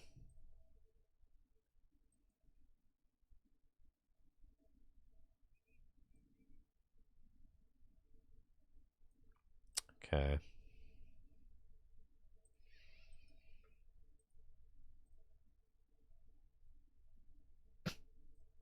Yeah, I ain't going down to 0 energy. Holy smokes, bro. Well, there's my Pokestops. All right.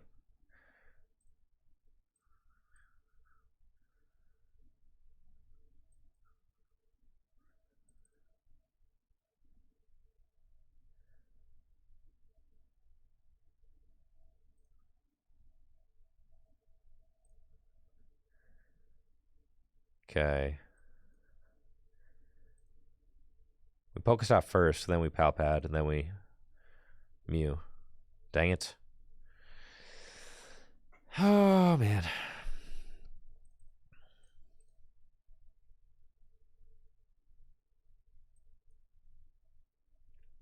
I just need a Dark Patch.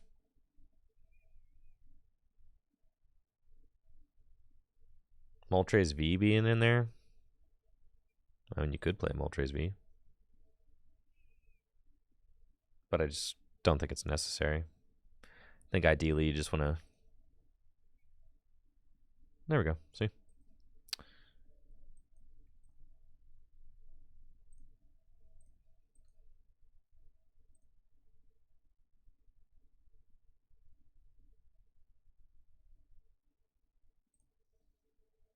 Yeah. E-switch, but then you see there I didn't even open the double. Yeah. I do think like 2 energy switch is probably fine, just as like a 5th and a 6th dark patch, because that's like one of the tough points of this deck is just getting the turn 1 dark patch. The dark patch is the hardest thing to find turn 1.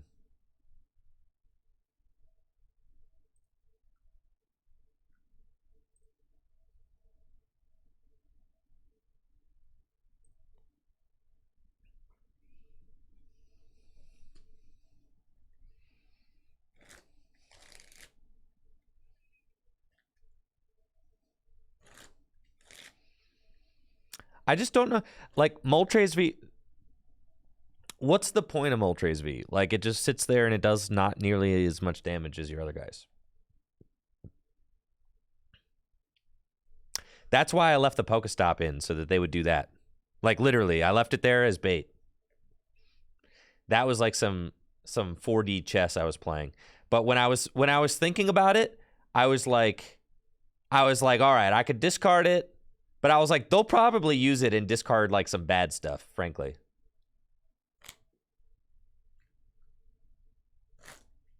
Dire Flame and Energy Switch. The thing about the Roaring Moon deck is that when you were playing the Roaring Moon deck properly, you just have a board full of energy.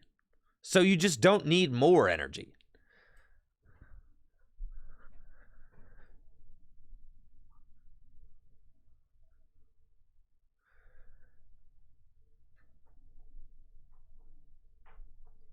I think when I was considering Moltres, if you want to know why I was actually considering Moltres, I was considering Moltres V to Thornton it. Because like what if you just let your Moltres V kind of sit on the bench and just accumulate energy, and then you like Thornton it into an Iron Hands or something? Like that would be nuts, right? That's the thing though. Forest Sealstone, like your stops are just going to discard that stuff.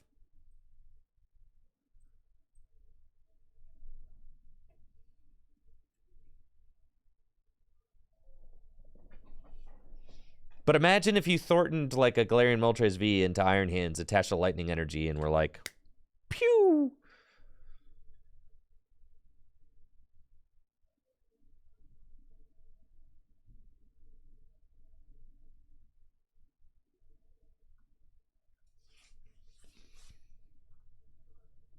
That's why you play Town Store. I just like... Pokestop's better than Town Store.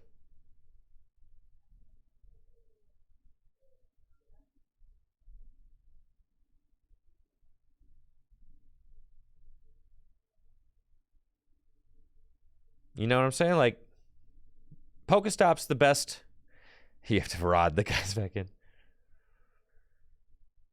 I don't think that 5 stadiums is bad.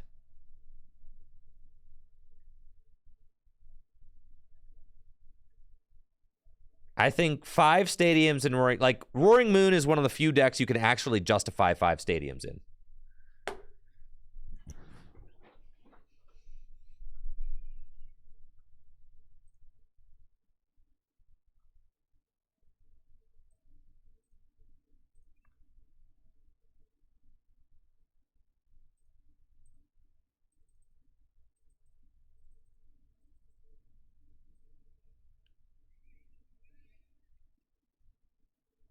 I have almost no energy left in deck, so I think I'm just going to like put that there, and just like Iono and chill.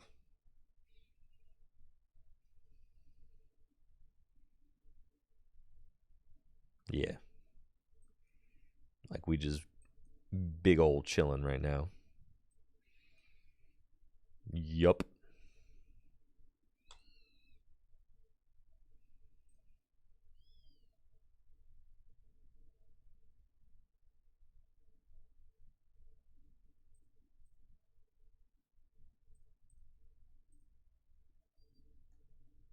Yeah, 5 stadiums is probably fine because you want a Calamity Storm anyway.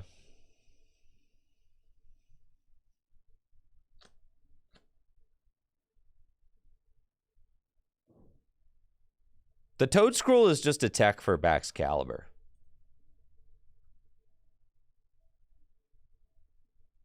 Is this list posted? This list is like 2 cards off the list I posted in my Twitter 3 weeks ago. I actually am very proud of that, you know, that core. That core was super solid.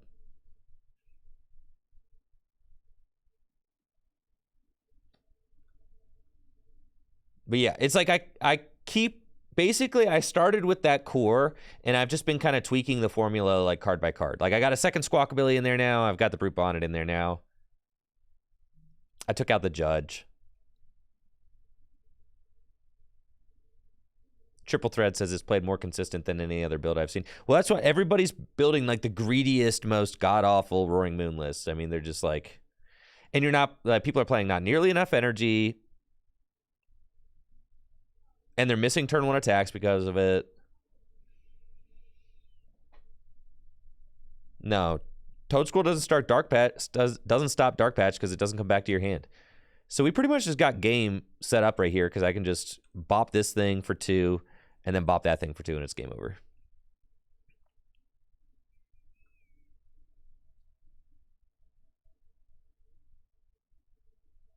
You can play the cross switchers. I just don't think that they're necessary.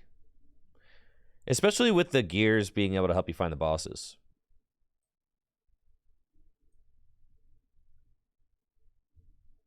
Worried about Lost Box? Well, that's like one of the things you got to just take into consideration when you're building this deck for like the meta or whatever.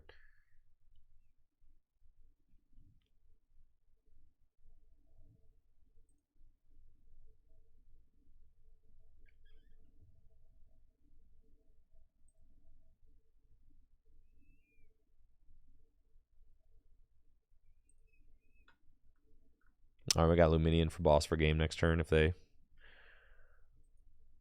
don't stop me.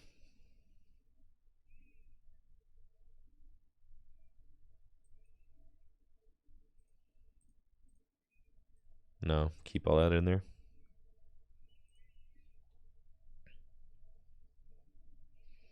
I mean, I think like Penny is good.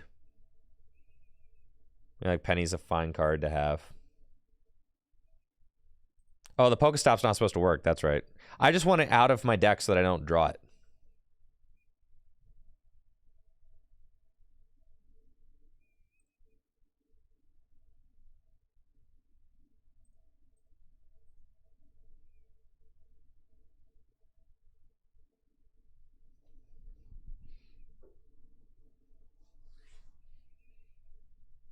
All I need is boss's orders for game.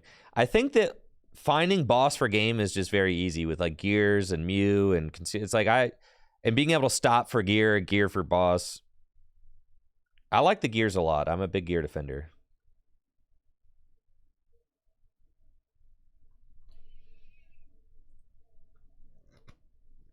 No, gear should not work with Toad Scroll out. My Pokestop should not work with Toad Scroll out because it's my trainer card, right? It works for them, but it says cards in your opponent's discard pile can't be put into their hand by an effect of your opponent's trainer cards. That's my trainer card. It puts cards into the discard pile, then it puts it back into my hand, right?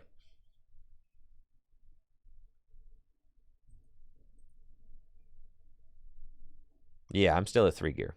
It's broken.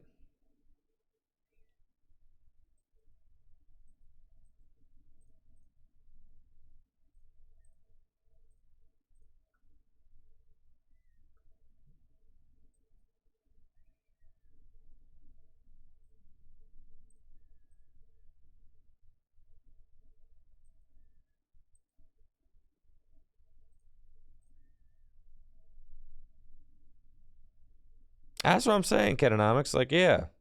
It's just simple is best. Simple is best, bro.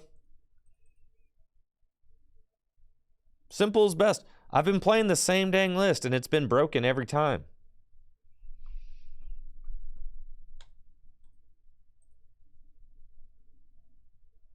Simple is best.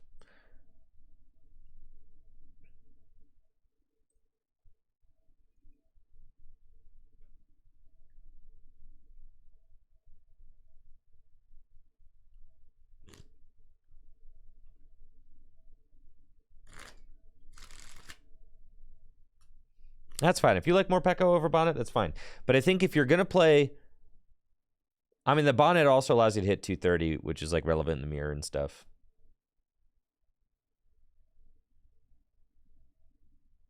The rationale behind the Brute Bonnet, it's a single prize Pokemon that can have 180 hit points with the tool card. Do you know how good a single prize attacker that can't be like knocked out by Cramorant is against decks like Lost Box, Guardy? I mean, just being able to like it's a single prize attacker that actually takes meaningful KOs. And outside of that, right? Like Brute Bonnet can knock out a Cramorant and a Cramorant can't knock out a Brute Bonnet in return. Outside of that, it also allows you to hit 230 with Calamity Storm, which is also very good.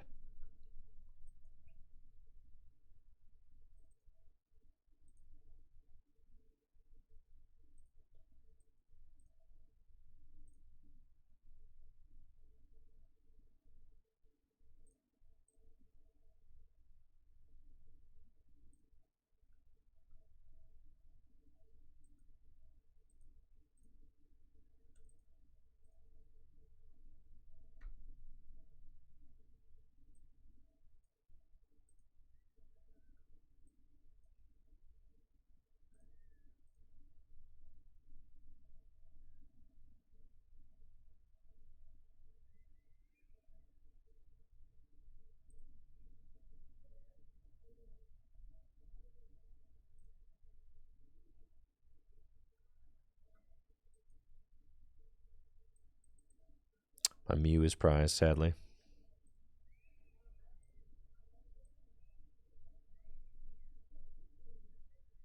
But I got a bench spot for Luminion.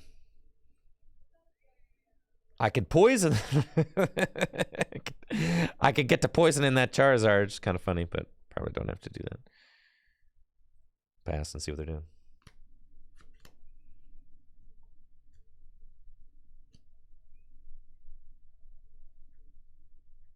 All right.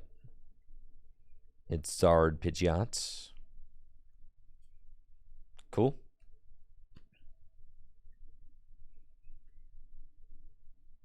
Now, of all the decks, Baxcalibur, Roaring Moon, Charizard. Those are the three.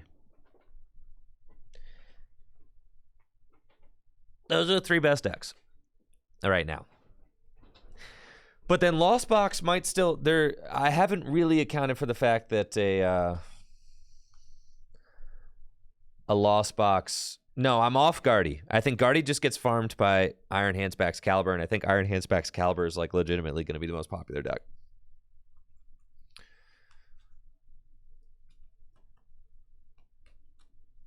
I think Lugia is a fine deck right now, but I do think that it just doesn't feel as good as some of the other decks, in my opinion. Okay.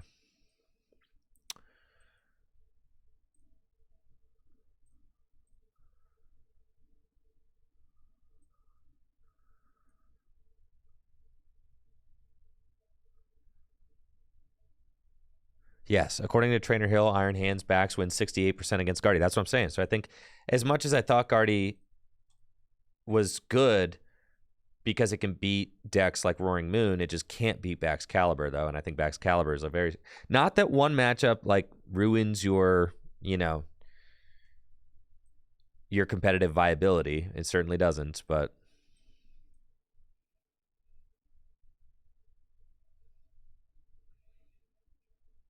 What, I said I would have to eat a Pokemon card if what? I know it wasn't good, was it? Did I say if Lugia wins? What did I say if what wins? What was going to make me have to eat a card? I don't want to eat a card, man. Palpad back in. It was Lugia, and I said what? If Lugia does what? If Lugia wins? Oh, God. I'm going to keep the Palpad for now.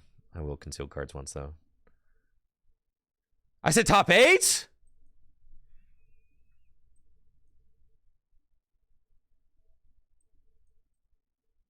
Surely I was intelligent not to say.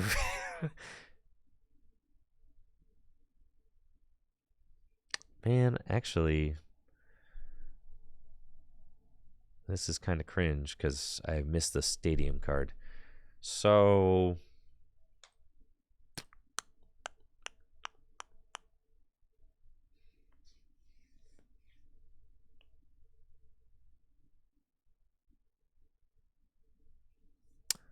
Yeah, this is awkward.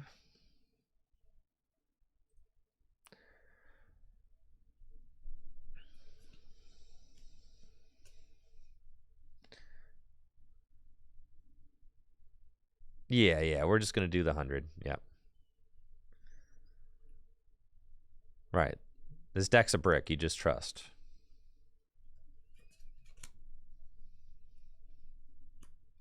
That's true. This card is actually not retreating. That is true. See, you guys are so smart.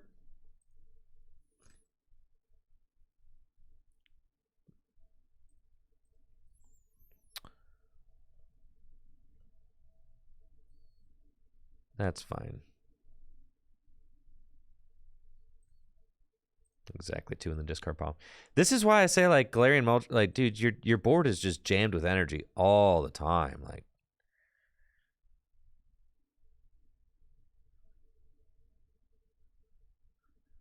you were constantly overfloweth with energy.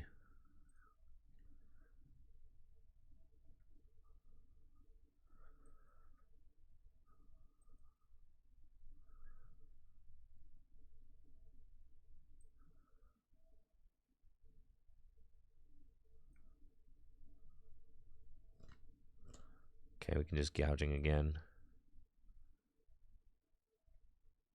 That's what's up, Jesse. Thank you. I know, I got a lot of haters on my Roaring Moon list. But it's gas. It just is.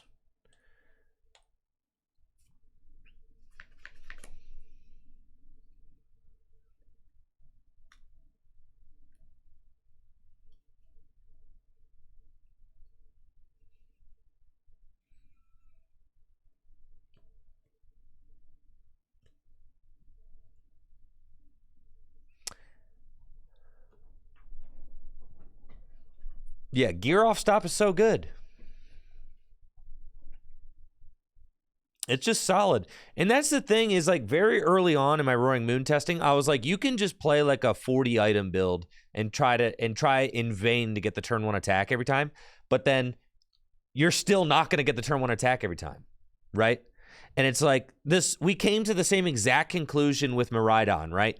We were like, oh, we can play trekking shoes, we can play all this stuff to try and guarantee the turn 1 attack.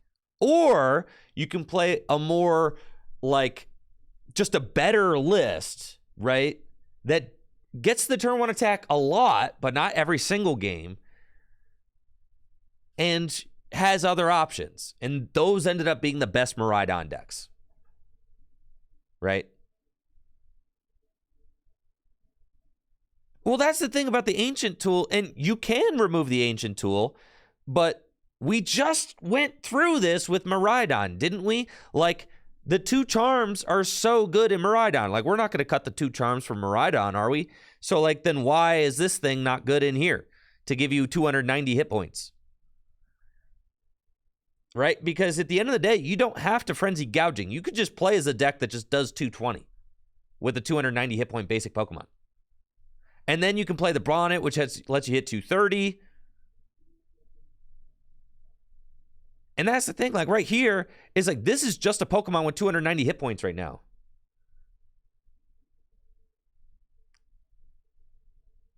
And I can go boss KO this Entei.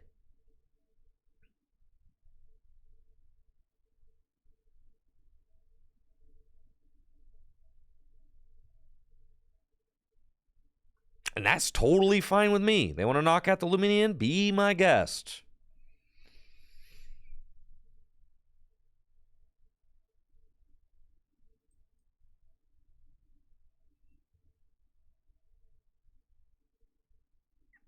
Okay. I guess.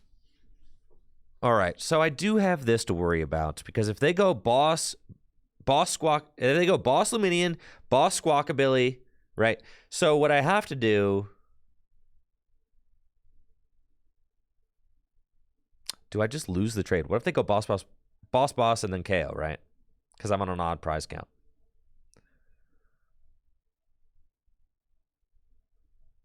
So let me think.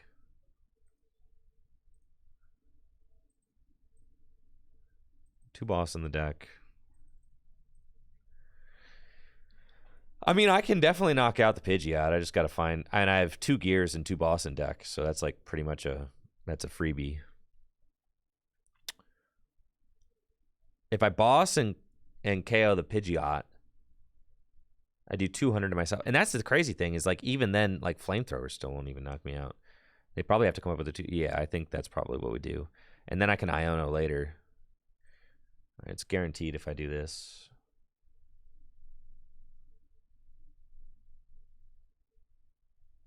I mean, I can, like, almost penny my pennies in the discard pile right now. So I think we just gouge this guy.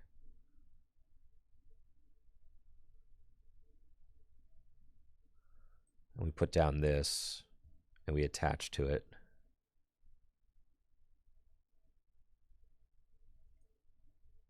Okay. I could also boss a single prizer eventually with a Brute Bonnet. I've got the stops now. I'm going to save that. Yeah, we're just going to gouge. I'm going to save the booster. All right, they could play a vacuum or something, so I'm just going to save it. And they do play vacuums. I should amend that.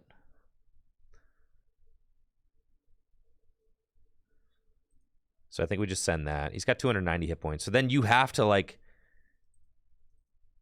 And that's the thing about the capsules, too, is the capsules make you so much more resilient. The difference between 30 hit points remaining and 90 hit points remaining is huge, right? Because if you only have 30 hit points remaining, Charmander's knocking you out, dude. Like anything.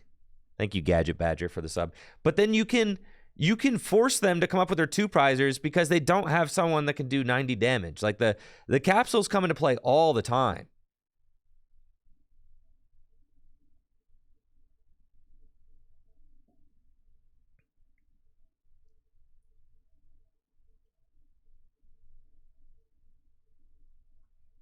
I don't know. I think personally having a basic Pokemon with 290 hit points is pretty sick.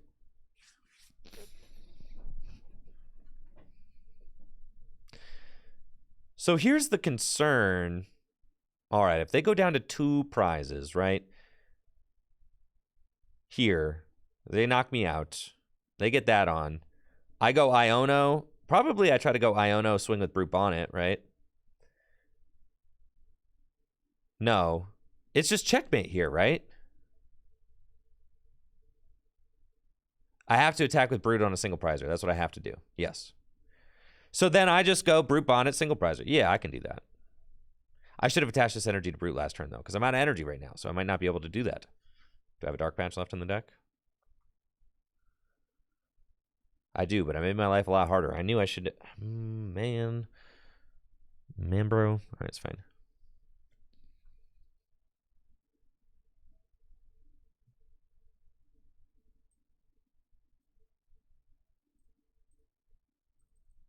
I've got 2 Dark Patch. Man, I really made my life way harder for absolutely no reason, but that's fine. I've got 2 Dark Patch and 6 cards. I just need to find one. I cannot afford Iono because they have checkmates. No, I have to... Yeah, I have to stop. Okay, we're going to do that.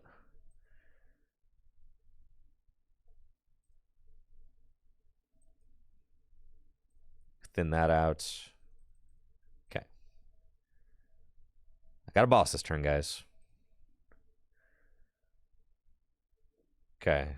Unless my bottom 2 cards are Dark Patch. There we go. Okay. So we have to do that.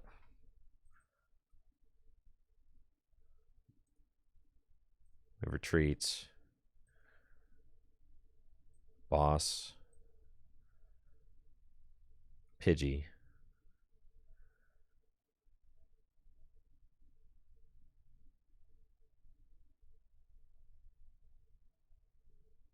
We're going to knock it out. Put this down. And then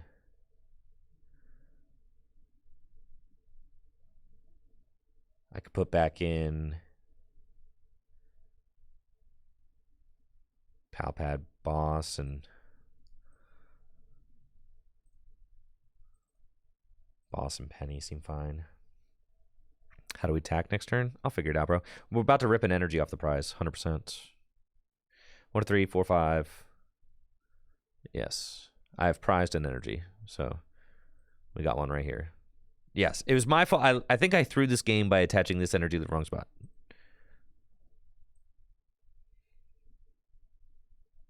Oh, I've got another Dark Patch in the deck. That's right, that's right. And here's a Dark right here. Well, yes, I do have Seda and Dark Patch. But if they attack with Radiant Charizard, then I'm bodied.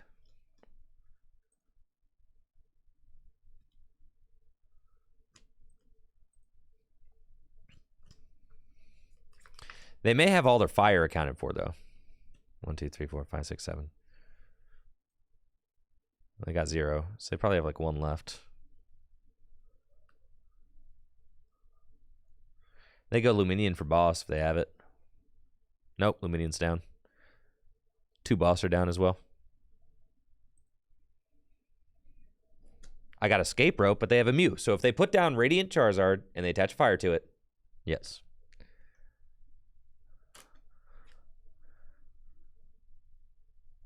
So there's the Radiant Charizard right there. And see, they just Ultra Balled away a Pidgeot. I mean, if we had not knocked out that Pidgey, then they could have gotten Rare Candy and then go boom, boom. See? There we go. Let's go. They had Rare Candy Pidgeots, literally.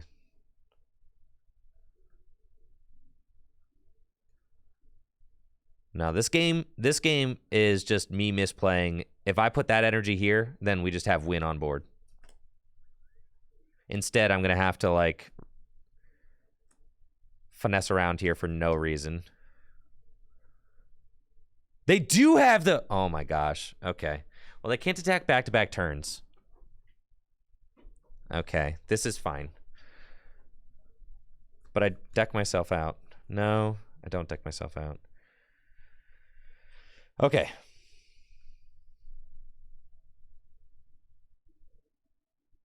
See, if I just put this here, then it's game. I go Pokestop boss. All right. So that's user error, first of all.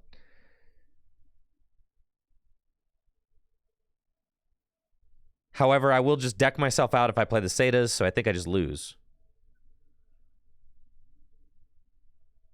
Well...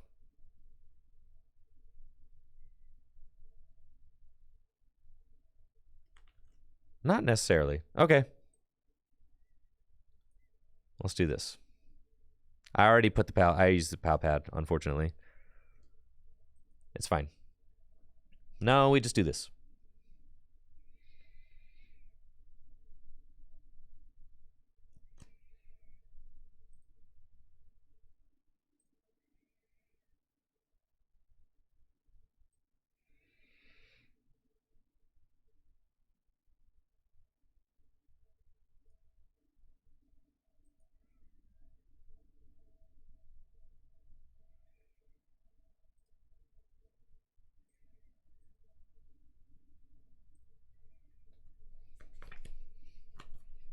Okay.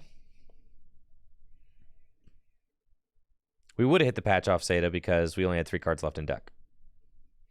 So I just misplayed by spreading 1 energy out, and I also have 1 energy prized. But that's on me. So they pass, right? And unless they have boss in hand,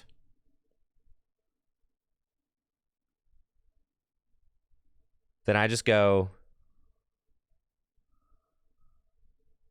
I have boss in deck. Okay. So then I go Penny here. Put that up.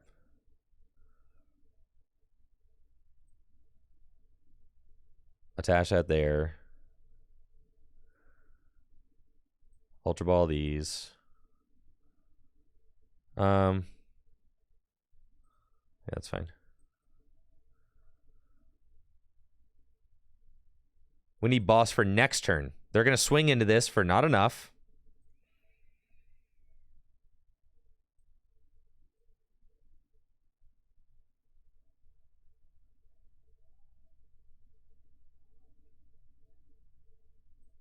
Sure.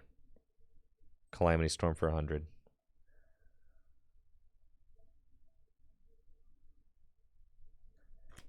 No, I can...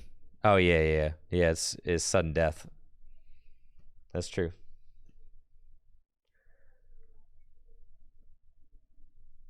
They have to not have vacuum in the... They hit for 300 with this, but they need to not have switch. This thing has a retreat cost of 3. See? All right. Okay. But the problem is... Well, they can't attack again. Hilariously. So... so I Seda and pass. Yeah. Okay. And then we pass.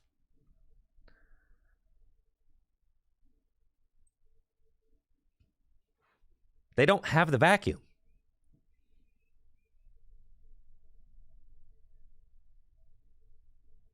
I don't know. Oh my God.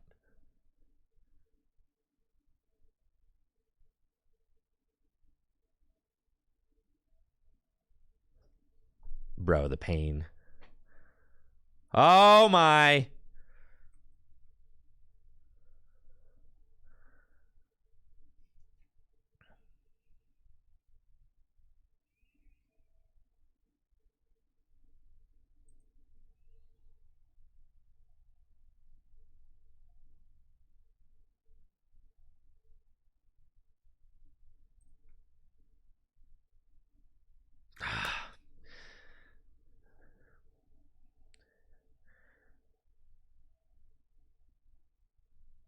Yeah, there's no way for me to get it.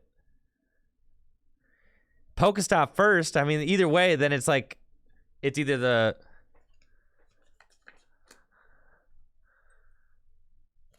That's true. You escape rope. And if they put up a single prizer, they might not be able to retreat it. Okay. Right.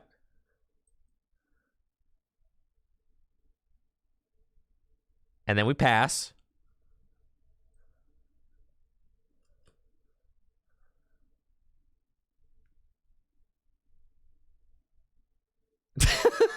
No!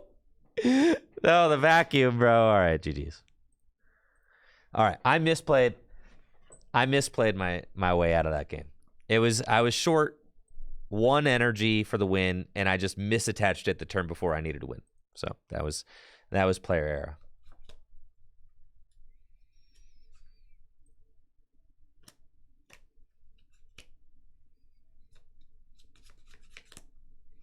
They did not use the vacuum yet.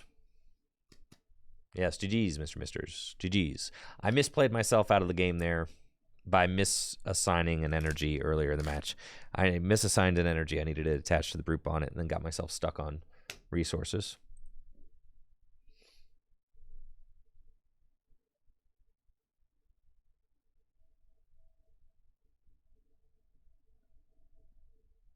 Yeah, or thinning the 2 stops of the Ultra Ball before the Iono would have also done it. Yes.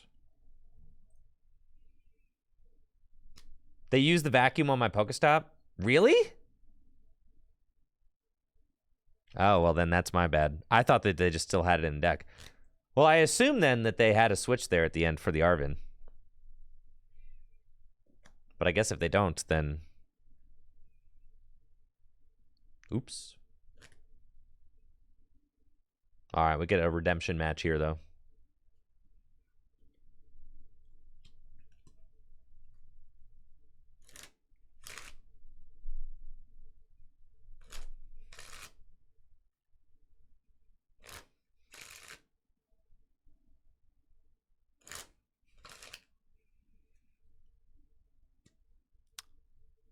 The thing about Lost Box feels like it's laying low right now, which definitely concerns me heading into LAIC because it's definitely still good. It can't not be good.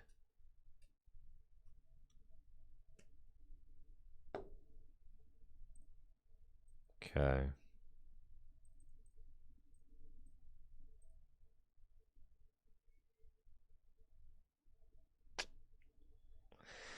Oh, yeah. I think we just go for the stop first to see if we can't use this dark patch.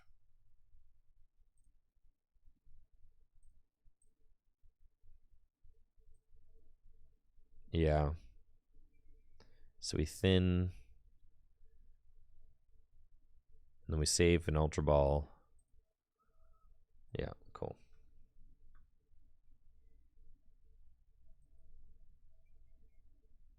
So we hope we hit an energy off the... Oh, yeah, that's fine. Hope we hit an energy off this.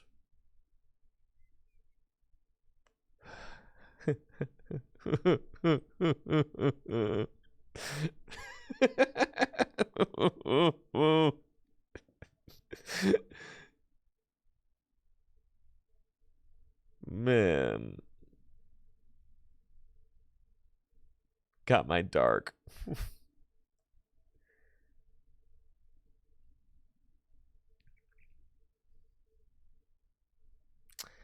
I just don't really know what you would need Rod for. I mean, you could play it. I don't think it's totally necessary. I think if you play smart, you don't need it.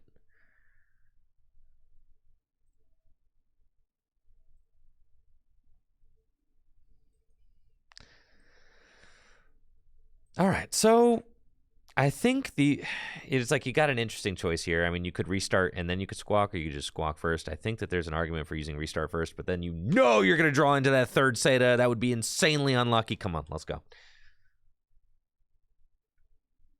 Dang, bro. Yeah, I hate my life for sure. See, ideally, you find a darkness there because you play more darkness than you do dark patch. So it's all good. Here we go.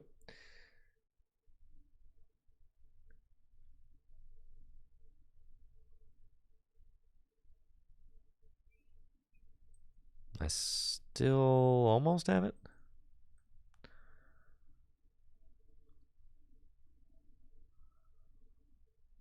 I need to find a darkness off of this concealed cards.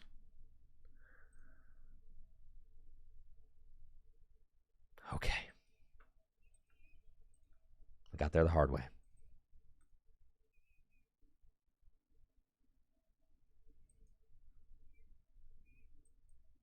Heavy ball? I mean, what?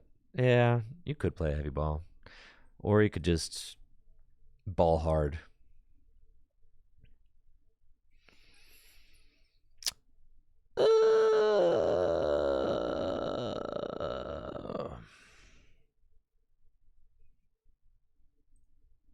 Palpad back in like what? One Seda, one boss.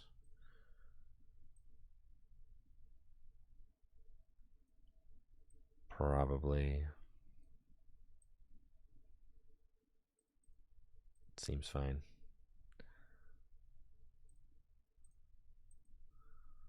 And then Calamity Storm, leave the stop.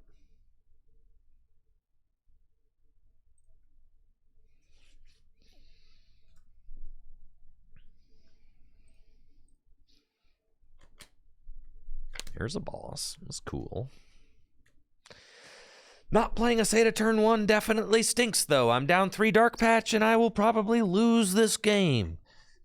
My resources are looking bad. It's one of the reasons that I don't love Energy Switch in this deck, because I do feel like it kind of... I don't know. I feel like you just want to find the dark patches. And if you find the dark patches, you're fine. Energy Switch is just... And I guess it can get you out of a rough start if you can't find your dark patches or if you prize too many. But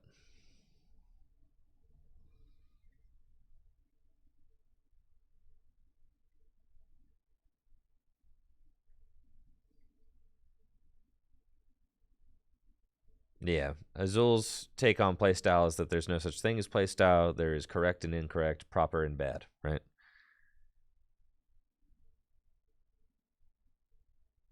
See, you let them have the stop so that they do that.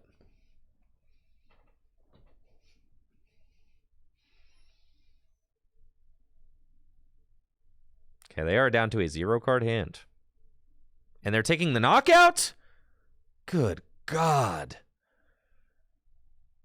I needed you to not do that.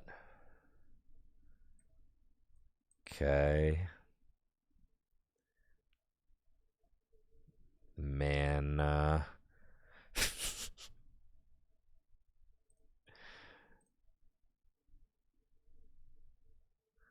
okay.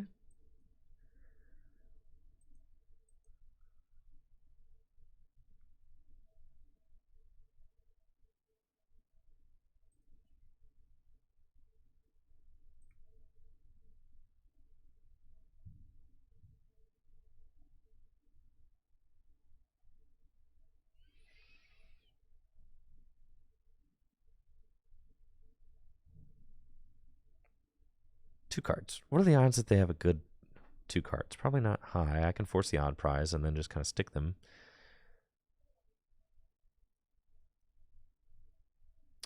Okay. That's fine. I think we can give them the brute. Sorry, Brutus.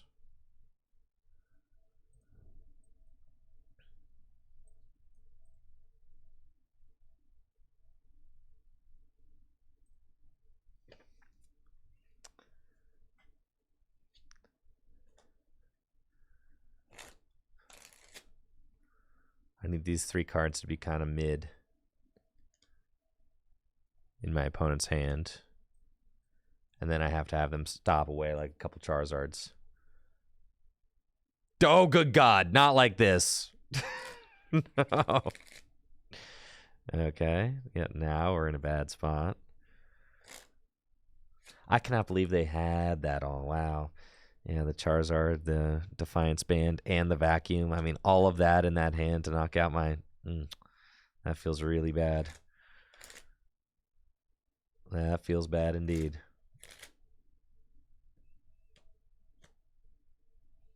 Well, I guess that's okay.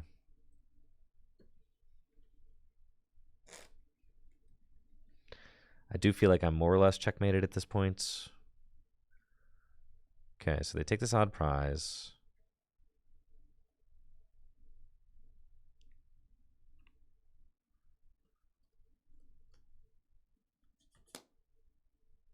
Well, not necessarily. I mean, they have to set up another Charizard, right? So...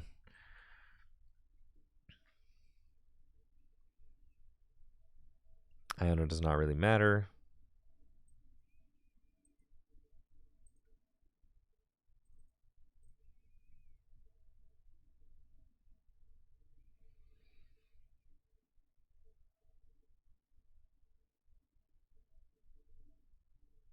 Yeah.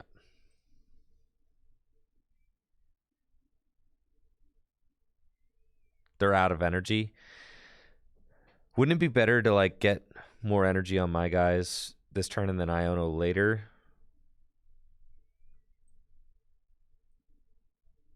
Like Seda here. Then I'm kind of like loaded up for the rest of the game.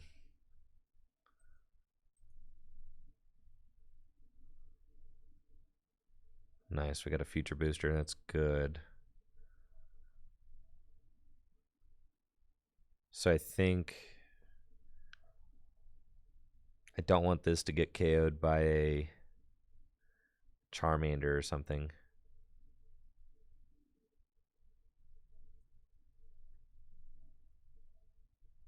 And I have to just knock out the active and then Iono next turn. Attach that there.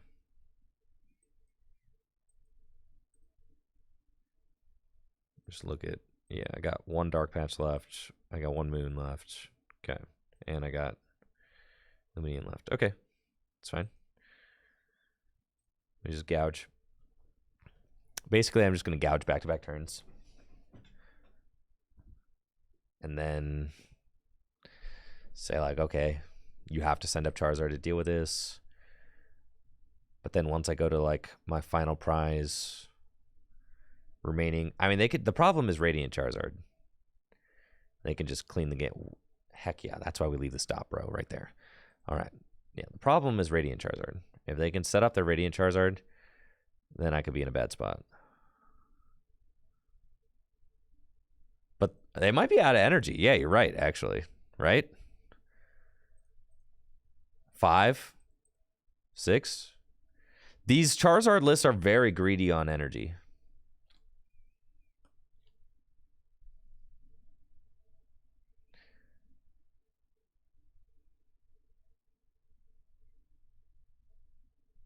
Yeah, they ain't got nothing. All right, it's GG's for sure.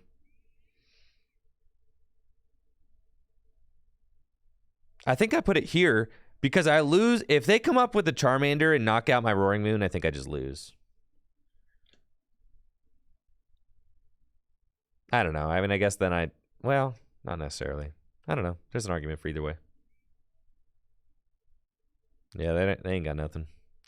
Okay, so then I go... Switch cart. Blammo! And then, yeah, it's pretty much GG's from here.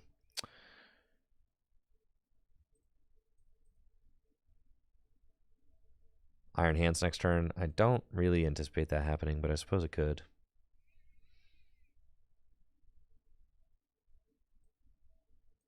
I don't want to give them access to the rod any easier, so we'll just chill here.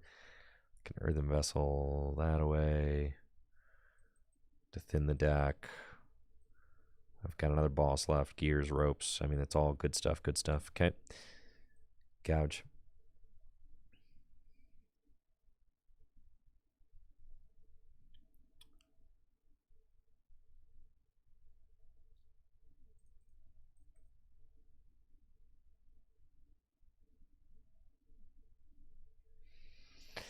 Yeah, I mean, you could Infernal Rain, play a Lightning Energy. What, Charizard, Iron Hands? I don't know about that.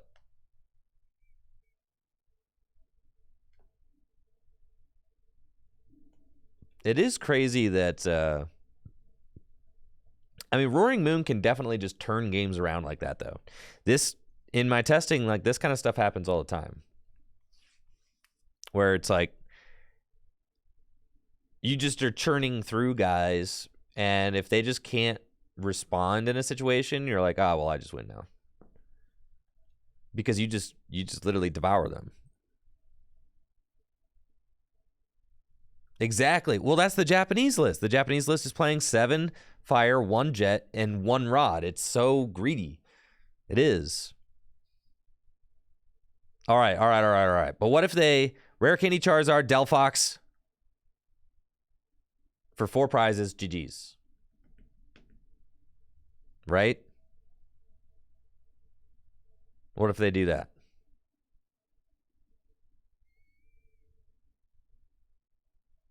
You didn't consider that, did you?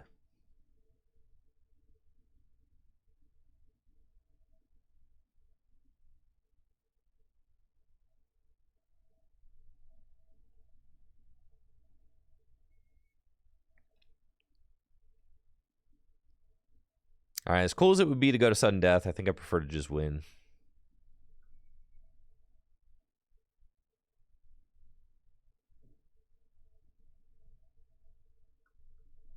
Thank you, False Red Start, for the 3 months. I heard sudden death doesn't, like, work. No, for the content, I'm just going to win.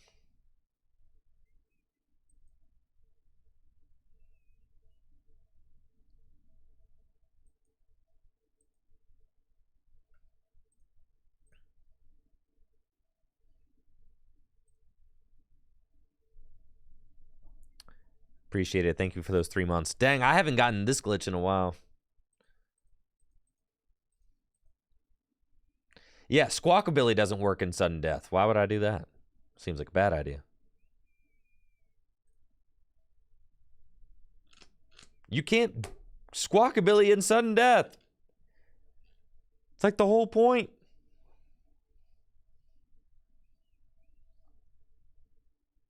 I played 2 of those.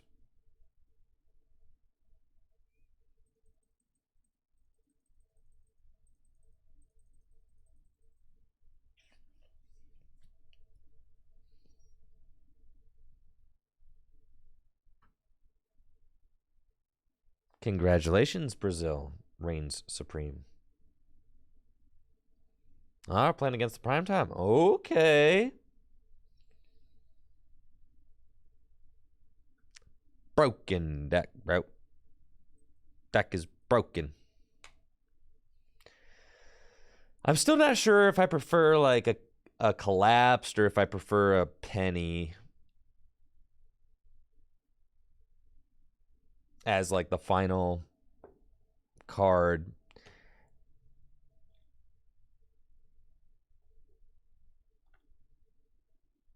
Ah, Moon v Moon, eh?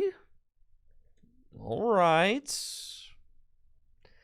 Well, the problem with collapsed is that very often at the end of the game you only have like 2 or 3 Pokemon out. That's the thing.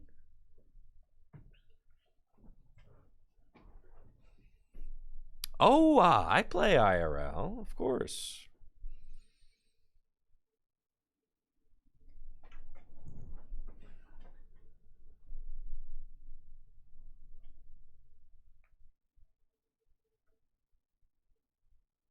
Okay. So they have 2 single prizers out, which means that I can't necessarily guarantee a 2 prize knockout to start the game, but I could go in with my Brutus and take a knockout that way.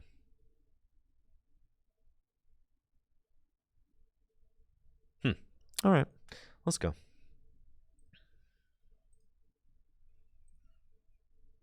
2 of those. I'm probably saying I don't have a switch card yet. I will Ultra Ball. I definitely want the Squawk. I could. I don't really want a Luminion, but I could. I'll get these two. And then I think let's just gear and see if I find it. Then I can Ultra Ball and then just play the Seda. If not, then I can Squawk. Okay, I'll do that. Yeah. So we'll do that. Thank you, Andretti, for the Prime sub. Appreciate that. So do that. And then I don't have to Luminion, which is nice. I do kind of want the Mew. And then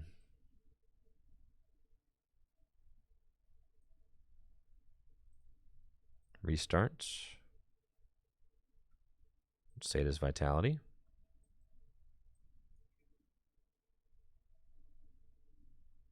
Extremely cool.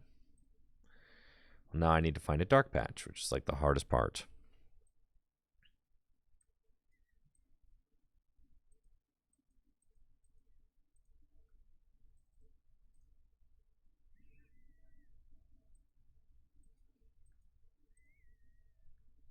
Okay, I'll get Radiant Greninja. And we've got 2 darkness down.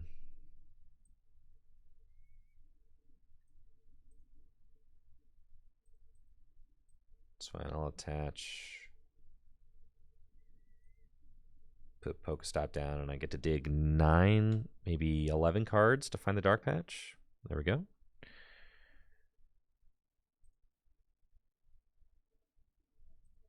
Oh, I should have. They can send up Radiant Greninja. Okay. Oh, but I've got switch cards, so then okay, never mind. All right, yeah. I'll just knock out the Mew, save the Radiant Greninja. Okay. Conceal cards.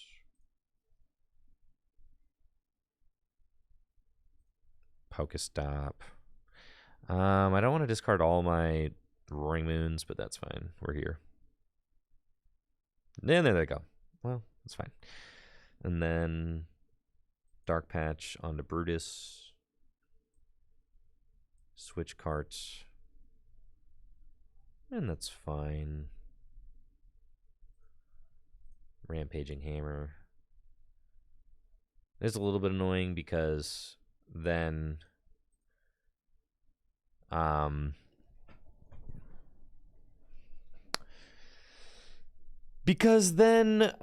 cannot hit the 230 math without Brutus. He's about to go. But if then they dodge the Brutus, I mean, then I can. We'll see. They got Seda's Vitality, so now they're, kind of ready to roll. And this is going to be a funky match. I'm actually really curious to see how this one goes. Looks like he's playing a little bit more of like a turbo version with trekking shoes and stuff. It's kind of neat.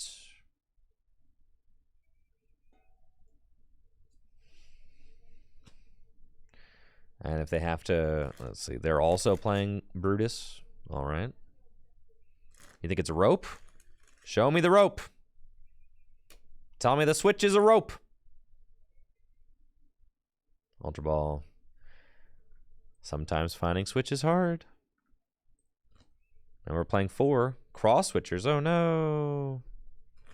Okay, they're gonna knock out my Mew. It's fine. So then I think I boss the Brute Bonnet and take it out with my Brute Bonnet to go back to even prizes and force another odd prize. It's probably what we're doing. So that's fine. Now, if I could find the thing, no, that's not how that works. All right.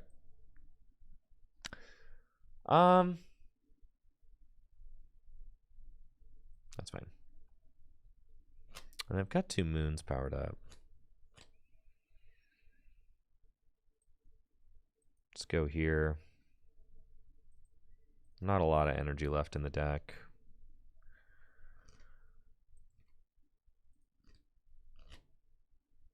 Man, Man. I think I'm kind of just saying, like,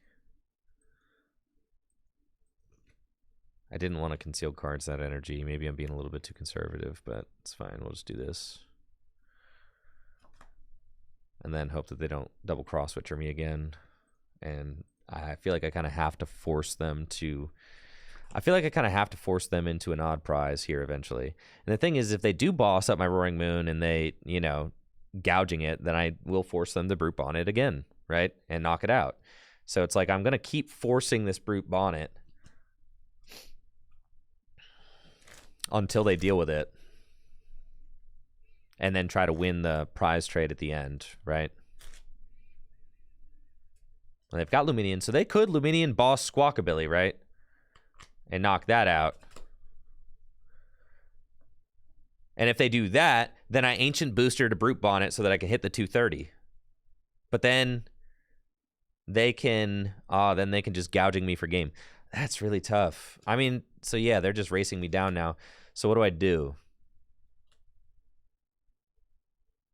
Is there any way I can even... I think they just checkmate me here because I can't really deal with...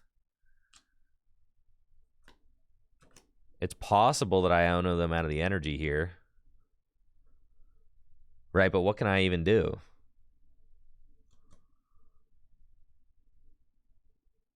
Huh. That's just bad.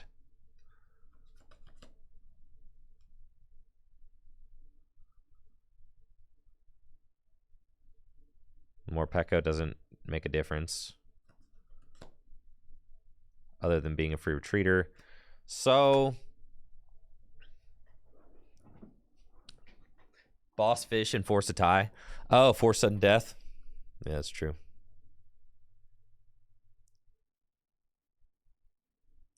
But that doesn't force sudden death because they'll just gouging me. What are you talking about?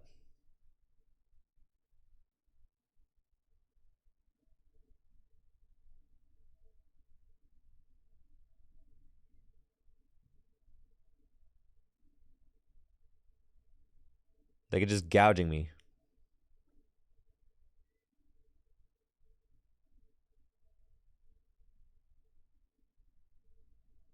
No, if they gouging, they win. Right?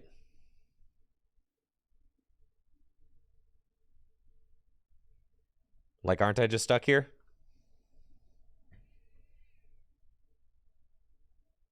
Yeah. I could Pokegear for Iono. And Iono to 2 and say, you have to not have energy off an Iono to 2? Like, that seems insane.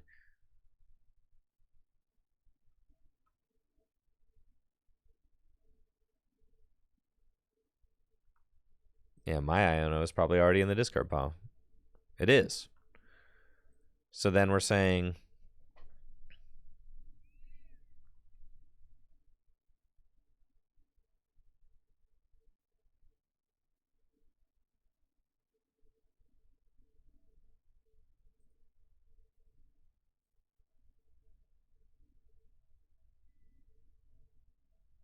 A Dark Patch Rope.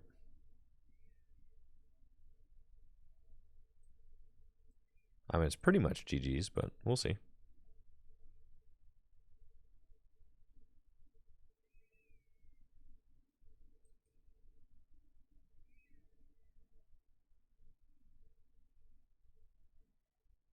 Yes, I think it is Mahover.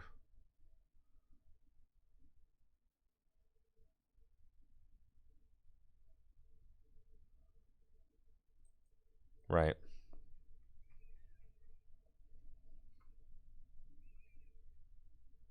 Nothing really we could do here.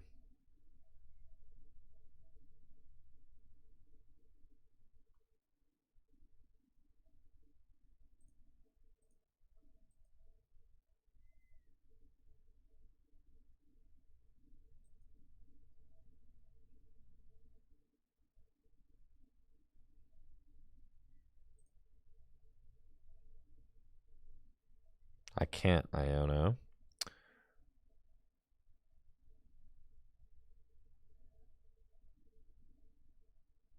Yeah, that's GG's. Yeah, well played. I think there I did get sauced up by the cross switchers just because they were able to go boss and we couldn't force the odd prize, which was like the whole thing that we were trying to do with the brute on it, but we could not do it because they just got the double cross switcher play. So that was pretty crazy for sure.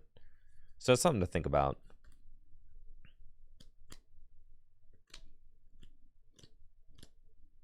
No, that's prime time. I know him personally. I'm not being passive aggressive with the emotes. I'm trying to tell him GG's. How do you tell somebody GG's if not with a thumbs up?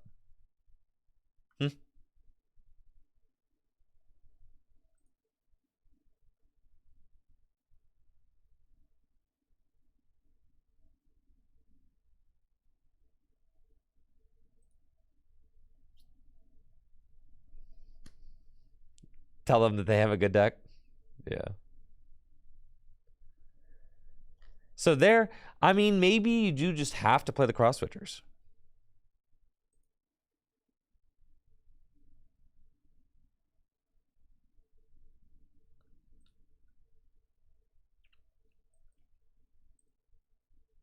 So that you can give yourself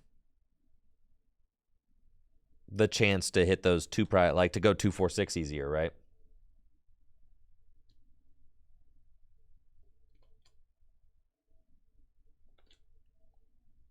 Because you just have to go 2-4-6. You can't really like get in that trap of just having to play. Oh Lord, please let me get a turn 1 attack. Judge Path, Roaring Moon. No, your attack discards the path.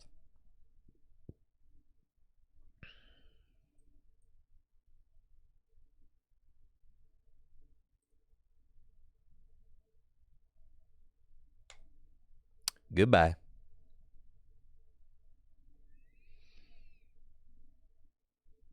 Well, this is terrible.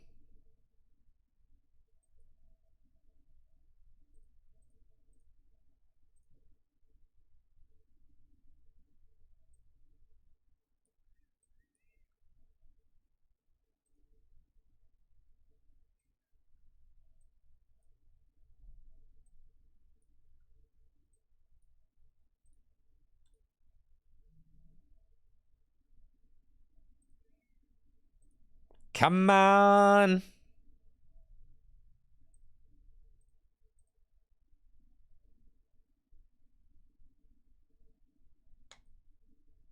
The moon is the matchup's supposed to feel good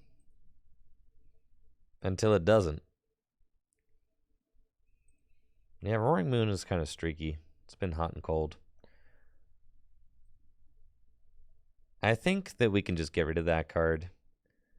And I think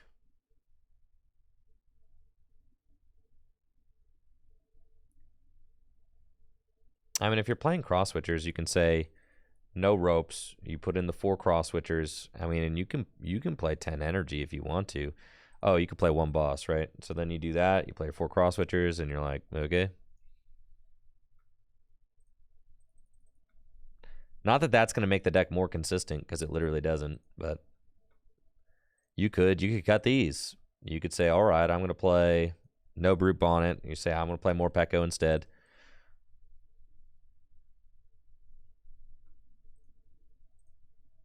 You can.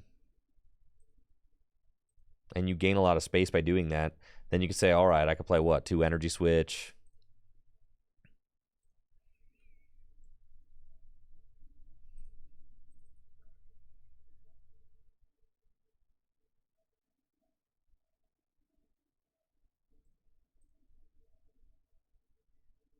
And I'm going to be honest with you.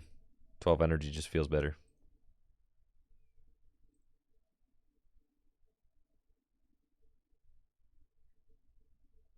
Boom. Do we cut fish? No.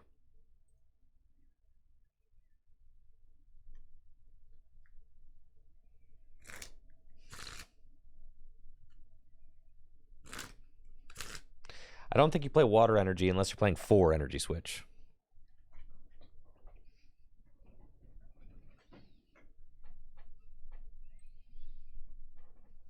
But I've put in a lot of games with with the other version of Roaring Moon that I have, so I think it's certainly worth trying out a different version. Why not?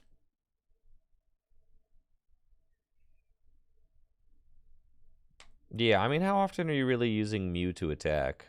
In what matchup are we? I do think Roaring Moon's tier 1, yeah.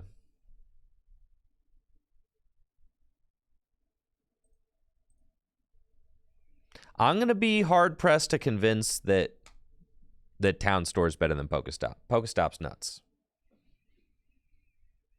Because Pokestop fulfills it fulfills more than just... It fulfills more than just getting items into your hand. It gets dark into the discard pile. I can't tell you how many times...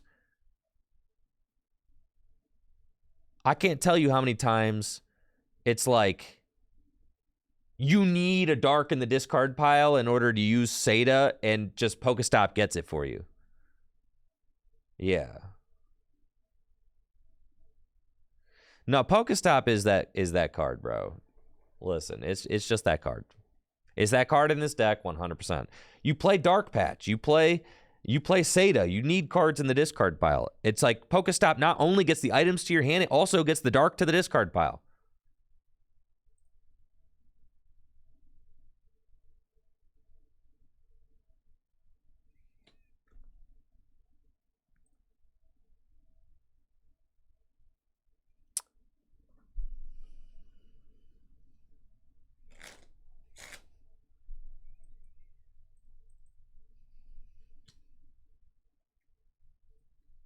All right. Yo, Jelly Guardy? Come on. Guardy is one of our worst matchups by far.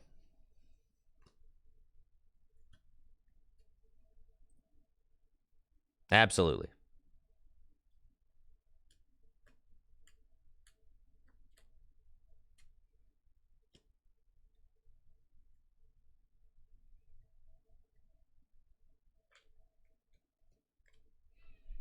And this is a situation where Brute Bonnet, I feel like, is a lot better than Morpeko. Morpeko kind of schmelly, kind of stanky.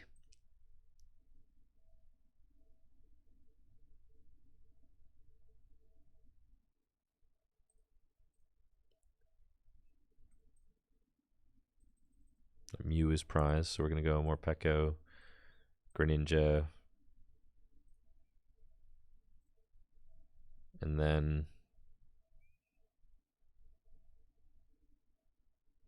we've got the Sedas in hand, so we want to use those. I'm gonna conceal cards first. Right, we found the other dark. That's good. So I can Ultra Ball away the gear in the dark, or Ultra Ball away the... We'll get rid of the dark, right? And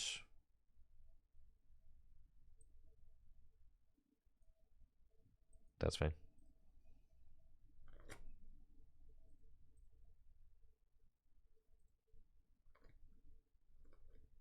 But then I want to hit a second Roaring Moon so that I can actually Seda to that as well. So we're going to try the... Hold your breath. There we go. See? It's broken. All right.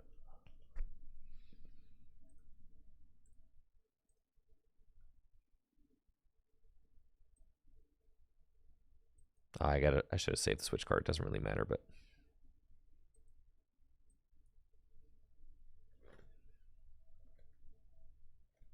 Okay. Sometimes it's just easy like that.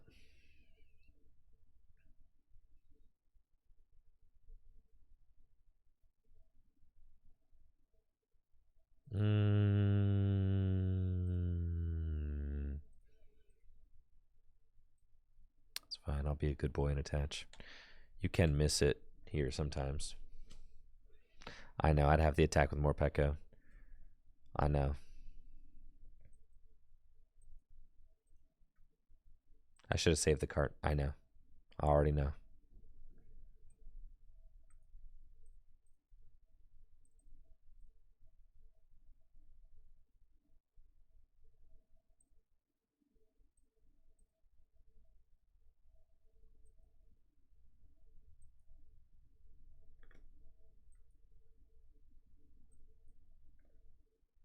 They're giving me a big thumbs up. They like my deck. Oh, that's nice. Okay. Calamity Storm, and I'm going to discard the Stadium. Yeah. No Stadium for you. Sure.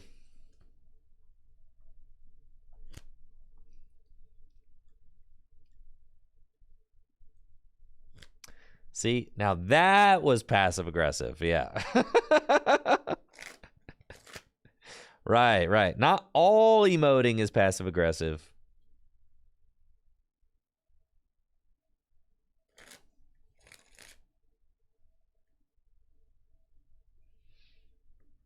Is this Hermione? Is this the Gudra guy?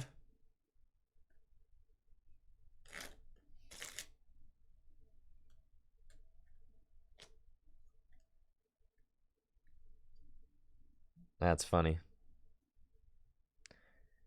It seems like the Gudra guy really likes my deck.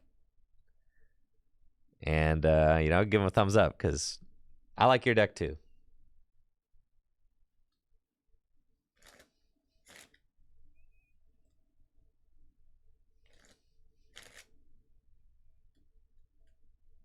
All right, we got the reversal.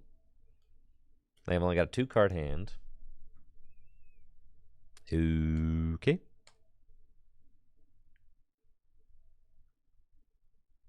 Energy Switch. What a cringe card, bro. This thing's not even... See how terrible this card is, bro? Can't even knock out a Curlia with it. Like, what's the point?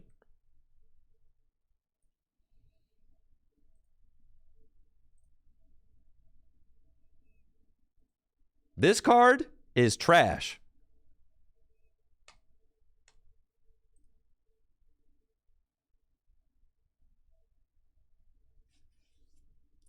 Free retreat. Muse got free retreat. It does 70 damage.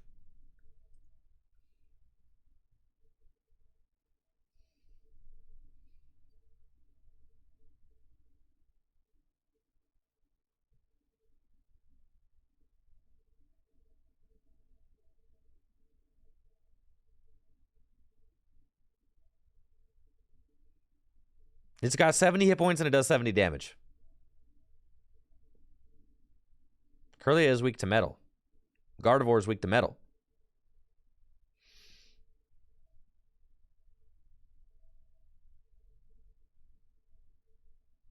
Bro, I'm about to get hit for 150 damage with this brainwave.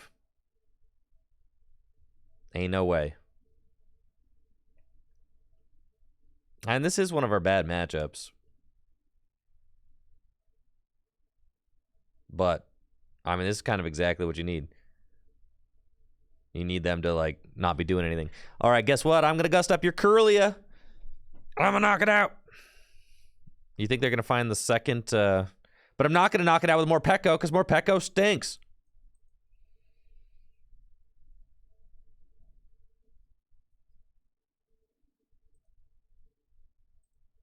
Thank God I still have Boss's Orders in here instead of those godforsaken cross-switchers.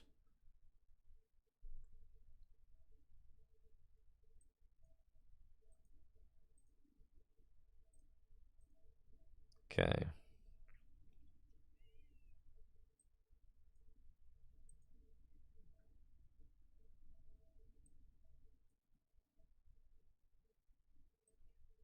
Listen, Morpeko, ain't nobody attacking with you, dog.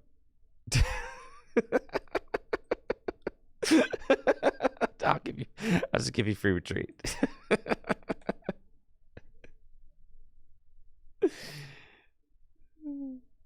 Listen, ain't nobody attacking with you, Morpeko. You're terrible.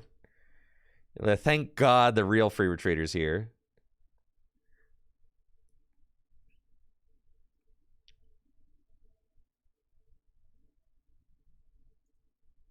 You know what? Playing you just makes me miss Brute Bonnet.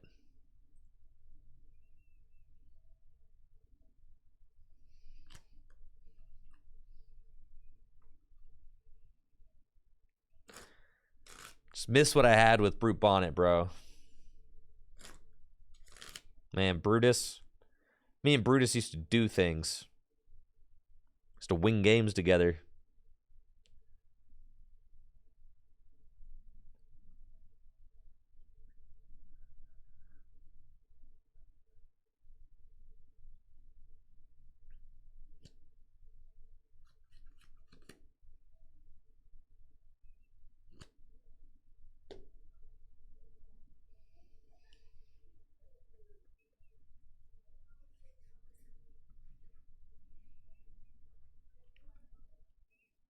All right, so how much damage you doing now? 5. 5. Is it 210? Chillin'. 210 is fine.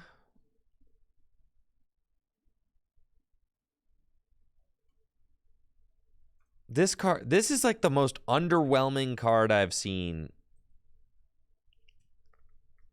This card is like right up there with the terrible Zeraora that I played at Worlds. That Zeraora was literally only there for free retreat though. But it's up there. Like that Zeraora was terrible. This Morpeko is also terrible. There are better options. Yeah, maybe if Mew EX didn't exist, sure, yeah. But the fact that it's only got 70 hit points, I mean, it doesn't trade with a lot of single prizers. Like here, I can't knock out Curlias. I can't really knock out Guardies. I can't do hardly anything.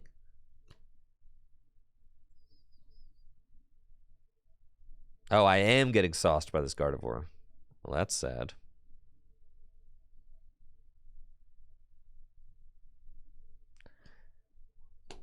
This lack of, I guess, we just... This... Oh, this is terrible. You're going to win without putting a single Guardian into play.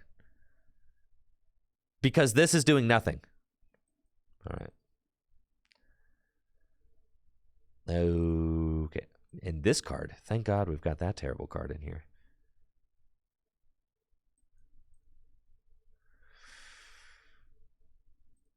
I shouldn't have just slammed that down, but that's fine.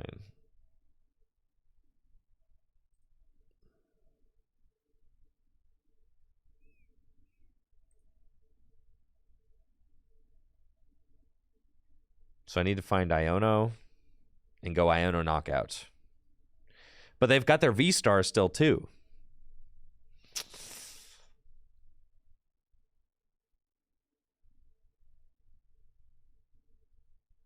No, but okay, this doesn't work, so all I have to do is cross-switcher. All right, I'm tripping. Okay. Yeah. Because we're going to be tied. Okay. That's fine. Those energy switches are so underwhelming, too, but it's all right. Okay.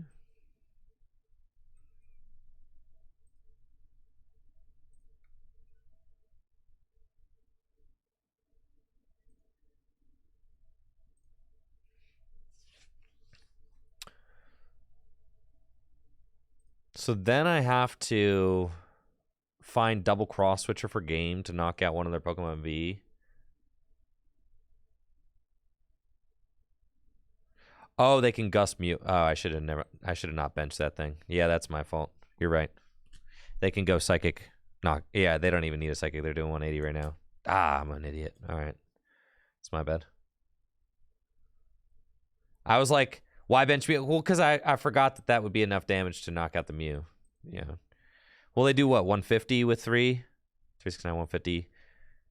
So if they have another psychic and a boss, they win, yeah.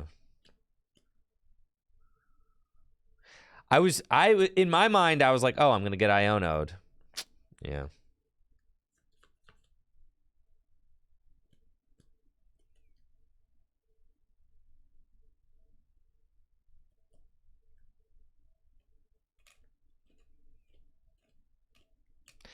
It's true they might only have a counter catcher. That'd be funny. Ah! They're both gone. See, we're chilling, bro. I knew it. See, I knew it in my heart of hearts. I knew it, bro. I knew it. See, so that's why I benched the Mew, because I knew that they didn't have it. So I actually it was the instincts kicking in. It's my instincts. Emphasis on the stinks. Yeah. Wait. 4? All right, that's not enough. Wait. Can they knock me out? 4? How do they get 4 on there? Are they just Shining Arcane into some stuff? Wait. Did they just Shining Arcana for 2?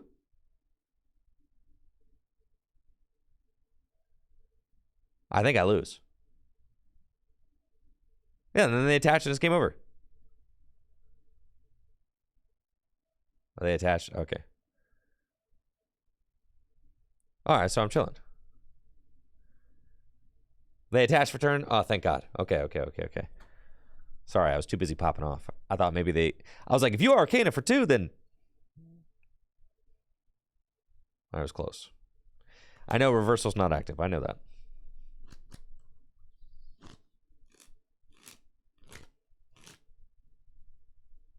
Yeah. I'm chilling. They're doing 180. That's fine. I have to find double cross switcher though. And the problem is that I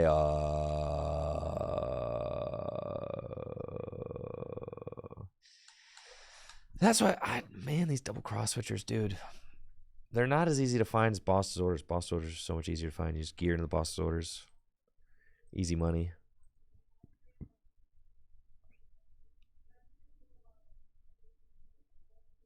All right, so they're going to retreat. It's interesting. They've used their V-Star now. Collapsed.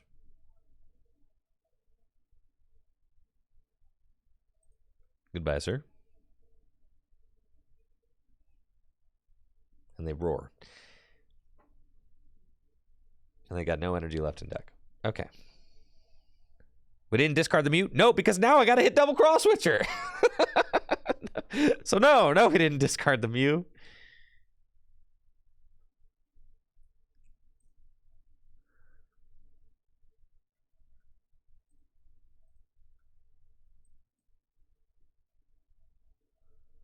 Well, there's one cross switcher. What are the odds that I hit like a...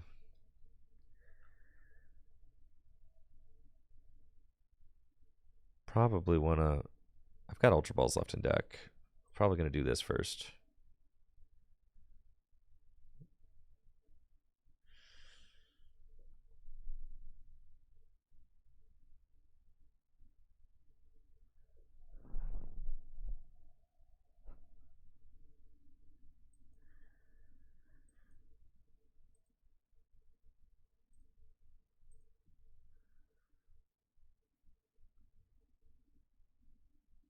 This is scuffed, but fine.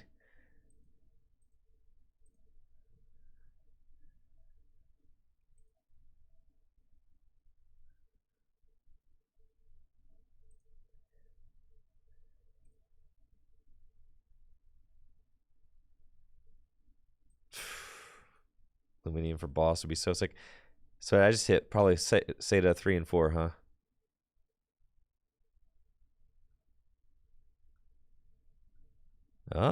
Is there a 4 Seda in there? Let's go see.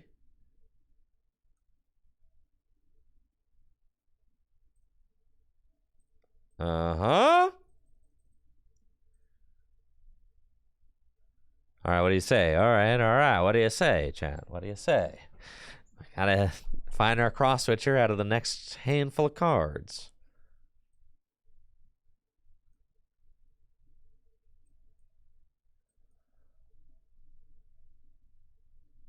Easy money.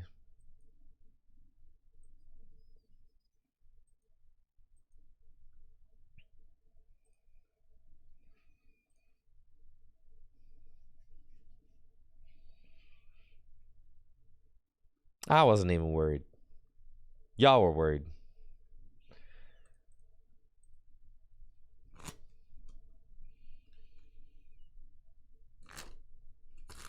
Not gonna lie, yeah, that was sketchy though.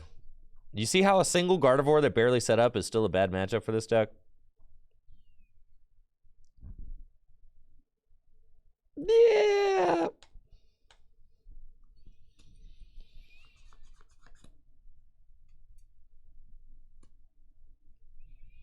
Morpeko's terrible, yeah. I know.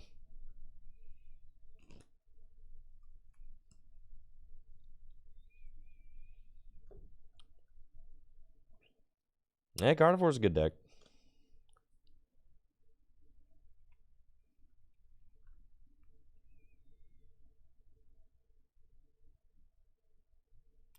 Yeah, Gardevoir could be played a lot at LASC. It's true.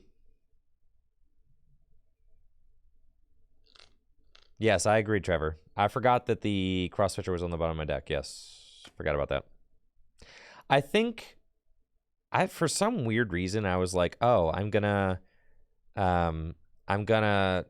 like stop into like Ultra Ball and another card, then Ultra Ball and thin my deck and Mew for 2. I don't know what I was thinking, honestly.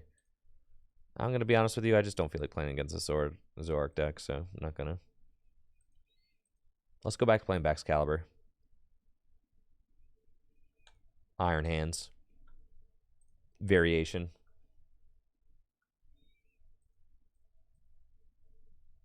Okay, we'll do the Bax Hands. Okay. I'll actually see if I can get enough games for like a YouTube video with this deck or something.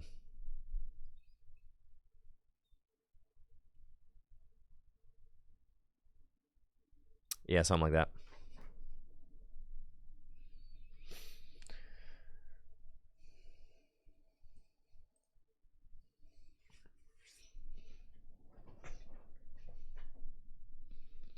Yeah, Chien-Pao's good. I think Chien-Pao will be like a top 3 deck.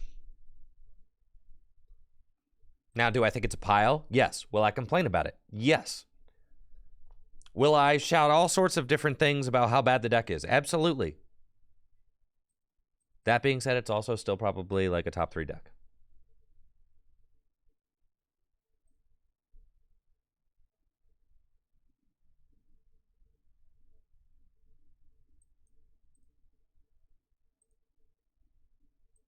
I think the top 3 decks, I think, are Chien-Pao, Roaring Moon, and Charizard.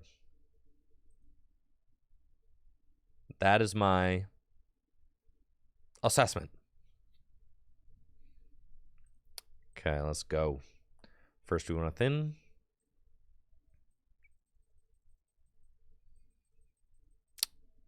Kind of going to have to find like a, you know, a Frigibax or something. That'd be good.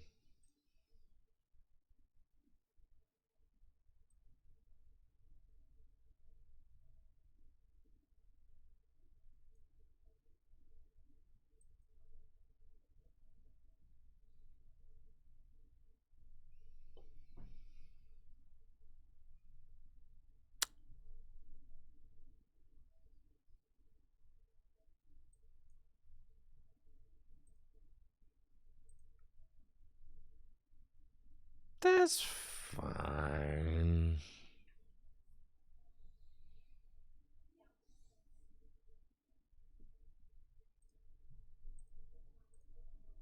Okay.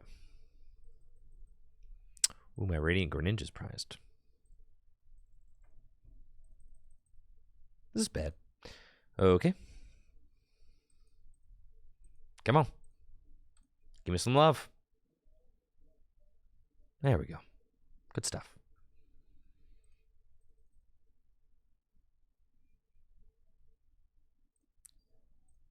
Radiant Greninja's prized, and I mean, if it's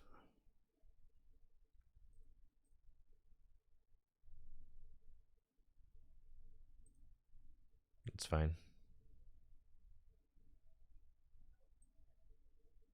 I mean, if it's Roaring Moon and we get smacked turn 1, then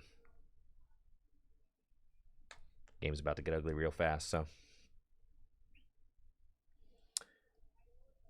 yes, I am going to LAIC. I'm sleeping on Oh God, no! This matchup's horrible, bro. It's Urshi. I forgot. I didn't see the mulligan. This matchup is terrible, man. Look at all these backwards cards, bro. What am I supposed to do about those?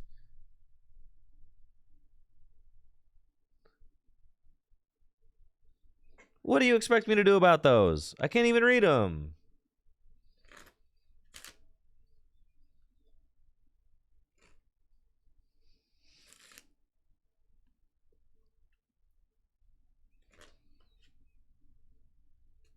What if I get turn 1 yoga looped?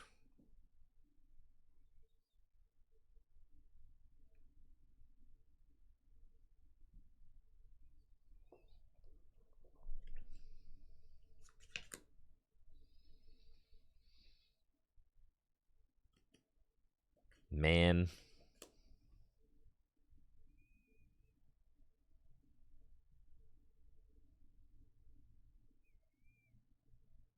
Well, this is a valid concern if you're thinking about playing Chen Pao Excalibur. You gotta look out for these guys. These jokesters over here.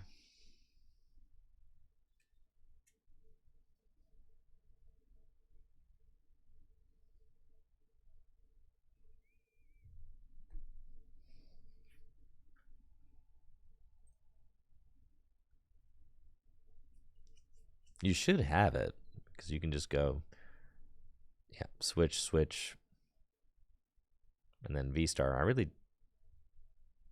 don't. I guess there's. I mean, we could certainly crawl our way out. This deck does fizzle out, so kind of just weather the first time. Oh my God, what is that? Oh, thank God Oh my God, dude.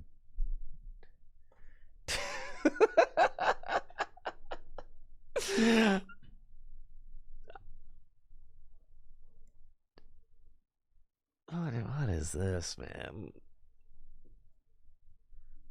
What do you want me to do, man?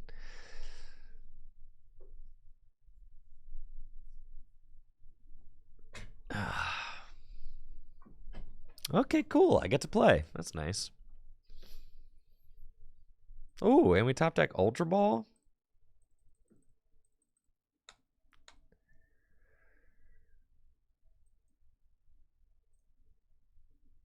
Okay.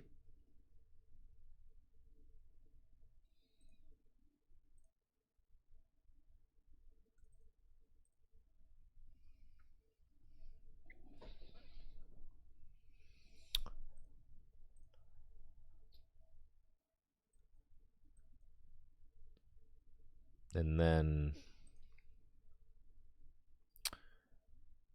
got 2 energy in the discard pile. That's fine. Earthen Vessel here.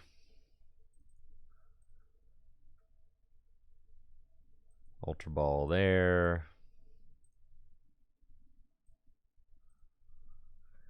And we'll Industrious Incisors.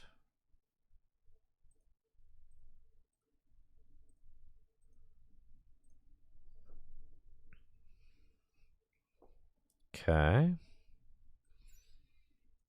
Superior.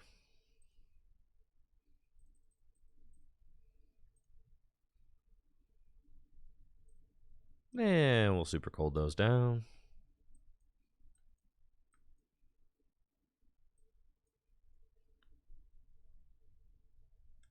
And then Hailblade.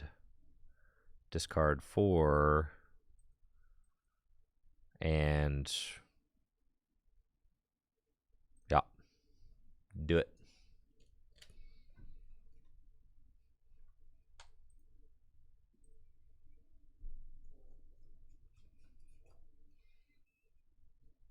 I overloaded the energy because I don't know if they want to be cute and like devolve me or something. Still want to have the energy on board, I think.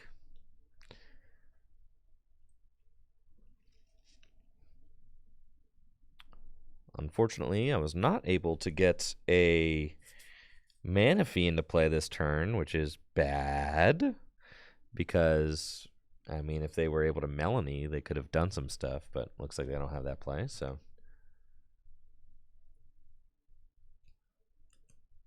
Yeah.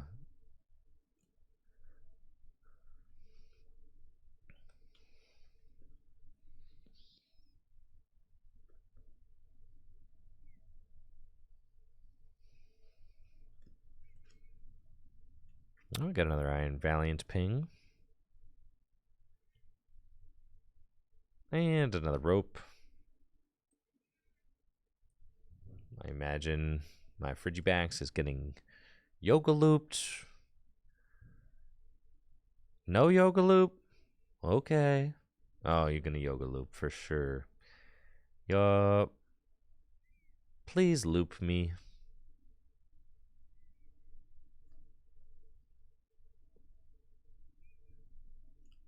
loop my Frigibax. See, this is terrible.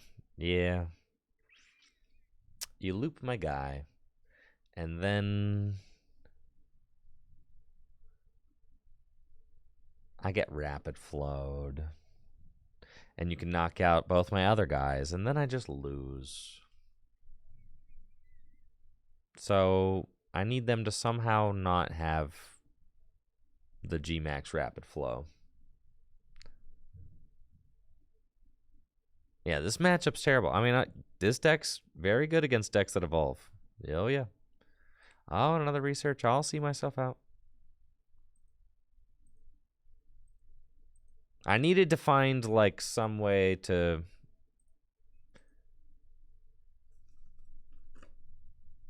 get Manaphy into play, but I didn't find any nest balls or anything like that early, so that was bad.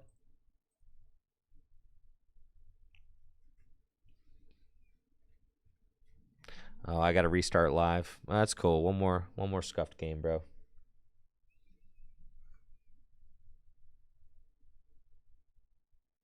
Do one more terribly scuffed match. See how many backwards cards we can get.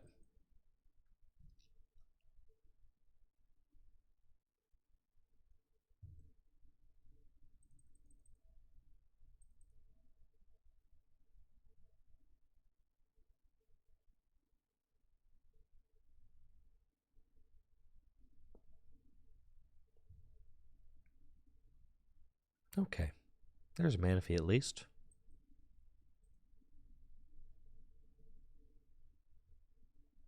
Roaring Moon. I'm actually kind of interested to see how this matchup goes. So we'll see. Looks like I'm playing against Roaring Moon with the Baxcalibur Iron Hands deck. I've got a pretty mediocre opening hand. Really just an Ultra Ball and nothing else going on. So, hoping for something off the top of the deck. In this matchup, I need to trade very quickly with my opponent. I can't really just, I can't really waste any time, because if my opponent gets 2 prizes before I set up, then they just kind of win, because my only attacker gives up 2 prizes. So they'll just be ahead in the trade. There is the possibility, I guess, of attacking with Radiant Greninja over the course of 2 turns to take 4 prizes. So I guess that's something that I can do. So I could, if I have to, I could just wait and play patiently, and I think I will go. I think I will go for that. So yeah, we just chill here. If I don't find anything, we got an Ultra Ball. That's fine. It's got to be another Bidoof. It's got to be Ultra Ball away, Manaphy, and Water Energy. Probably for Radiant Greninja.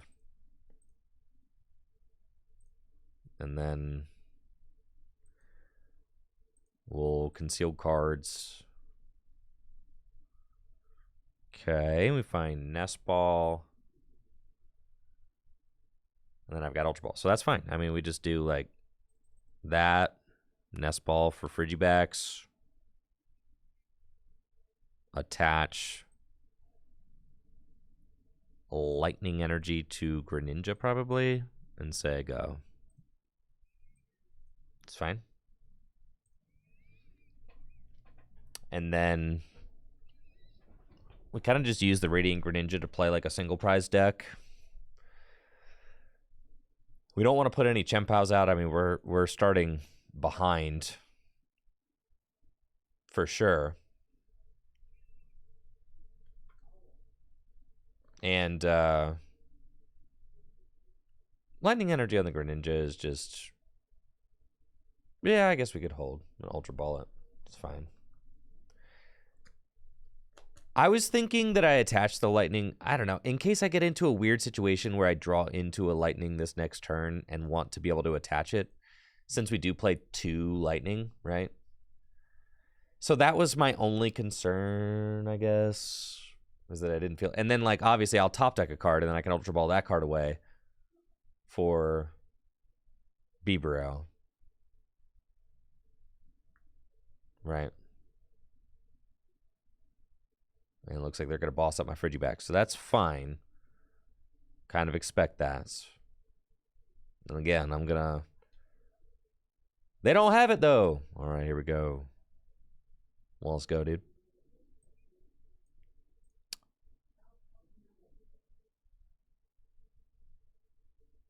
And we'll conceal cards first. And then Ultra Ball away those. Pokestop. Bibarel. Less Party. There. And Industrious Incisors. Well. That's not great. That's fine.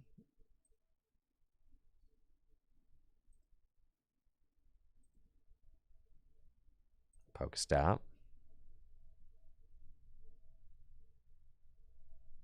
You just like, it's guaranteed you're going to hit an Irida.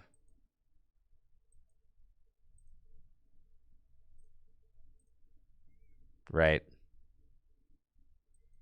Like, you already know, bro. That Pokestop is hitting Irida every single time. Okay. The pain continues.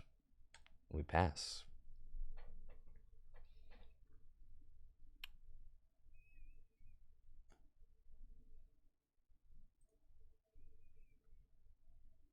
So we got 1, 2, 3, 4 energy in the discard pile. Our counter catcher's down.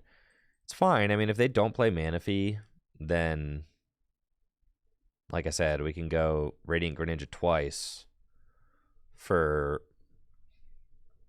4 prizes, and then just Baxcalibur the final card, or Chempao the final card. Excuse me.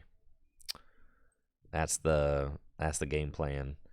And with 2 energy on Radiant Greninja, I mean, I can technically attack this next turn without needing a Baxcalibur setup. As much as I would like to set one up, that would be nice. You know, if I could just find the Irida, that'd be cool.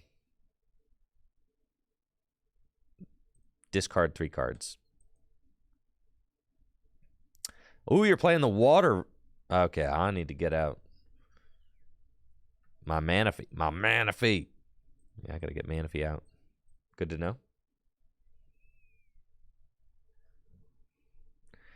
Right, and it's like, it's possible that they could Radiant Greninja me with their Mew, so I need to get my Manaphy out, but I've got the Super Rod, so that's good. Now they're going to discard my stop. Sad. But to be expected. Okay, here comes Greninja. And Irida. Bless up. Let's go. Put those goobers back into the deck.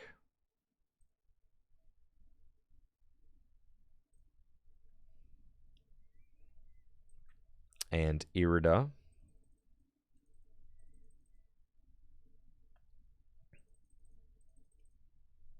Get Baxcalibur. I've got Nest Ball for Manaphy already. And then I can get another Nest Ball for another Frigibax. And we're kind of just chilling.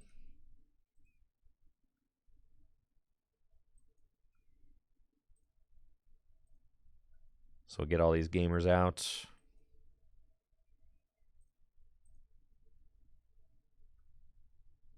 And then Rare Candy into Baxcalibur. Super cold. And here we go. I'm going to be pretty upset if my opponent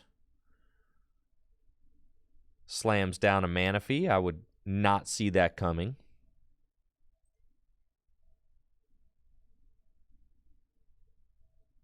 I think I'm already down my counter catcher. Yeah.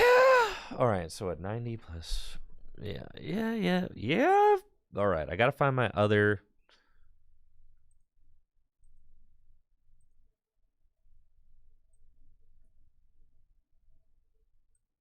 Put the pivot here.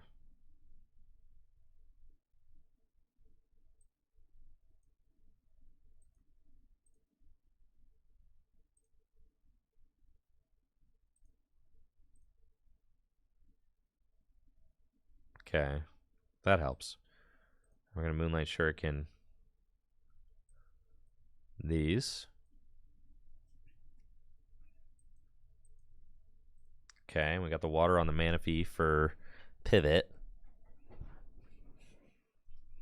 We got Irida in hand. So I need the Irida and get like Rod and Baxcalibur, and then I need to draw into another. I'm down all 4 nest balls. And I'm down 3 of my 4 ultra balls. Oh, that's bad. That's bad. That's bad. That's bad. Uh-huh.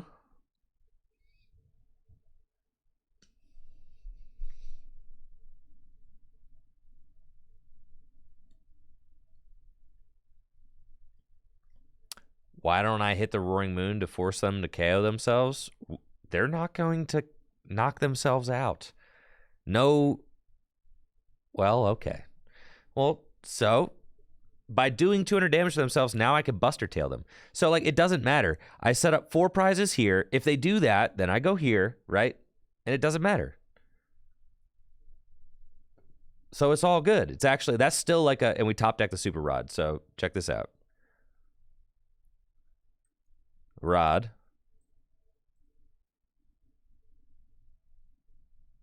And we go. I got Superior in hand. Just chuck those back into the deck. Okay. And then I can Irida for Radiant Greninja and a rope. Insane. Thank you, Brian LaFarva, for the 2 years. Appreciate that. Hopefully you're doing well. And Zabio at the sub. Thank you. See, isn't this nice, chat? Isn't this nice? Because they could just find a stadium and then they just, they don't damage themselves. But this right here, this money.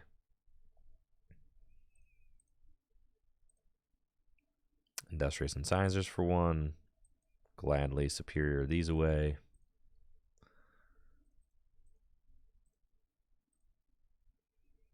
And then Super Cold. This deck is broken, dude. It's broken. I'm seeing the vision. I know I've been a hater before.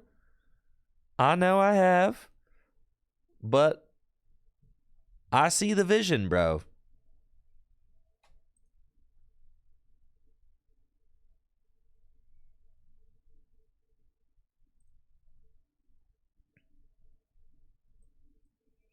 Why did I use Bibarel before Retrieval? Because I wanted to discard different cards with Retrieval.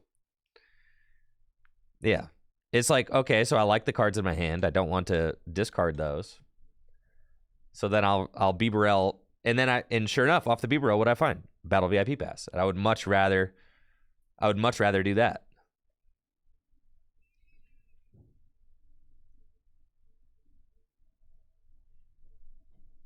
Yeah. So it's like, I have 2 Bibarel set up, so I might as well. Thank you, Logically Drew, for that Prime sub. Yeah, you might as well draw an extra card so that then it's like I have 1 card in my hand I'm okay to get rid of with Superior, but I don't really necessarily want to get rid of the others. So then I Incisors first, and then I play the Retrieval, and then I use my second Incisors, right?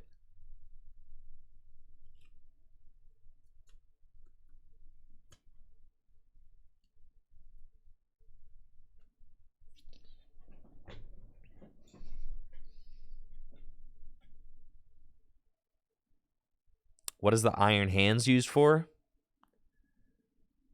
Saucing up opponents.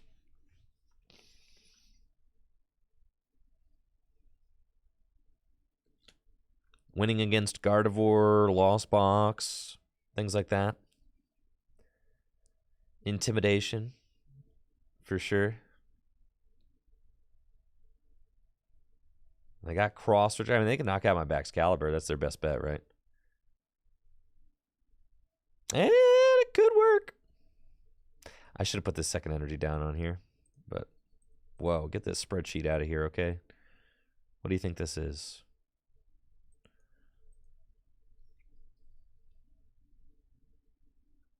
Huh! The one of gear. So sick. The gear is sauce, bro. I've got nothing left. No. There's no Iridas left. No. No, the gear was sauce. But one of my Iridas prized. Okay.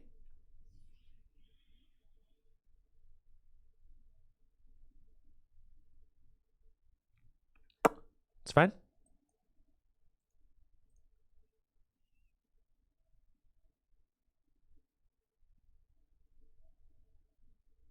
That's okay. That's okay. We got him next turn. All right, we got him checkmated. We got them checkmated. All right. Give it to him, Manaphy. All right, we're fine. Yep. We're fine. Everything's fine.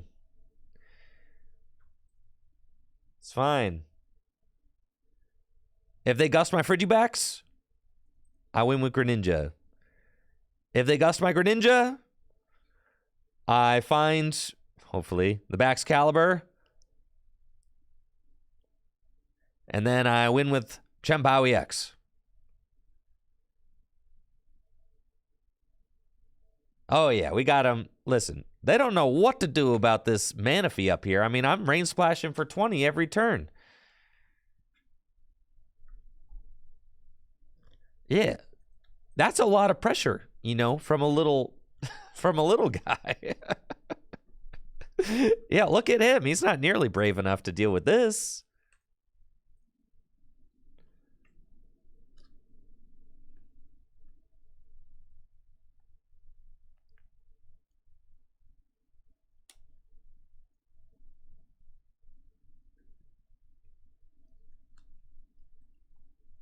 Yeah, the splash for 20. It's really got them thinking. And you're down your cross switchers. I think yeah, that's right. It's over, dude.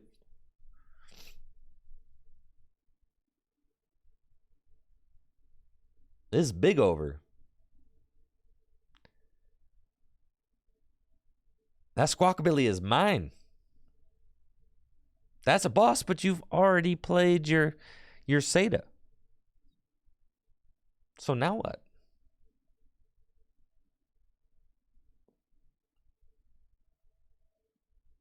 Nothing. Just give me the squawk, bro.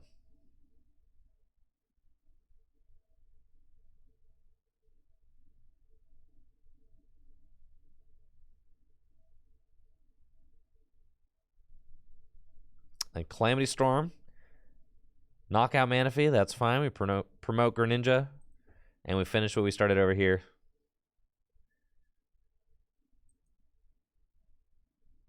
Let's see what I've been able to... Yeah, I would have gotten the...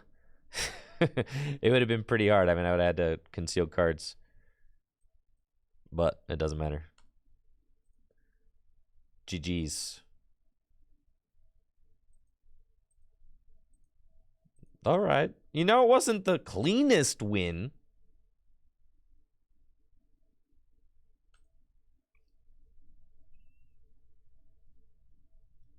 But I have to say, having the ability to play as a single prize deck like that was kind of nuts. That's kind of crazy. Like we didn't give them a single two-prizer that entire game, which is why we were able to win.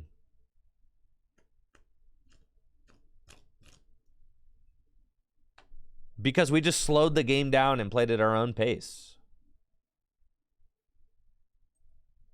Can we put names to deck? My decks do have names. Right now I'm playing new deck 19. Yeah. All of my decks have names. New deck 22. 18? I think it's 18.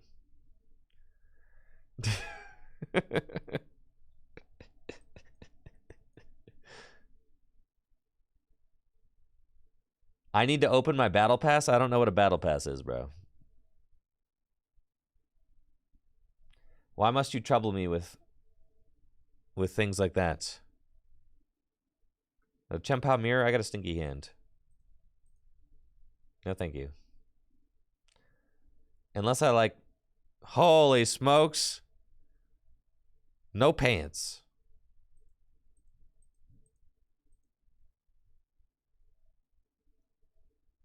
It's new deck 22, you're right.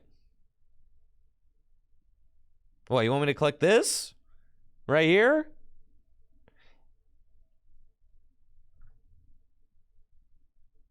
Nah, I couldn't see it.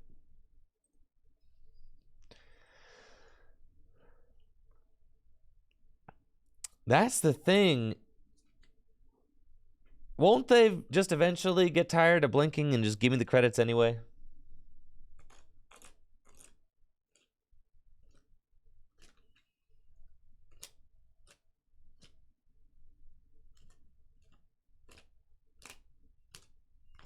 Doesn't it just give you... They can't deny if I earned them, I earned them. You have to claim them? Oh my god. What is wrong with this game, bro?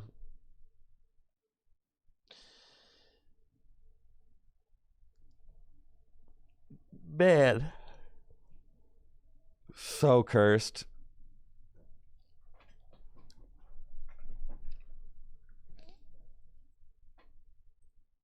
I think actually I should choose to go first, but it's fine. Yeah. Baxcalibur is one of the few stage 2 decks that I think still goes first. Because you just play like a lot of items, so it doesn't really matter.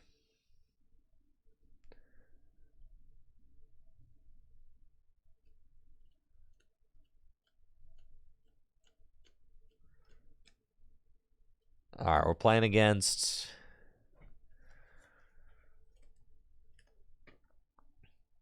Finally, a Lost Box deck. Looks like I'm up against a Lost Zone deck with a Broken Iron Hands, Baxcalibur. We've got a pretty bad opening hand, which is, you know, par for the course when it comes to playing this deck. But that's okay. Why do you have the Articuno? What kind of spice you cooking up over there? Nothing helpful off the top. Let's go... Ultra Ball... Ultra Ball... And my game is frozen. That's nice. You think it's going to unfreeze? Nope. Man, this game, bro. Man, this game is nice.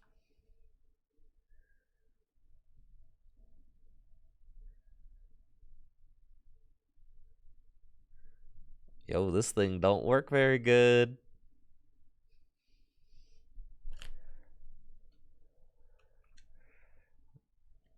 Pokemon TCGO on the dock. I know. Never forget, bro. Never forget.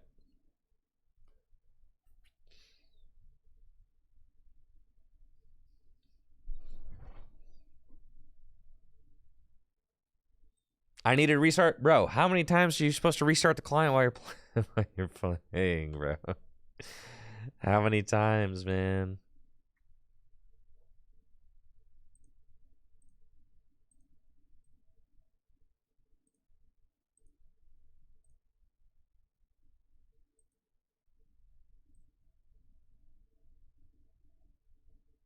Were there any other decks that you guys wanted to play?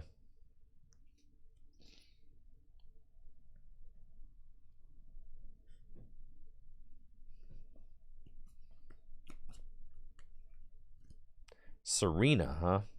Mousehold. Thank you all, Zato. The Prime sub. I appreciate you. Serena Braviary, huh?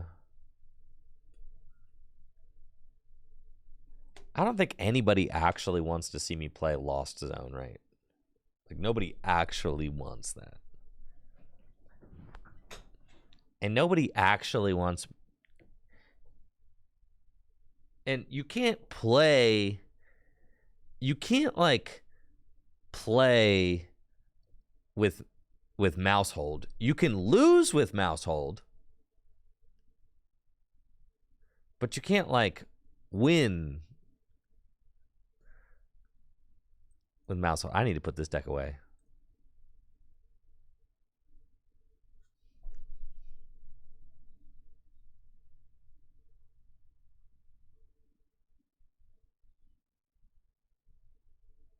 All right, what are mouse holds theoretically good matchups?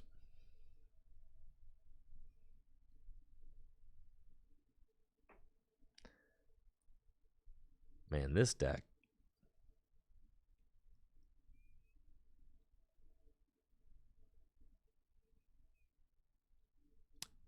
None, huh?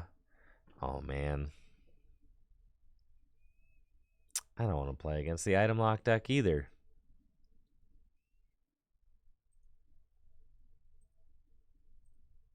So I'm not gonna.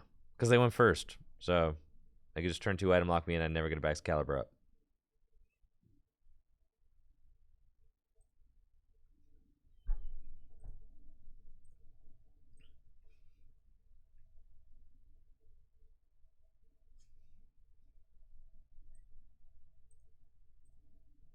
All right, let me read this card again. So just to be clear, some of you want me to play a deck where the main attacker does 120 damage.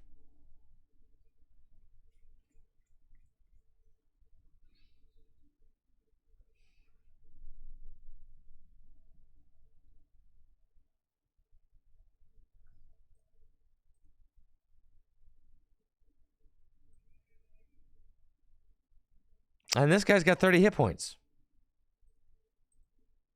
Oh, your main attacker does 100 damage. Yes.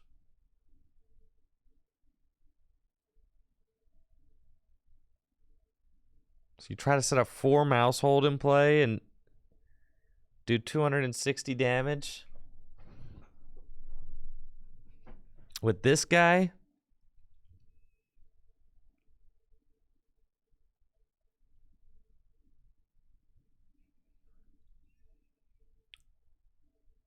Yeah, you want me to... Man, all right. There's got to be better stuff to do than this. Like Serena. Like Serena's got to be better than that.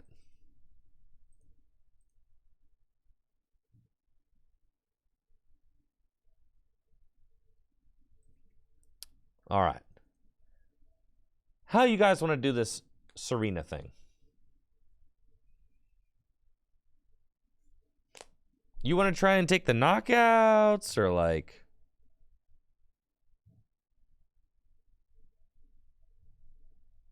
Or with Vanillux?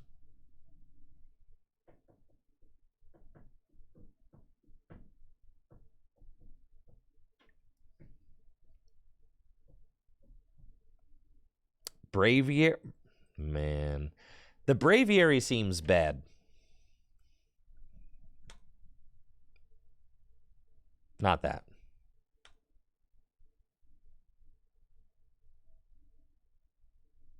This seems bad.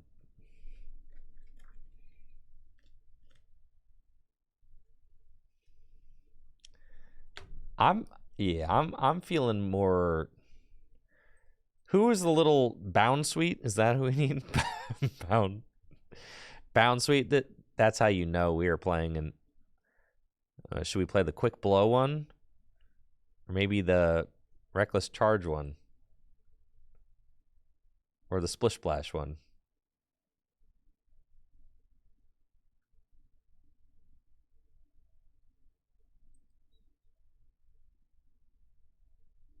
Which one has the best attack?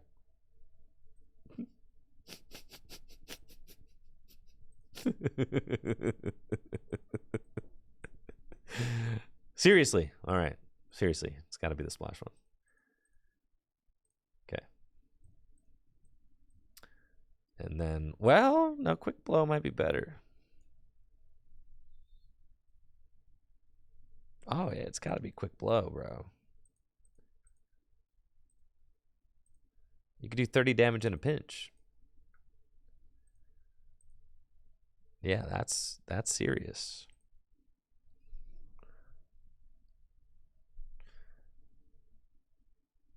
Yeah, 30. I mean, you leave your guys with 30 hit points remaining, so it makes sense. All right, and then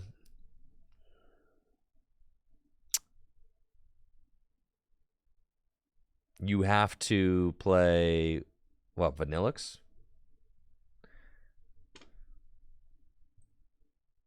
How do you spell Vanillix? Oh, yeah.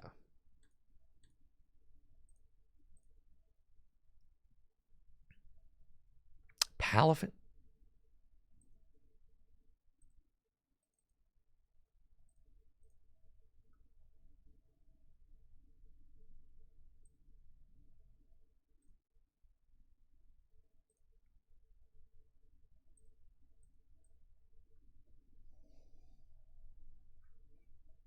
Steenie.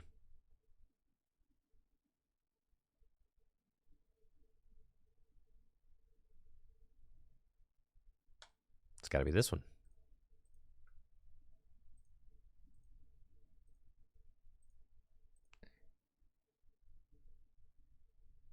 Come along to Braviary? You think we're just gonna Icicle Soul all the attackers and then Braviary them? That's just gonna work out just like that?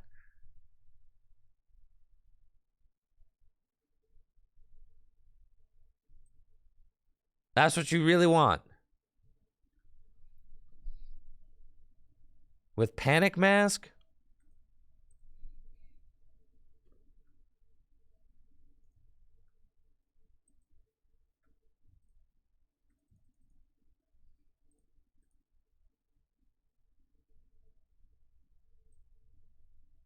So you don't even need the Vanillux?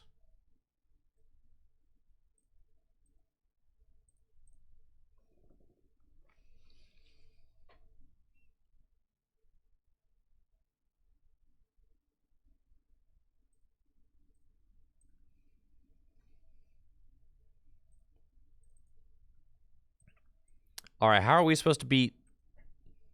Yeah, anyways, we'll figure it out.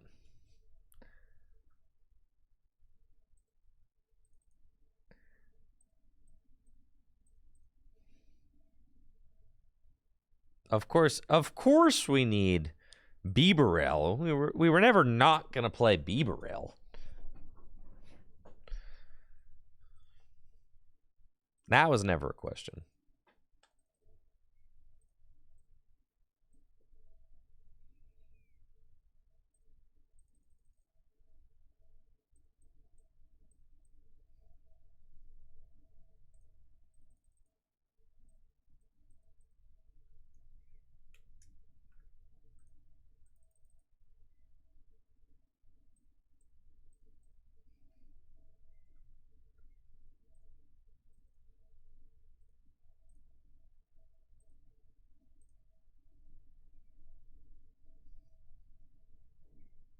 Okay, something like that.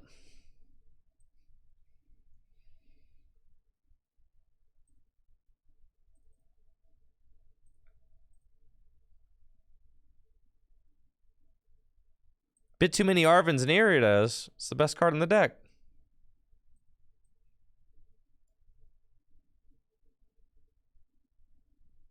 Yo, who's the best Rufflet? I never thought I'd be asking myself this. The optimal Rufflet. It's got to be this one. He's nice.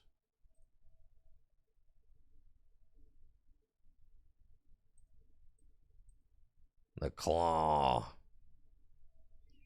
The Claw. Yeah, I mean, Arvin seems kind of correct. Irida seems kind of correct. What kind of stadium you guys want to play?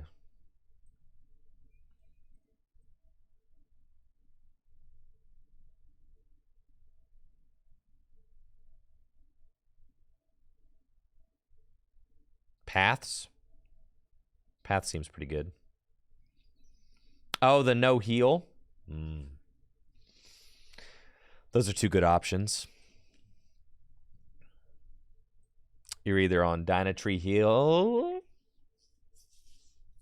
The Dynatree. Well, yeah, because you don't want them to heal. Both?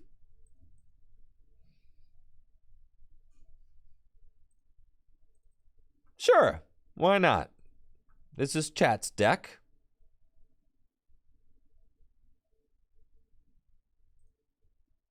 And why shouldn't we play an Iono or two?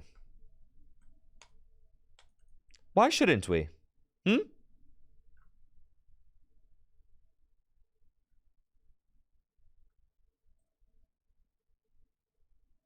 Why rare candy? You're right. Why should we play rare candy?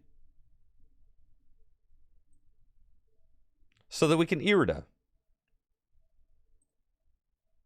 Yeah. It's for Irida, yeah.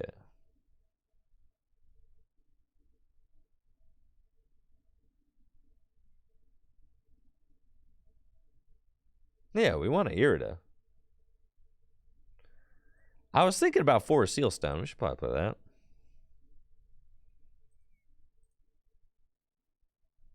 Then do you want to play like Pidgeot? V with a Forest Sealstone? Is that what we're thinking? What about Radiant Alakazam? Is that what we're thinking?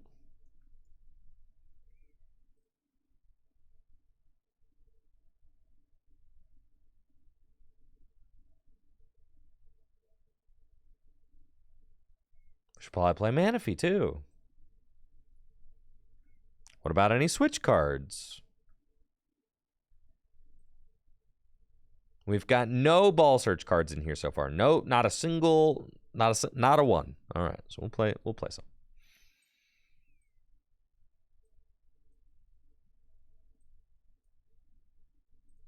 Ooh, wow. Gold. So we got those. Like 3-ish rare candies is probably good.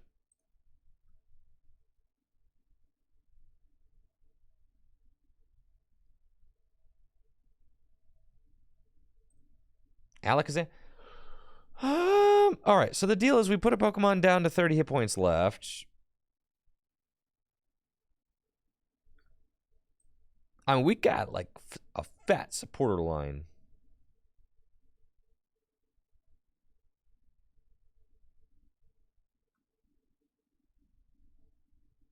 Dynatree Hill doesn't stop Pennytura or Collapsed. Well, Scooby Doobius, I think we just don't beat those strategies. Because that's the whole point of the deck.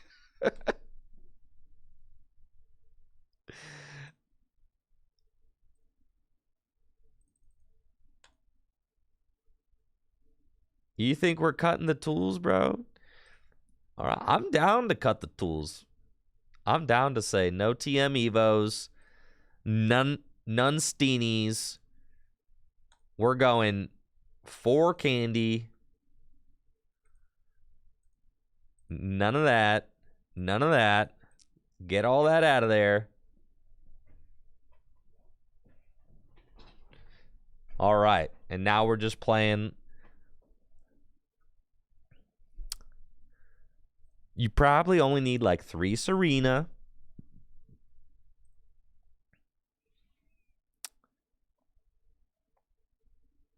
All right. Because Switch Cart messes with you 100%. So that's why I feel like, why are we playing the paths? Like, why are we playing 2 paths? 2 paths feels like 2 paths is like nothing.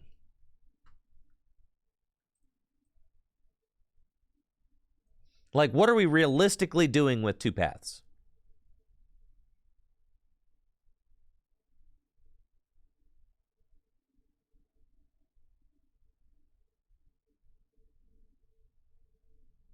Why the paths? I feel like we should pick a side. Because 2 Dynatree Hill is not doing anything, because your opponent could just counter it and then switch card. And 2 Paths not doing anything.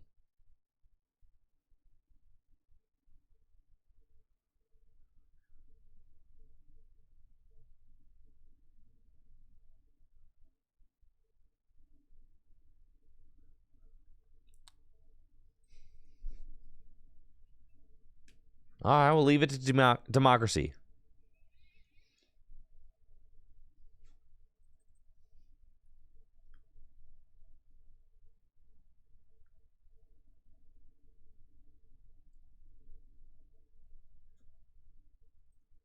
You got 1 minute.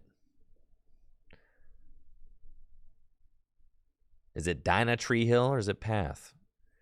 2/2 seems like Dynatree Hill says your opponent can't heal. Path.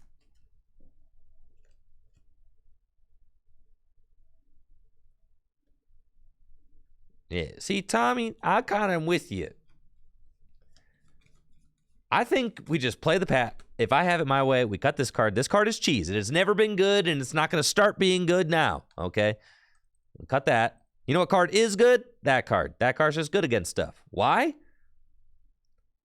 Because it's just good against stuff. It always has been good against stuff. And guess what? It's still good against stuff. So we're going to do that. And then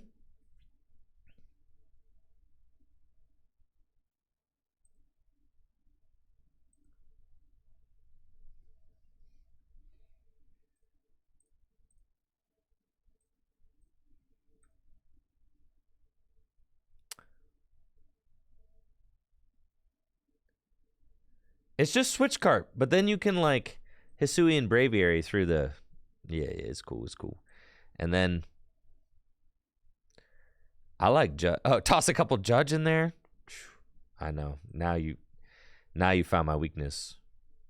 Do we want Rope or do we want probably just switch? Good old fashioned switch.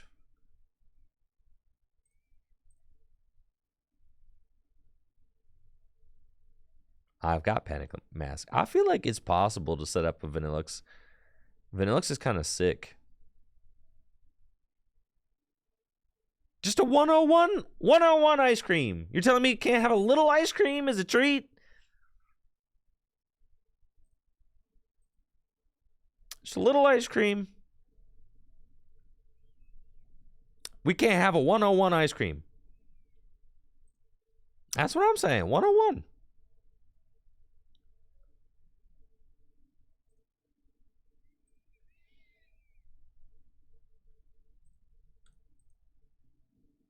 Earthen Vessel. We could play a Cheryl.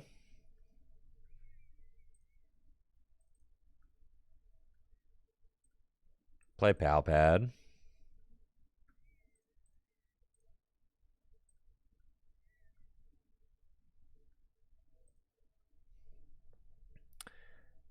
You could even play... You could play Nest Balls. Don't you not need boss?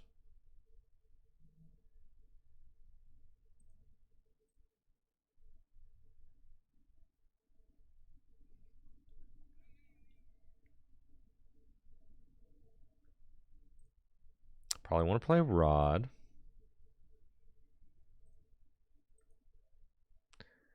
Probably want to play Counter Catcher. Rock with that. Play the new one. Yo, the gold one? Gold.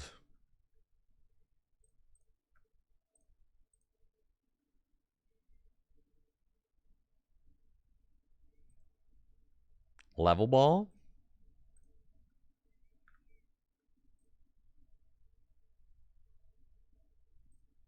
What about Arvins? What about Tools? You guys want to do that? No? No Arvins, no Tools? That's fine.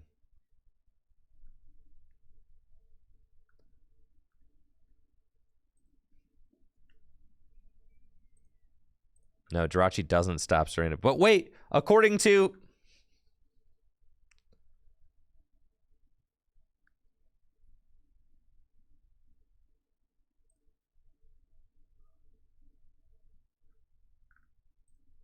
But is 600? Yeah, we gotta just kind of.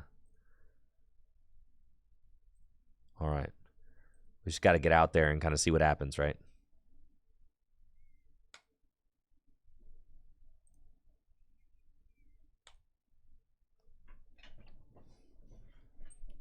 All right, what do you think?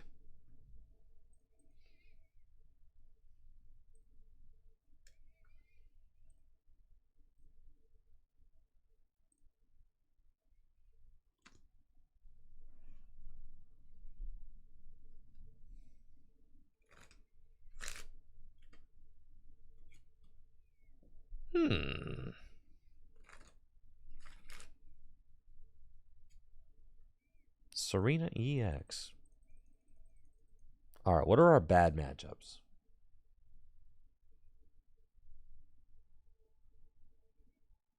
I think we just beat everything.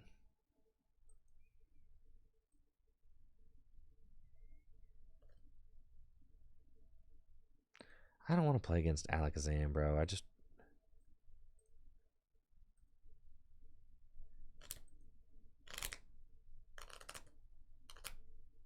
That one doesn't count. I ain't playing against Alakazam. Give me a real deck.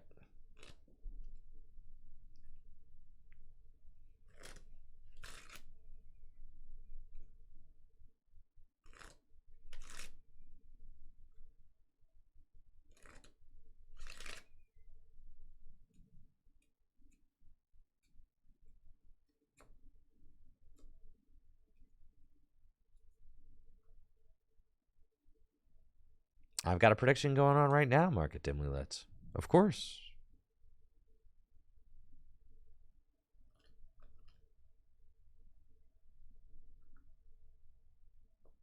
I'll try it again.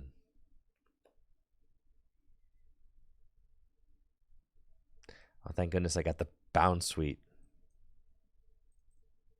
Okay. All right, we're cracked. Here we go.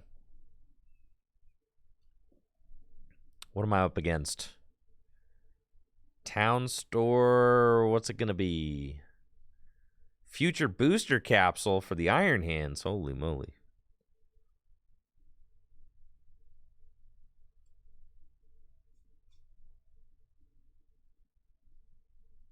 Double turbo energy. Okay.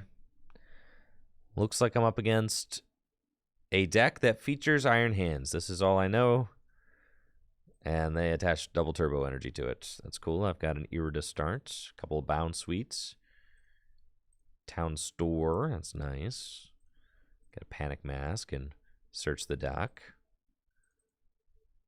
All of that looks swell. We've got Vanillite in the deck. I've got Rare Candy Vanillux right here. Let's Irida, and we can get Vanillite and Battle VIP Pass. Play that. Battle VIP Pass and get Bidoof and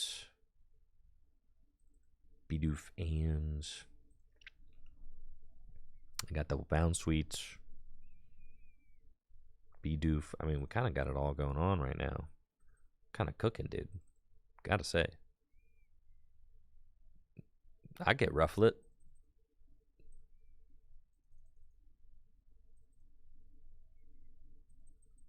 That's fine.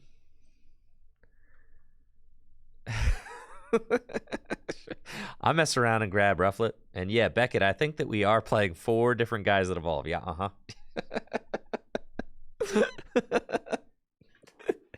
Yeah, well, you know, when you say it that way, like, yeah.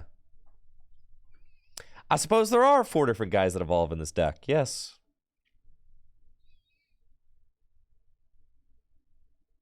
That's okay.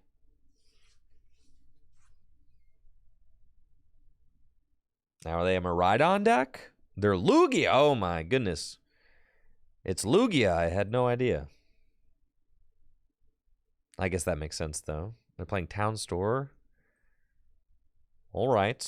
Well, I certainly feel like this is an okay matchup for us. We're going to do just fine. They don't have any healing. We've got paths to turn off Summoning Star.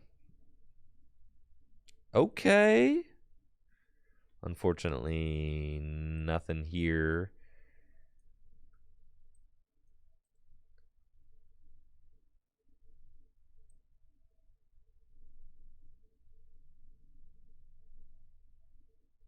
I suppose I should have attached that to the active. It's fine. Yeah, we're just saying I'm going to hit it, right? Nah, see, I should have known. Okay, that's cool. Next turn, though. Next turn's going to go crazy. That's why, yeah, see, that's why I definitely attached to the bench there. Huh? Quick blow.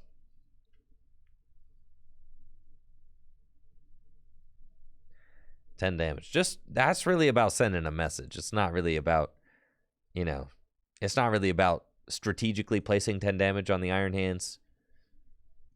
More so about letting them know, you know, that I mean business. Right. Because they are about to amp very much, yes. I see. That's fine. I've got Irida for rare. I got my mask on. Mask on. Got a grass energy. I've got literally nothing else going on, but so long as my opponent does not ever boss up anything on my bench, this level ball stinks. As long as my opponent doesn't have boss, then we're chilling.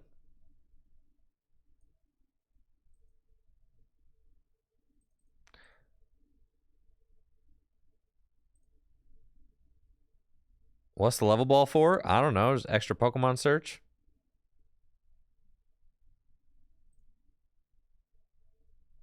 Okay.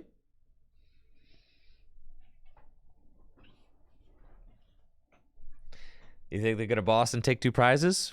Well, this is why you need Vanillux, right? I think it just Messagoza heads, Luminian.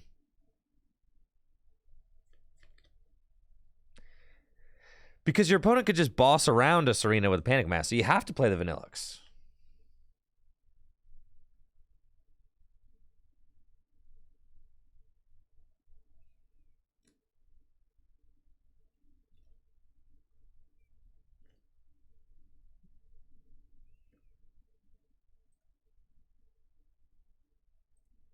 Yes, we need something that's going to get our Beebrels out.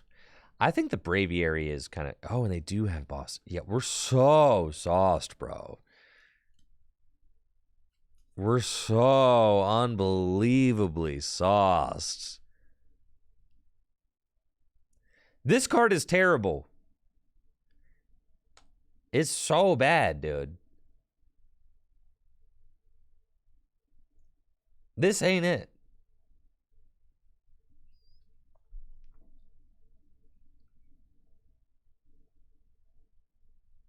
Yeah, no, I'm convinced.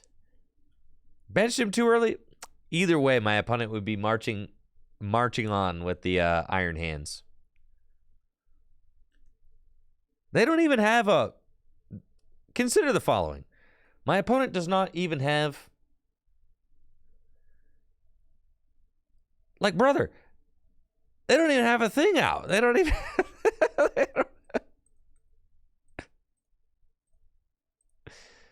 They don't even have Archeops out.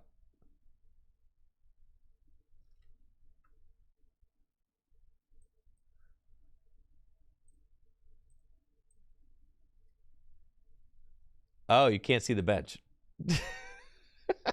Sorry, chat.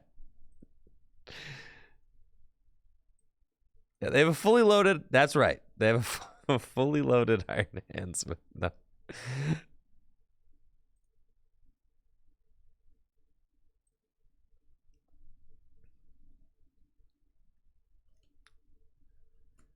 They're giving me the big thumbs up. It's because they like my deck. They like my style.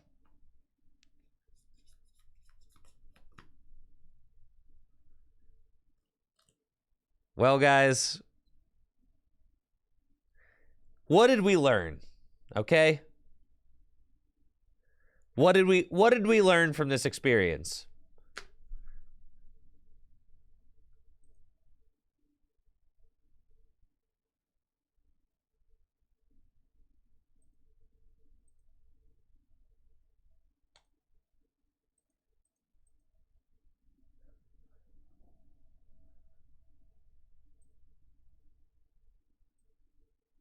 I don't deserve a level up.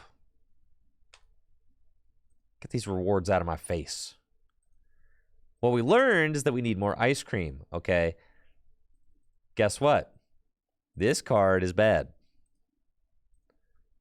This card is good.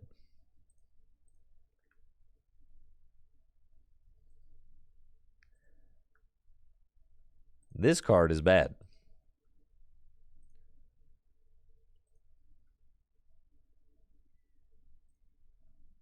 I even think maybe that card is not needed in here.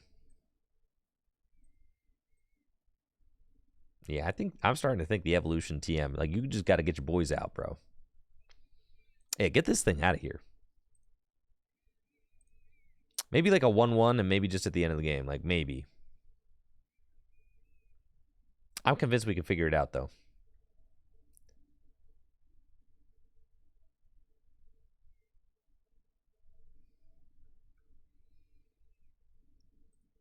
First of all, the ice cream is handsome, which is something that none of you guys have really considered.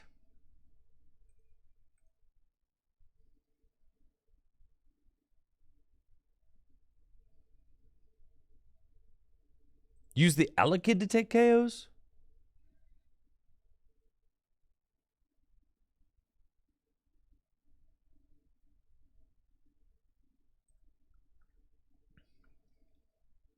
No, the Evo, you just want to play Evo TM. Like, this card's crazy.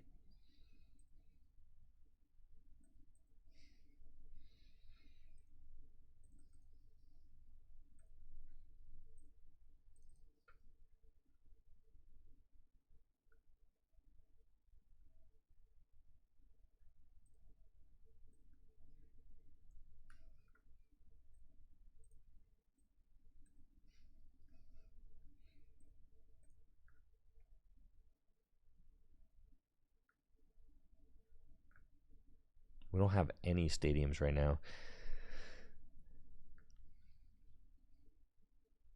Oh, you got to play Steenie, yeah.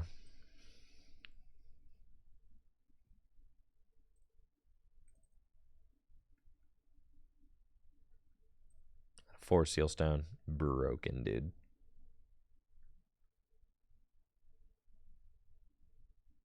Oh, it's a broken deck. You don't need 4 rare candy anymore.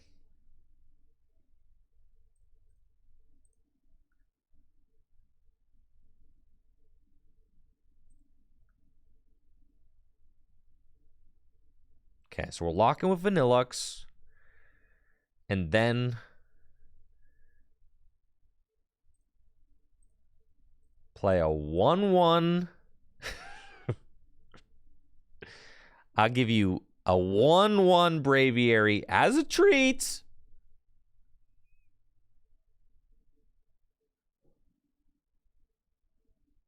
Yeah, it's Pidgeot for 4 Seal. What's so wrong about Pidgeot for 4 Seal?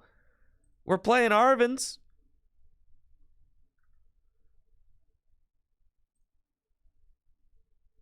I guess you could just trop kick things, right? All right, now take this out. You just trop kick stuff, right? Yeah. Like, why not?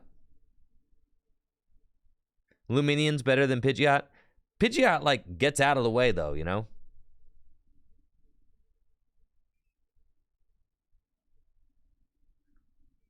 And then your board is, like, immaculate.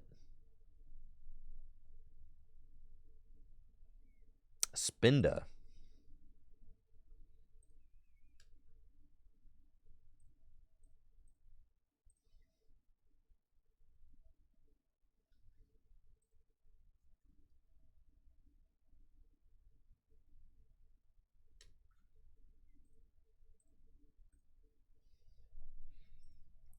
All right, and do we need any stadiums in here?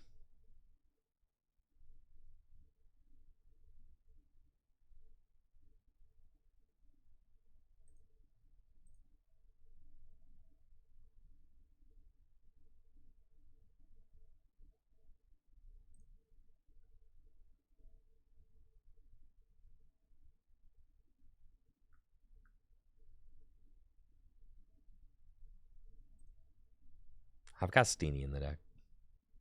She's down here. Fartazon's not bad in case you're like, unfortunately, have to go first. All right, yeah.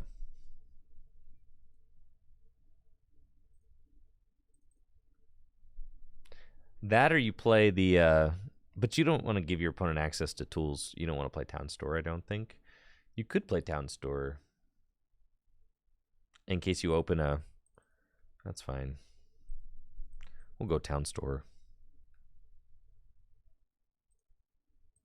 You don't even need draw supporters, bro. 2 Town Store? Yeah, that's fire. We can get the 4 Seal Stone. Easy money. Countercatcher, Arvins. I mean, we could go like 2 Irida. You could go like 2 Rare Candy, 2 Irida. You could say like 5 Grass Energy. I mean, you could get really greedy with it, right? Second Cheryl.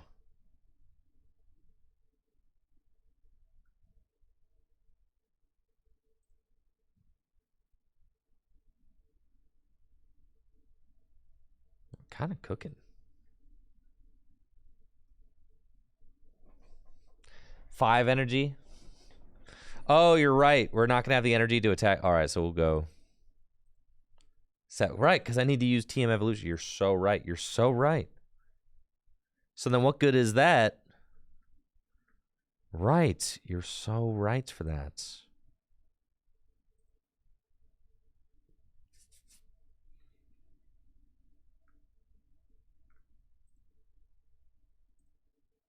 Okay. All right. Let's go.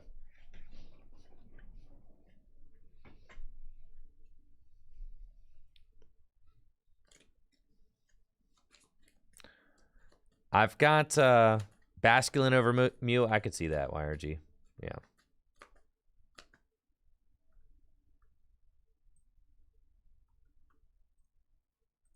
I could. The Mew is for, oh God.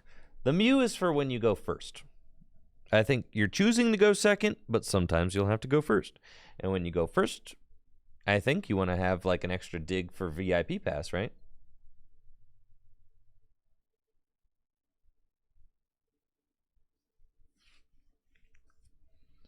But I guess we could,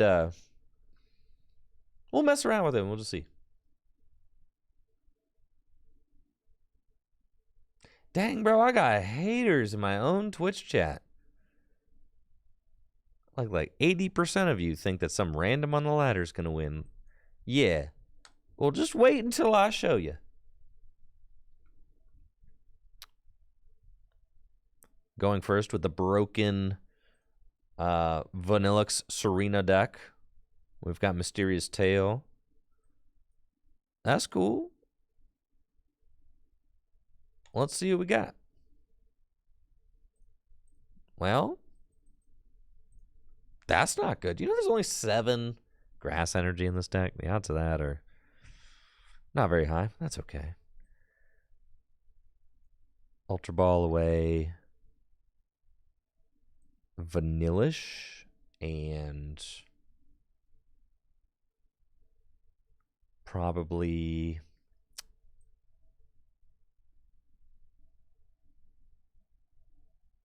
the grass energy.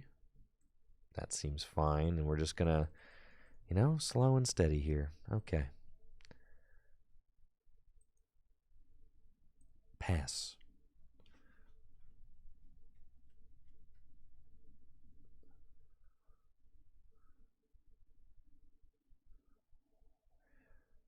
My opponent's got Water Pass. I mean, God bless. Let's go. That's exactly what we needed.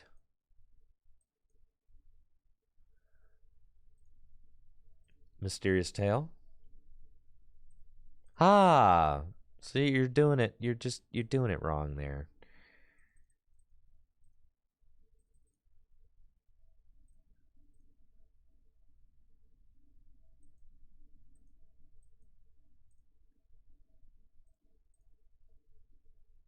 All right. Need to get ready for the Trop Kick.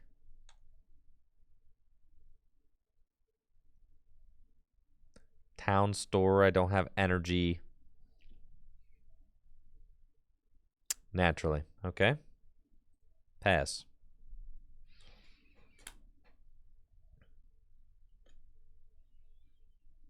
Go ahead. Attach another energy to your Luminian.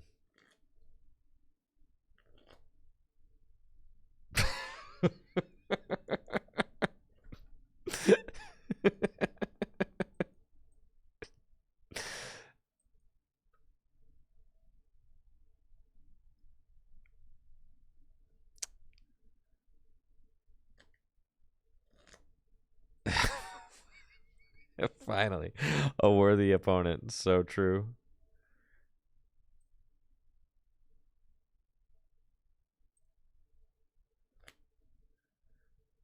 Oh, baby. Boys are all here.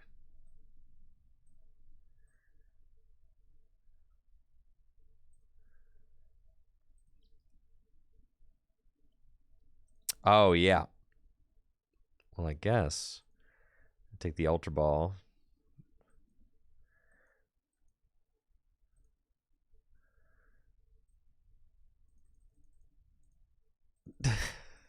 There's no... What am I even doing here, man? It's cool, bro.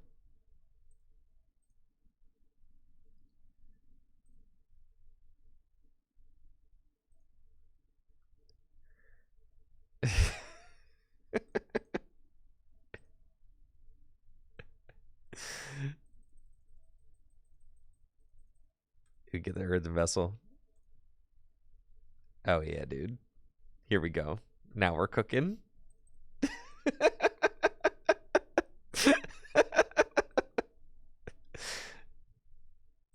Pass.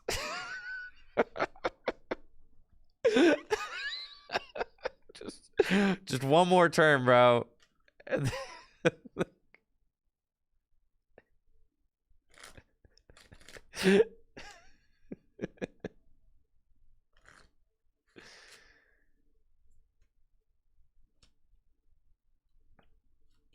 They're playing Roaring Moon, and they opened like 7 energy, clearly. They have Roaring Moon sleeves. The energy is dark, and they're giving me the thumbs down. Do it. Yes. That's right. All right, take that, haters. Everybody thought I was going to lose. That's right. How could I lose in that fit, bro? No. Listen. I'm running it back.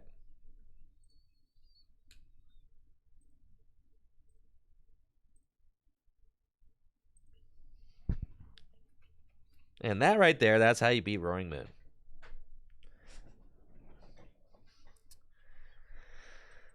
Listen, this deck needs a lot of things, okay?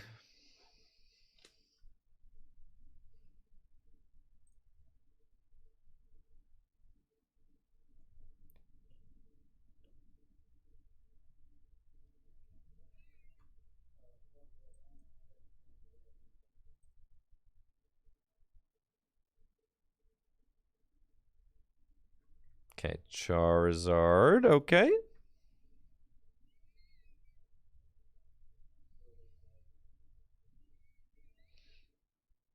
Serena Brute Bonnet. With Radiant Sneasler.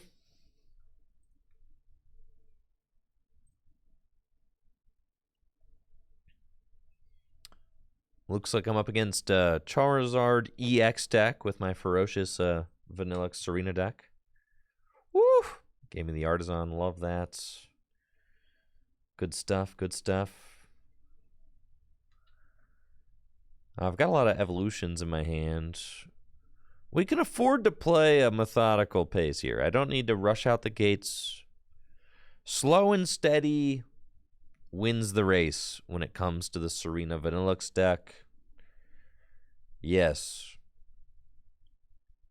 Now, if you read the Elite Trainer Box Guide.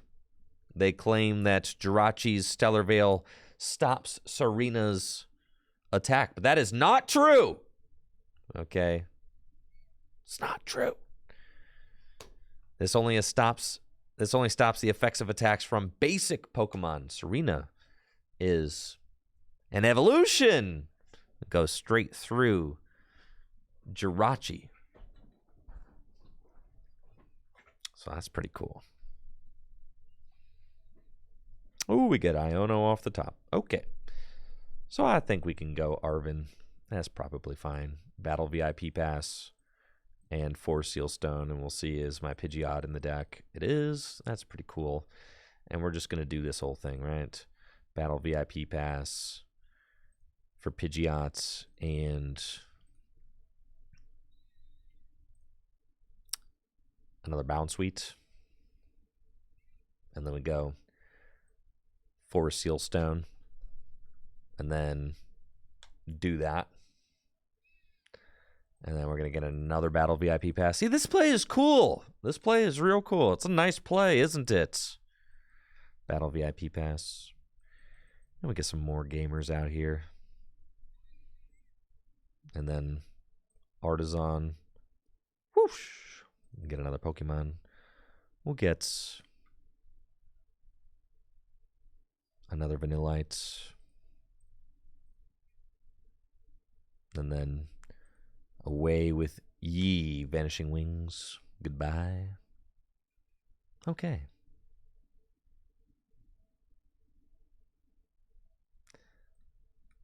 Go ahead. Now, I've got a pretty insane looking hand. I've got, Vanillish, Steenie, Arvin. Nah, I can TM like next turn, really. I don't need to TM this turn. You can TM. You could TM turn 2. You don't have to TM turn 1. You don't really have to I don't have to pop off here turn 2 and get a very fast attack. Ideally for this deck, I want to let my opponent kind of evolve their whole board up, and then I want to lock it down, right?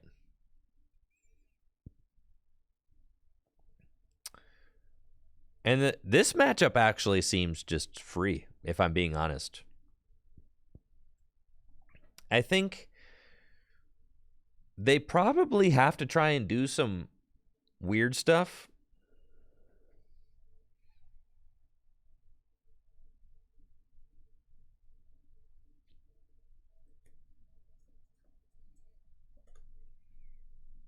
They probably have to try and do some weird stuff like attack with Charmeleon and then... Well, I guess if they attack with only Charmeleon, then I could just knock it out with Serena. Yeah, so it's weird. I'm actually really curious to see how this all goes. Because if they attack with Charmeleon, then I don't ever want to use Serena to decrease the hit points of... Nice, they're going to use TM Evolution this turn. That's fine. There they go with Radiant Charizard. I mean, this dude's a fatty. Kind of tough to get out of the active spots. But I certainly don't mind the slow start from my opponent. That is okay with me. Nice, we find a Grass Energy, so it is time, chatters. TM Evolution, and then I probably want to go get another Pokemon. So I grab Ultra Ball. No, I can just Artisan for another Pokemon, so I don't even need that. Really, so as far as... Yes, we'll grab that. And then we're going to go Steenie here. Vanillish here. Fartazon. Go get... Let's see, what do I got? I got one Bieberl in the deck. I got another Steenie in the deck. Got another Vanillish in the deck. Okay, so we're going to go Bounce Suite.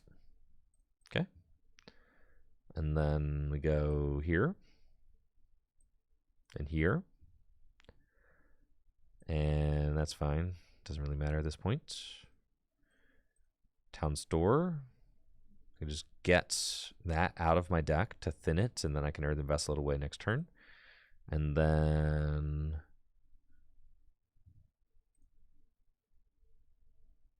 yeah.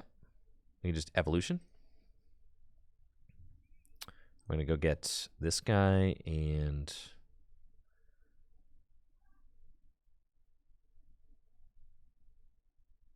I think I have the Cheryl in my hand, right? I do. So if they like gust up and knock out, yeah, we'll do that. So I'll just get the Serena out now. So if they like, if they do boss up the Serena and knock it out, I can just Cheryl it and kind of, you know, carry about my business. That's cool. So we're pretty much ready to roll now. You know, and if they don't boss, then that's fine. Serena's ready to go. I got Iono. It's good with me. And we find Irida. Some grass energies. Good stuff. Irida can get me a switch card, and it can get me Vanillux.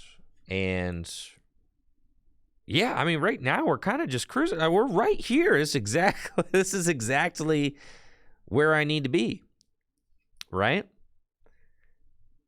It's crazy. I mean, what? They're going to be able to attack with like 2 Charizards. I'm going to lock them both out. And then you're done. And, you know, I play Pidgeot. So I'll never deck out either, which is kind of hilarious. Right? So I could just, you know, you could just deck opponents out. It could be incorrect to actually take prizes. You just Serena lock them, and then you just wait for them to deck out. Eventually they do. You just pass. But, I mean, I can also just take knockouts, right? I guess there's this fear, you know, if I do take knockouts, that then my opponent... yeah, they've only got 18 cards left in deck. We just deck them out. Yeah, right? You just deck them out. Yeah, I suppose if you play a 1/1 Braviary, you could just board wipe them, right? Which kind of just like speeds up the deck out process. So I guess that's fine. It just makes it so you can deck them out faster. It's kind of hilarious.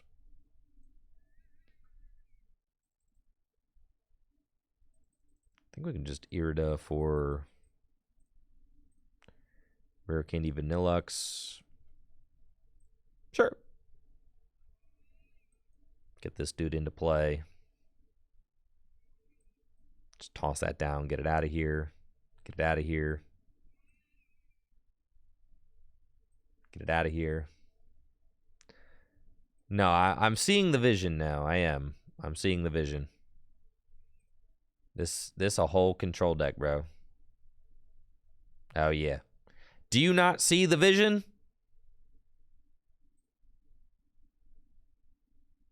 This thing can't attack now. Just straight up. Yeah, this whole guy cannot attack.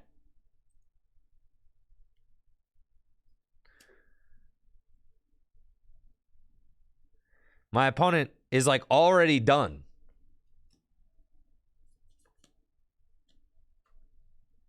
Yes. I'm seeing that. Yeah, it's all coming together. I see it. Right, because of the Frigid Room ability, Pokemon 40 hit points or less cannot attack. So now they need to, and they have all these, like, all of these guys who are just a waste of space, like Bibarel, Jirachi, Mew, like none of those guys can attack. So the only Pokemon that I have to worry about are Charmeleon, Charizard, and this guy. This guy's already been neutralized, so now all I got to do is worry about these two. And that's it. I mean, it's lights out already. And my opponent's only got 17 cards left in the deck. I can just deck them out.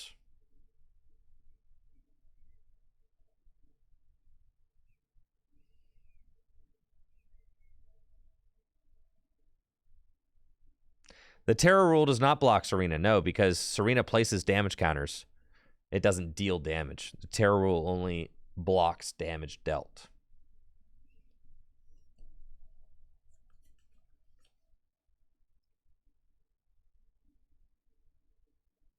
So they're going to retreat. I guess that's all you can do, right? Now, Jirachi doesn't block. Jirachi only blocks basics. See?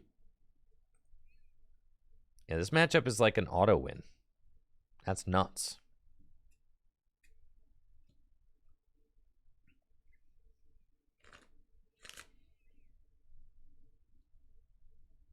They can boss KO the ice cream with their next attacker. I've got a Vanillish right here. All I need to do is just find an Arvin or an Irida. We play a lot of those.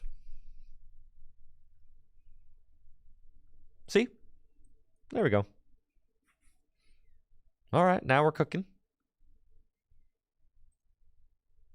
I think I'll put some damage over here.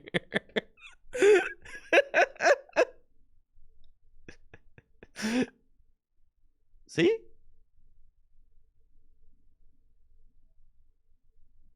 Oh, look at that. They can't boss canceling Cologne now because I have two.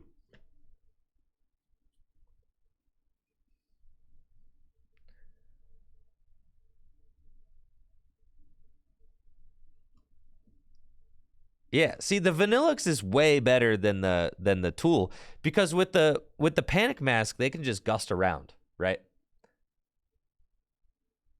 And then they could vacuum this. There's just so much more counterplay. With this, it's like, dude, what are you going to do? You have to like try and gust it up and then knock it out with this guy or something. But they're just trying to stall me. I mean, I'll just start passing. That's fine.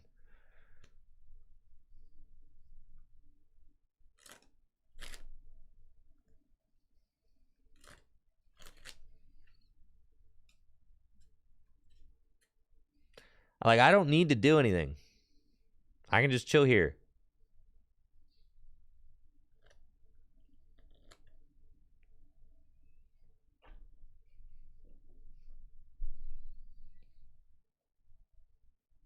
Oh, you have a rod? I too have a rod. Don't think that you're getting out of this. You are decking out. Oh, they're at 16 cards left in deck. Yeah, I don't even have to worry, really. I'll just, yeah, we're just going to not waste any time.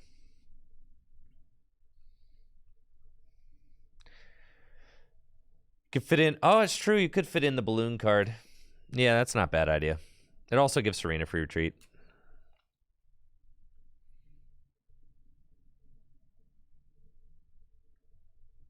I think, well, the thing about playing the Braviary is, like, if you want to go for that complete board wipe, right? Like, if you got your opponent locked up and you're trying to go for the board wipe. If you want to play the Braviary, the problem is that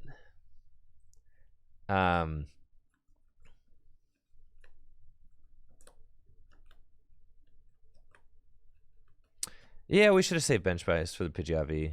I figured that they would try to boss and take a knockout, but it doesn't really matter. I mean, they've got less cards available than I do, so I'm going to win regardless. They've only got 14 cards left in deck. See? So, like, I mean, I got things under control, chat. Yeah, you keep the Bidoof off the board. Yep, 100%. But it doesn't really matter.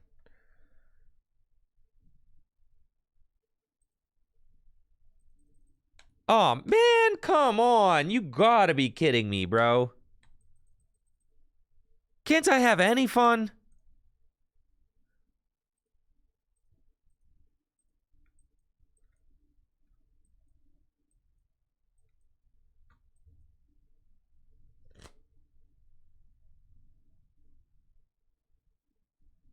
All right, the game looks like it's stalled out. You think it was a rage quit? That's pretty sick. All right. So should we play this as a stall deck? All right, I won that one for sure. The believers are getting paid. My opponent probably rage quit. All right. So the lock like obviously works, especially against Charizard. Yeah, super savvy. I'm not done working on it yet though, but yeah.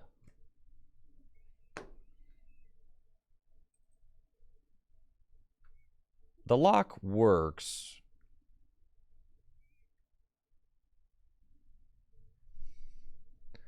So then how do we win though? There's like mill cards, right? I mean, you could play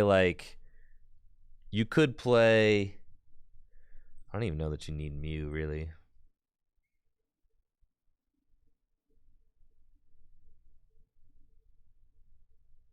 Pika Levi, there was a game-breaking bug. Yeah, obviously.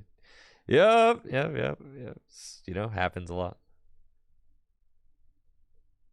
No, you don't want to clear their board, right?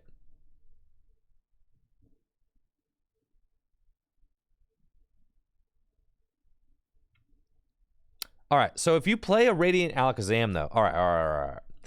You can move 2 damage counters, so you can like almost entirely board wipe with Radiant Alakazam. Is there a Pokemon that does 10 damage to your opponent's entire board? It's a Spidna, right?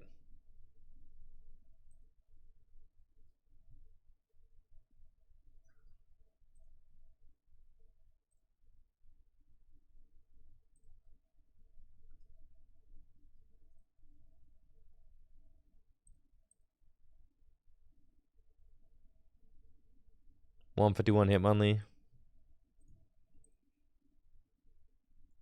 Twister Kick, 10 damage to each of your opponent's Pokemon. Okay. Are there any other?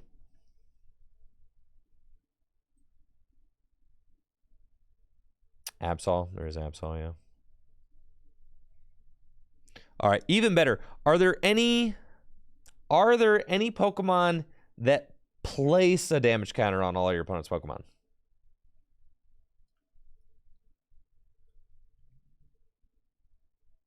Oh, I could just get the crab out. Oh, yeah, this is it, guys. Yeah. It's just the crab, bro. Is it Braviary?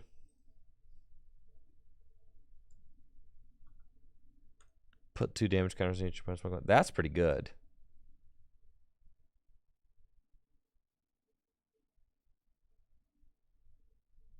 I think the crab is just better.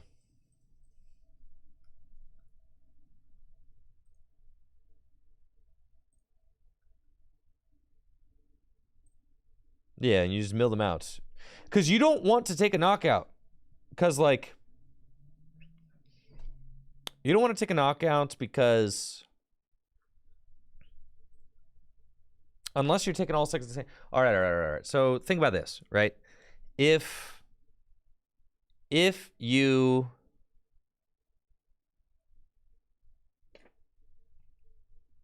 could technically like board wipe your opponent with Radiant Alakazam because you lock up all your opponent's Pokemon.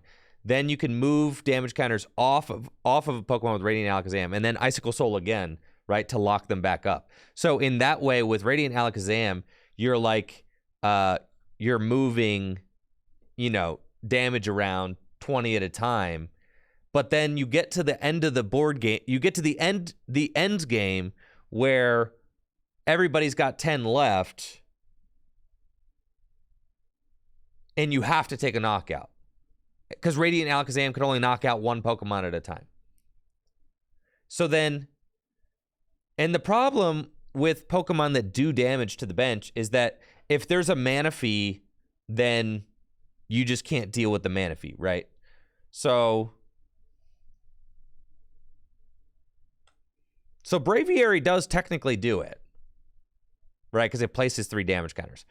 But so how's in Braviary? Well, it takes up space. It's a 1/1 line, and you could just prize it. You're not taking any prizes, right? You can Hisuian Heavy Ball for basic.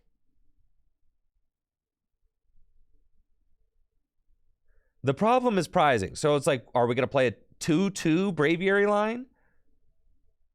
A Peonia? Yeah, I mean, so like we're probably looking. We're really going to play a 1/1 Braviary and a Peonia?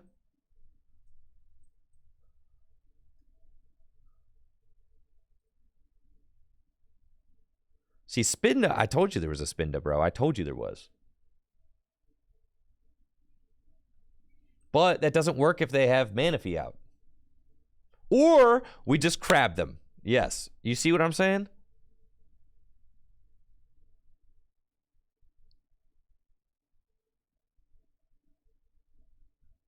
It just feels strong because you don't want to ever take a knockout and then your opponent can put a fresh attacker down and take a knockout, right? Just lock the board and mill them out. I think that just seems like the best strategy, right? And then if you could play like one Cheryl and you could play a Turo.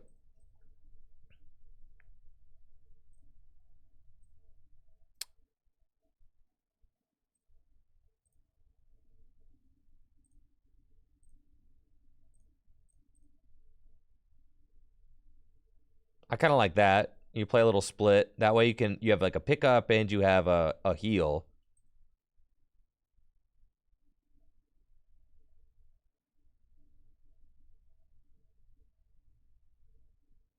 We've got the Pound Pad. We've got the 4 Seal Stone. We got the 2 Town Stores. We got the 2 Rare Candies. I feel like we're kind of like not even needing Iono. Is that weird? I'm starting to feel like we don't need that card either.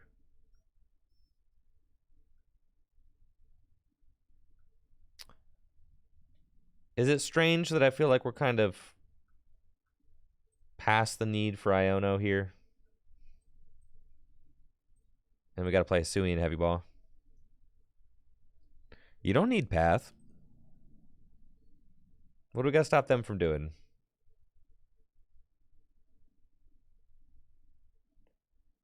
All right, and then... Okay.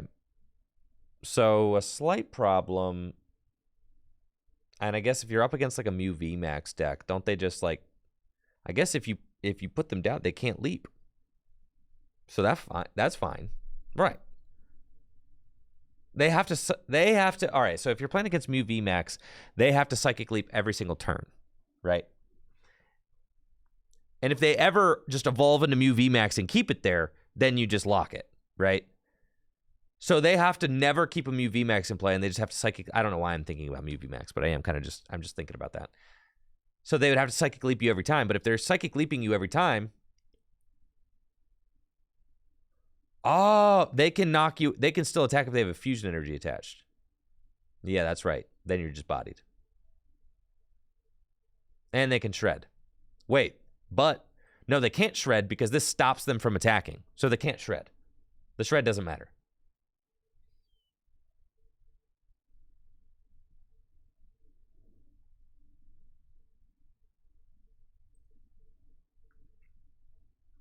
And then you got to play a Water Energy.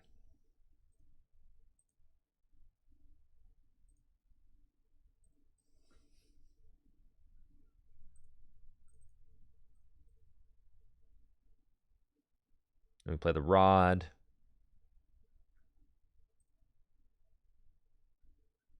Oh, yeah, that's gorgeous right there. And we should probably play like Silene or something, but I don't really think we have to. I don't think we have to get that sweaty, but we certainly could. Do we even need this counter catcher? I don't think we need the counter catcher. Like, what do you actually... No, you can't type water. I typed in W. Like, what do you need the counter catcher for?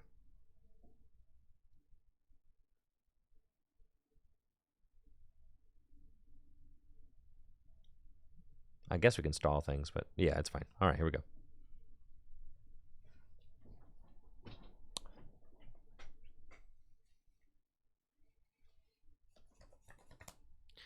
I feel like Radiant Alakazam's probably good. You do start to kind of run into space issues for sure.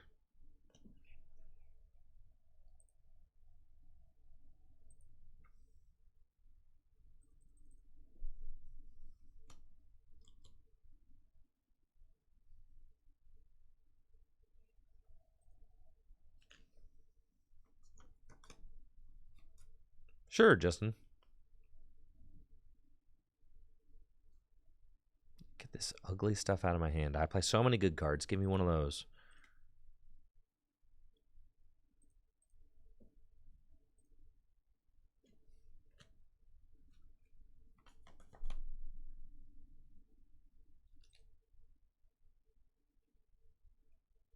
All right.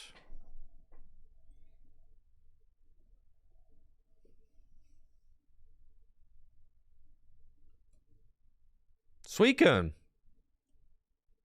Okay.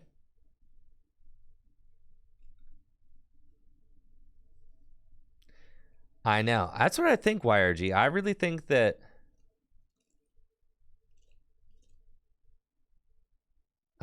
this could be like a 4 Arvin, 4 Irida kind of deck. I mean, just to give yourself a oh god, just do it, man.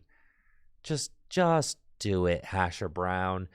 Just finish me, bro. Please. Dunk me.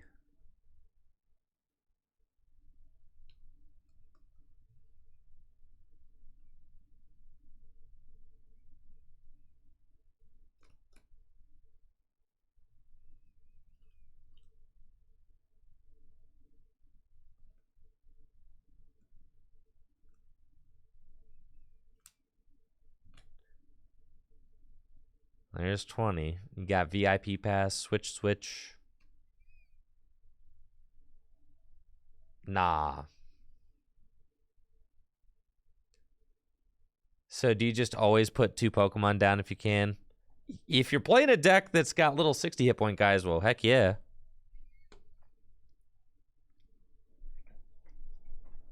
They don't have it.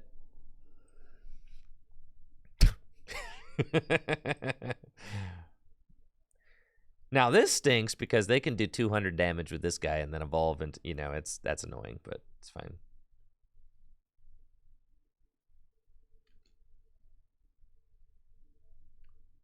I do remember when double benching was bad, like a couple weeks ago.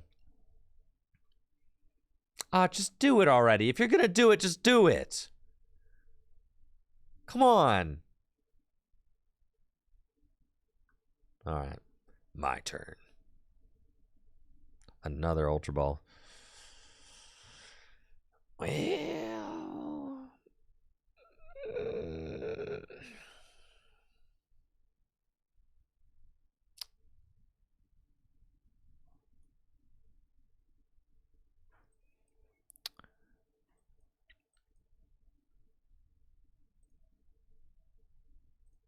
kind of get Bidoof. And then I got a Pokestop and hope I just hit some other guys. Battle VIP pass, really, yeah.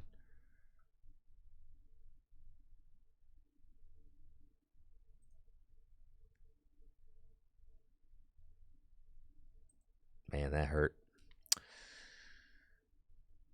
Okay.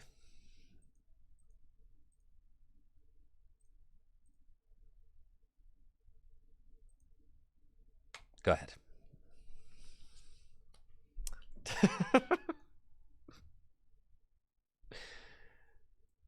This is fine.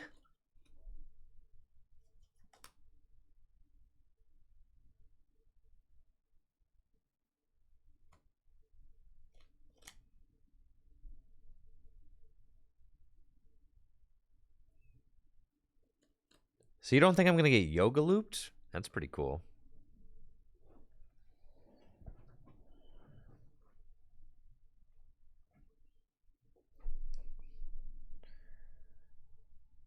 I think these guys got Carefree Countenance, so they can't be like Radiant Greninja or anything, so I should be just fine to at least get through the turn. I do think if they just kind of evolve their whole board up, it shouldn't be a hard board to lock up. So, you know, I need things to start working out here eventually, and having it's looking pretty bad. I don't know if I can actually come back from this. I've got a lot of guys in the bin right now.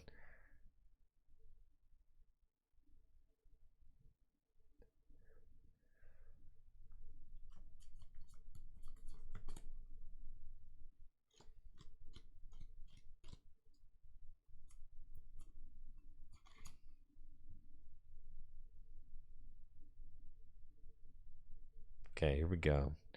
Mimikyu VMAX. I do love Mimikyu VMAX. That is a cool card. Hello, little vanillites. Welcome. Those are some pretty bad prizes. And let's Industrious Incisors. I don't say. I'll try this again.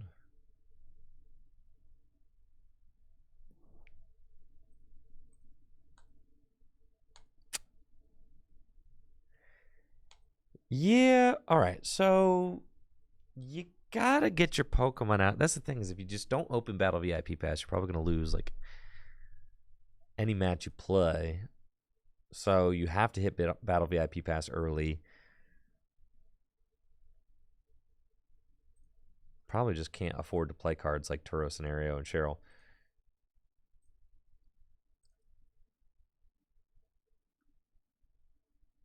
Let Bombardier cook? I don't have enough Switch cards to utilize Bombardier.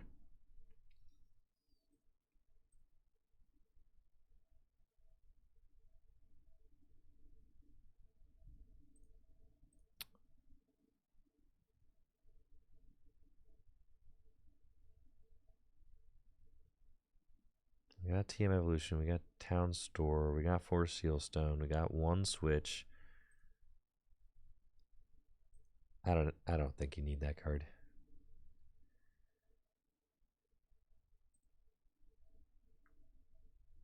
Crabominable.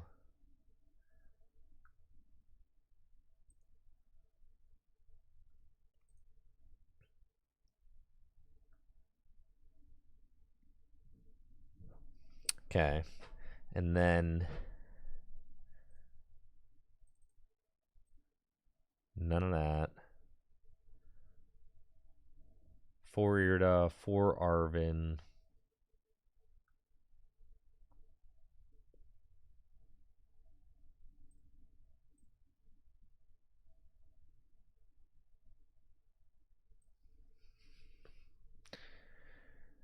I guess Cheryl's fine. I think that was probably just you want like more basic search. You need to play like nest balls and stuff too, right? Is pretty much just, I guess, level balls, right? You can nest ball for Pidgeot and use the, yeah. So I guess nest ball. You gotta play nest balls.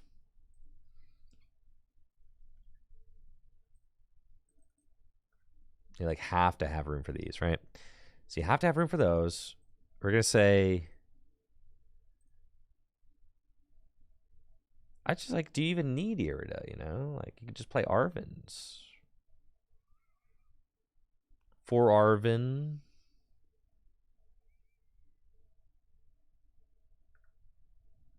Listen, we're setting up, bro. 100%. 2 nest ball, 2 level ball.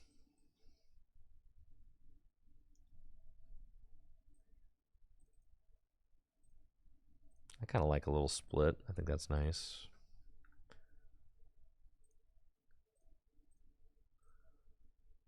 We got the Pal Pad. Yeah, now we cook. Bound Sweet. Yeah, that's fine. We want 4 Bound Sweet. Okay, here we go. I think we do want,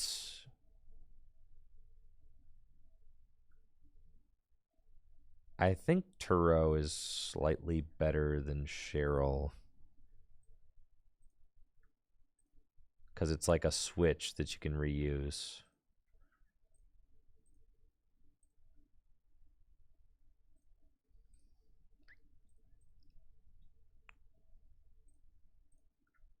Which seems good. And it can also just remove guys.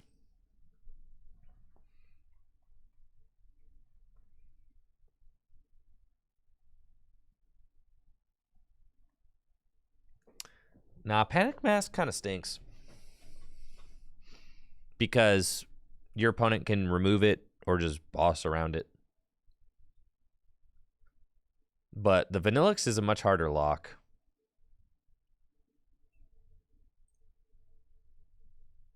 Like Panic Mask, there's a lot of decks play Vacuum. Like Charizard plays like 2 Vacuum. Sometimes.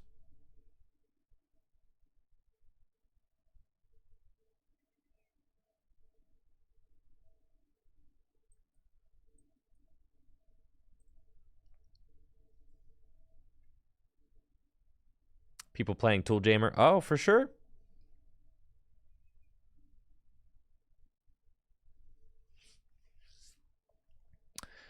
Well, this is kind of scary. We're playing against a Golden Go deck with Scizor, and, you know, our Serenas are weak to metal. So, yeah, they could very easily one-hit KO my Serenas. So I don't know if this is a matchup we can win, because all of their guys are going to be able to one-hit KO all of my guys. So that's kind of tough. Let's see what we can do.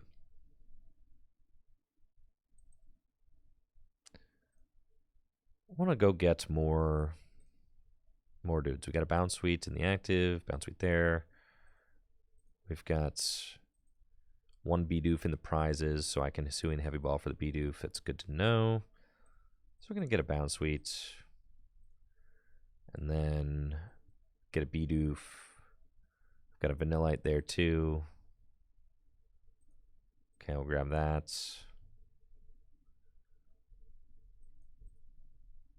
Level Ball. Get Vanillite. And then TM Evolution to get ourselves this dude and this dude. And that's pretty nice.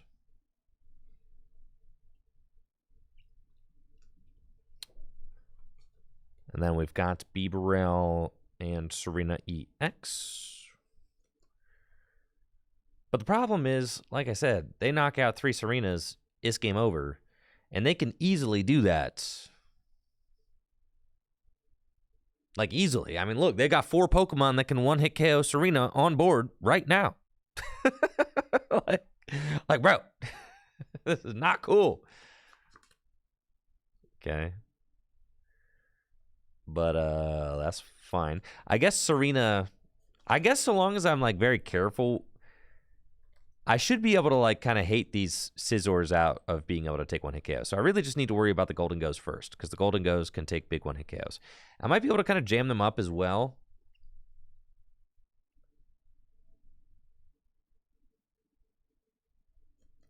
Yeah. I need to make sure that my board is just Bibarel and Ice Cream Guy. Yeah, that's 220 coming from the Scizor, which is not a 1-hit KO, which is fine. So then I just bring up Serena and then lock this Golden Go. We'll send her up. We got Earthen Vessel, we got the grass. We got Irida. Irida needs to get yeah, that's fine. Irida just gets both. We get this and we get Ultra Ball, right? Say, okay. Put that down. Do that. Nest Ball. Get some more. Yeah, I need pretty much all these set up. And then I could go full greed and say, maybe I should have Artisan for the Bounce Suite, save the Ultra Ball. That's all good. Here we are.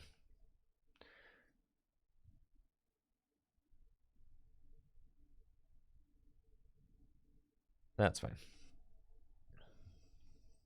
No. Yeah, we're going for the guarantee lock with Vanillux. So do that. Do that. I don't think that there's anybody that I really want. Nope.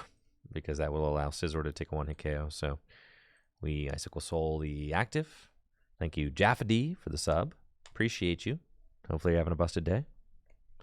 And now this Goldengo cannot attack, which is very cool because we've got Vanillux and Serena in play. So they have to switch and attack with somebody else. And they could do that, for sure. Which is definitely scary.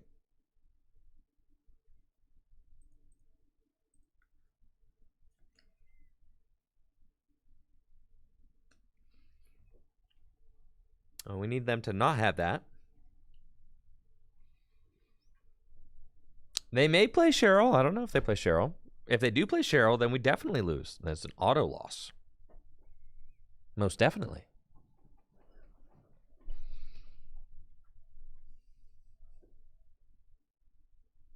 That would be bad. Oh, there's another Golden Go. They've got a Superior and 2 metal in the discard pile.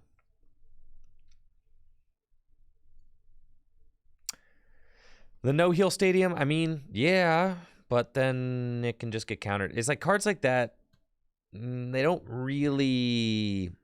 They're not really a good game plan because your opponent can just play around them quite easily.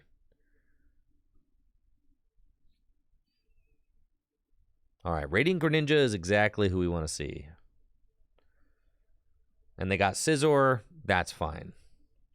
We love Radiant Greninja being there because I can look at this board and I can say, okay, I can deal with the amount of attackers that they have, right? Just barely, but I can.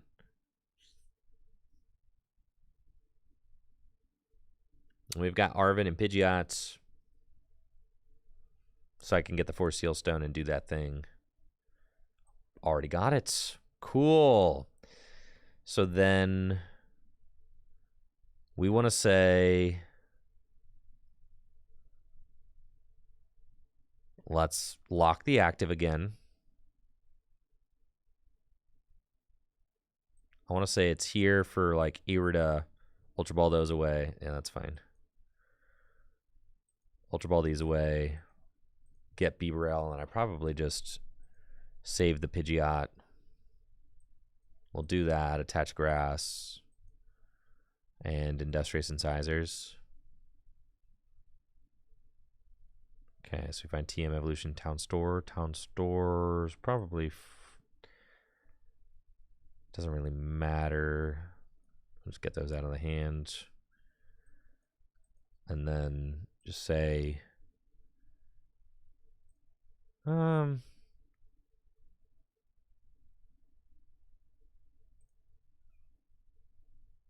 Sure, I'll Star Alchemy. Get ourselves an Irida and play it.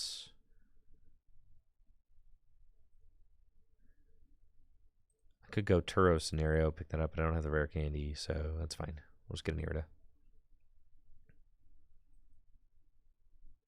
Irida for rare candy and a Serena. Rare candy, that thing. Okay. Vanish that. And then Town Store. Grab that. Chuck it on my Vanillux. Sure. And Icicle Soul. The active. Okay. So lock that up.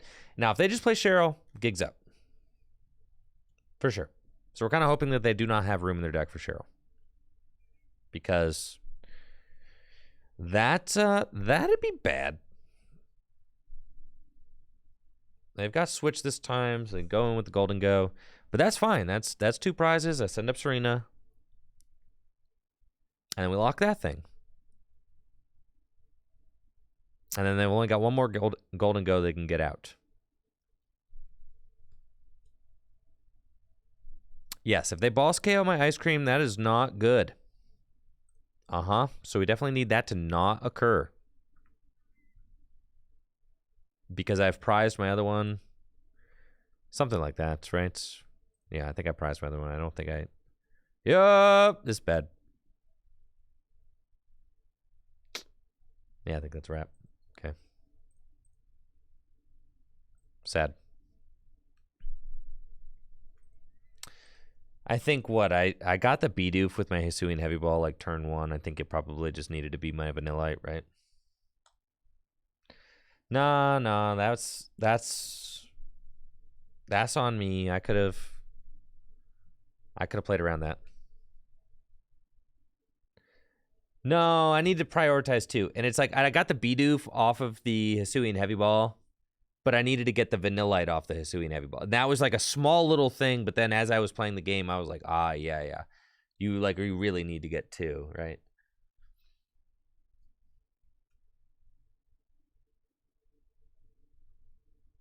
Which is fine.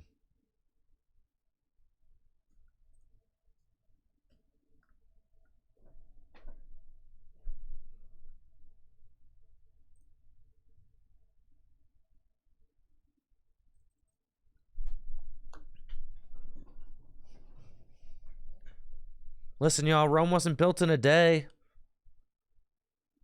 All right, we're working on it. Stack's gonna be infallible in no time.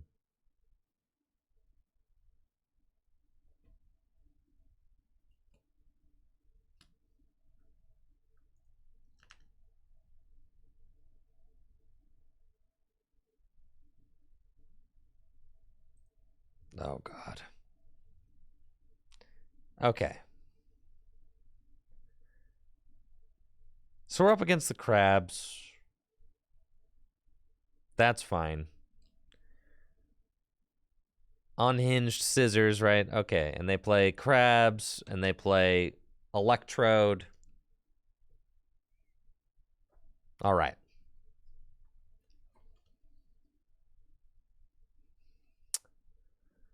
Cloth can knock itself out. That's no good. I think we're kind of proving to be allergic to Battle VIP Pass. Instead, I'm opening all these Ultra Balls. This deck is bad, man.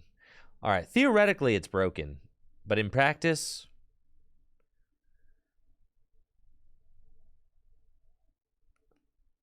Yeah, this matchup seems bad. All right. Next one. We play a 2-1-2 ice cream.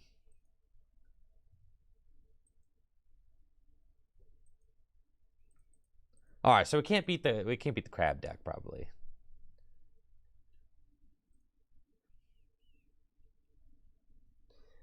The problem with all the spread Pokemon, I guess there's Hisuian Braviary, right? So like, I guess that's fine. It doesn't really matter either way. You have to get 6 turns to fully like damage everything on your opponent's board, and then Hisuian Braviary them. So you're either doing that, or you like just lock up the 3 main attackers on your opponent's board or whatever, and then you just Crabominable them, right? I guess we're losing if we don't get 2 ice cream built. So then yes. So I probably need to play more than a 2. Listen, there's not any space.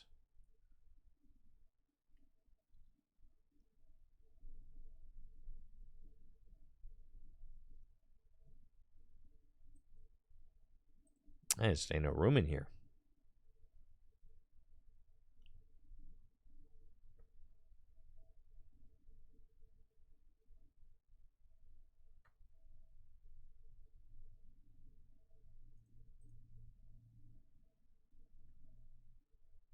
Panic Mask to back up. You could. All right, sick. Playing against Roaring Moon. Looks like I'm up against Roaring Moon with the Serena Vanillux deck. They're looking for some VIP passes, I presume. As am I. I get it. So they're doing as much thinning as they can. And then Pokestop. And there we go. Battle VIP pass. They can go get their moons. And start to get some energy on them. They got a dark patch now. I've got Arven and Pidgeot in my hand, so I can... And I've got some energy, so I could go Evo TM and evolve some things, but honestly, I need more basics, so Arven, and then just probably get the 4 Seal Stone and get double Battle VIP Pass, kind of feels more like it. And then next turn, I'll probably get the Evo TM and evolve up. We do have to worry about Yeah. These guys just blowing up my Serenas. But they do a lot of damage to themselves when they do that. So that's kind of cool. And if they don't want to KO my Serenas, then that's fine. I mean, they literally put themselves to 30 hit points remaining. So the problem is switch cart. It's a big problem. It's a big, big problem. And also the tool card, which gives them more HP. So, I mean, we could play tool jammers in this deck. It's another thing for sure that we could do.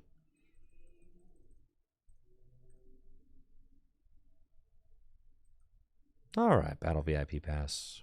Let's go get some dudes. I'll go here for Sealstone and Star Alchemy for another Battle VIP Pass.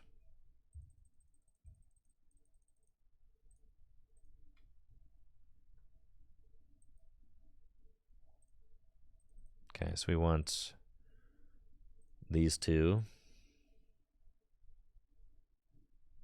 And then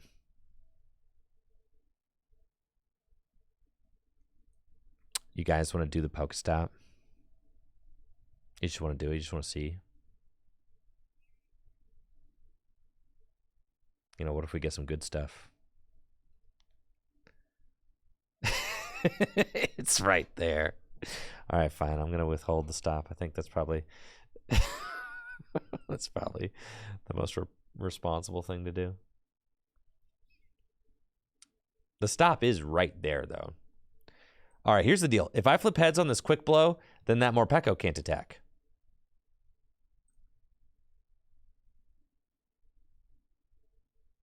Let's go! Let's go, baby. Insane. Well, it won't be able to attack later, okay? Later in the game. Once I set up the thing. All right, later. Not yet.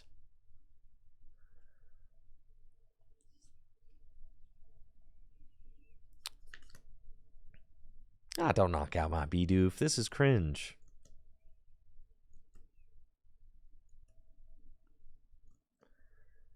Why'd you have to go and do that?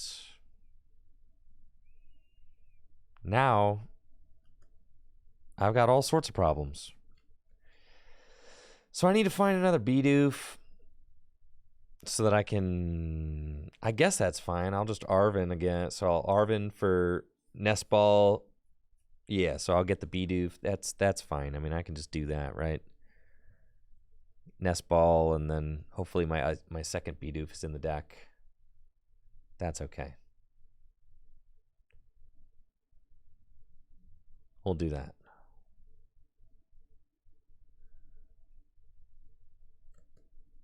Judge. Oh, don't do that. If you judge, frankly, it's fine. Yes, get the boss's orders out of here. Very good, very good. And Calamity Storm. Okay. Yeah, I don't know if we can win this.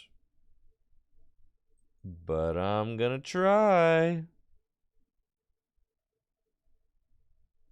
Okay.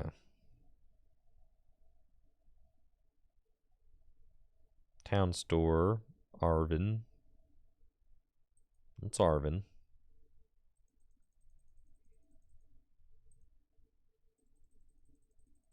See, so I need to get Heavy Ball.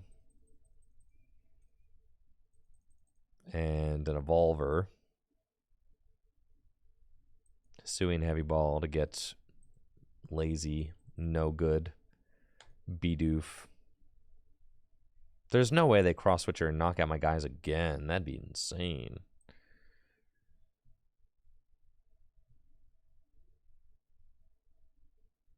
Okay. Ain't no way.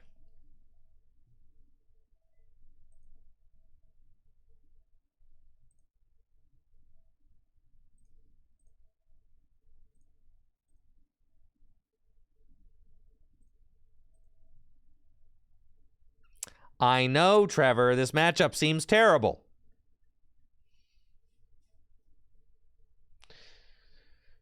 Starting to think that maybe Serena isn't it. Devastating news. Why not put the store in play? Oh, God. Well, they're not being smart enough to withhold the tool, so that's... so that's a big plus for me.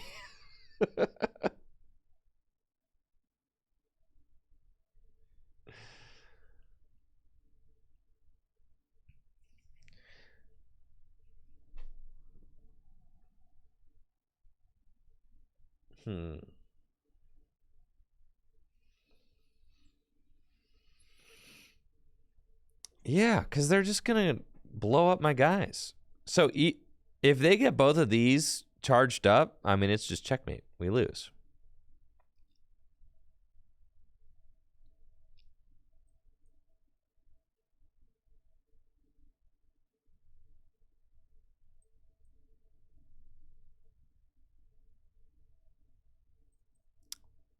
I'm pressing it.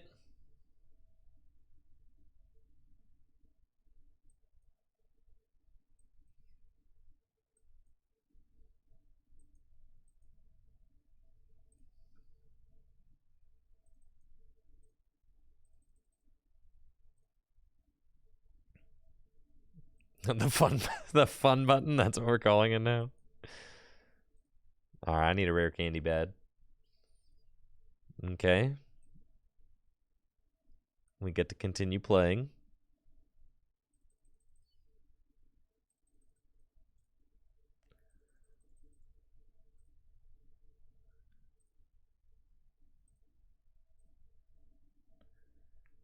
Okay, rare candy into this guy. Evolve this guy. Town store. Get that. Ultra ball away this. Okay. Bound sweet. All right. And then I icicle soul your roaring moon. And then you switch cart and blow me to smithereens.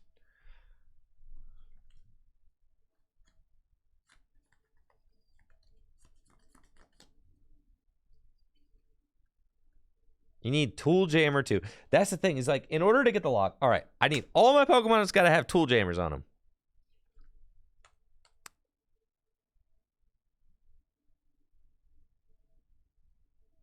No, because then I just knock them out. I don't know, man.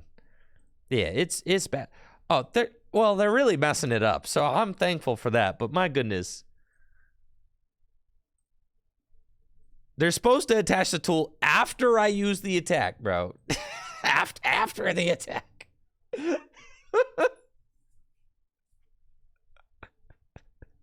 After the attack. This deck makes Snorlax stall look like BDIF. Oh, heck yes, it does.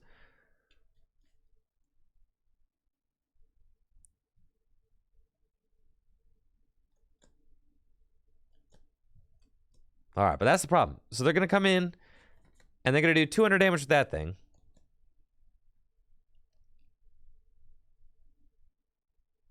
Right? But then they just do 200 of themselves, and they can still attack, and it's like... Then they can just knock me out. They can just win the game with this one.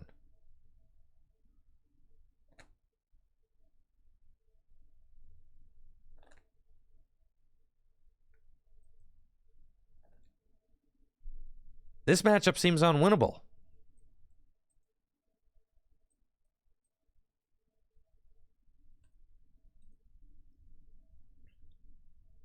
Nothing going on. I've been setting up Serenas. What you mean? Now I'm out of rare candies. All right. All right, yeah, that deck, unplayable.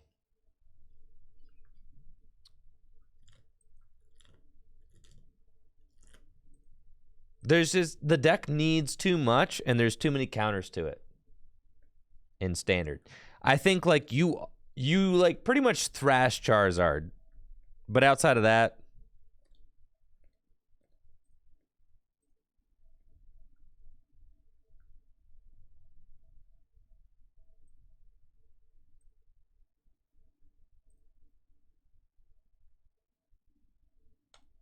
I'm telling you, it was not a Braviary difference.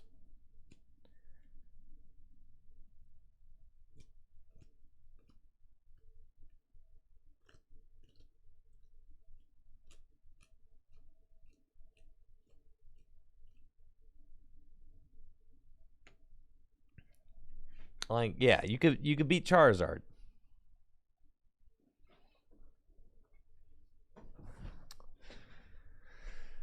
Toad Scroll EX won a tournament in Japan? Yeah, because that card's broken.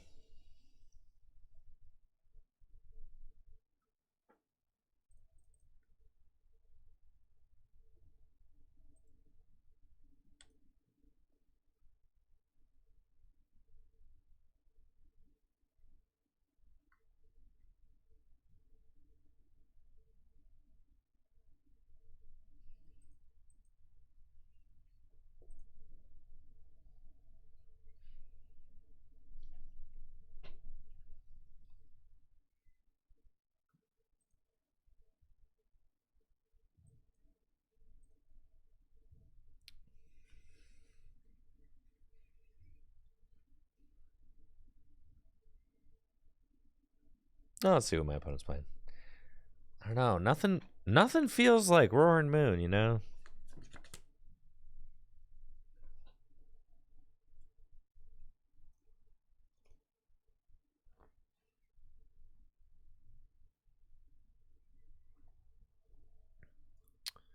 Playing against Iron Valiant Entei. I'd heard about Iron Valiant Entei. What is the draw here? Is it just that, like, you can power up Entei in one turn with the stadium? Is that it? What is the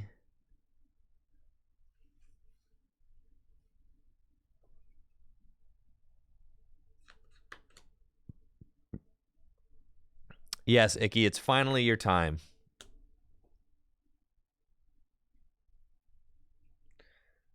Well, I think it doesn't seem like very good.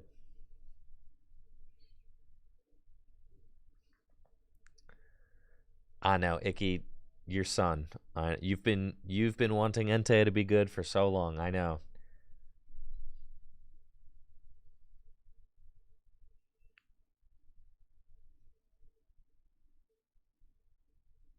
I think that there are just a bunch of different ways to build Roaring Moon, and I'm not like completely settled on any single way to play it yet. But like here, right? I mean, now I'm not playing the Brute Bonnets in this list, so 230 is just. I mean, like, we probably are just going to lose because I have to try and hit 230. Terrible.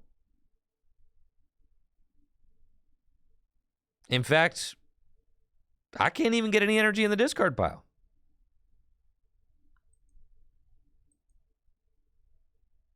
So what am I supposed to do about this? Iono?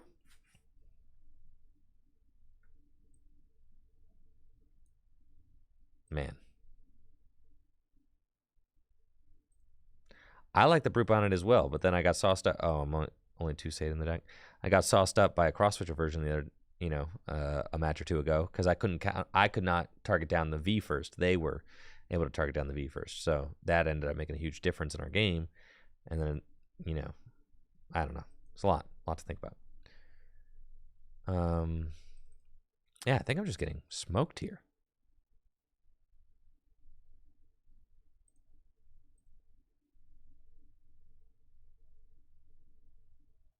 No, these decks don't play Professor's Research.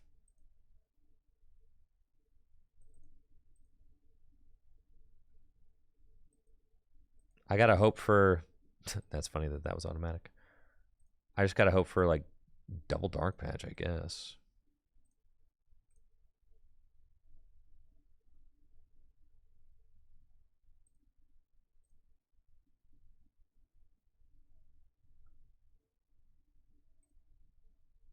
All right, give me a Dark Patch and a Cross Switcher, please.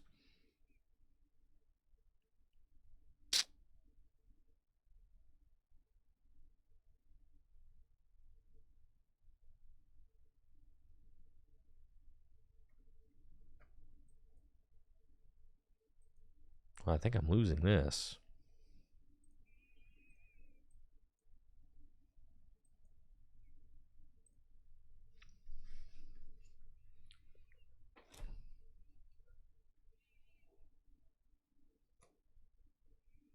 No, I think Morpeko is terrible. Frankly. It's only got 70 hit points and only does 70 damage. I think Brute Bonnet is just way better. Yeah. I have Morpeko in this list, but I don't think it's very good.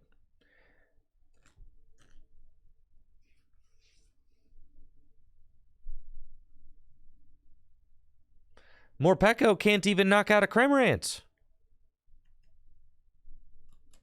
Free Retreater? Mew's got free retreat.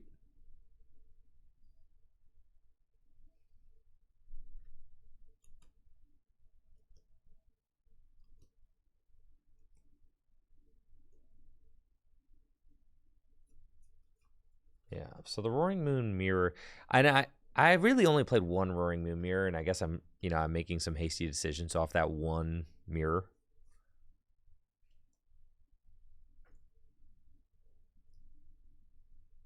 And like here, I'm just bodied because I can't do 230, so I think I'm going back to my old ways, chat.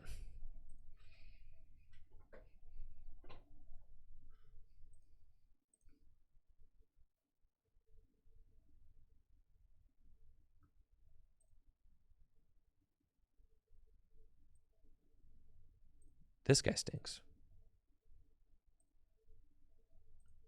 I really do not like those cards. I really do not like these energy switch.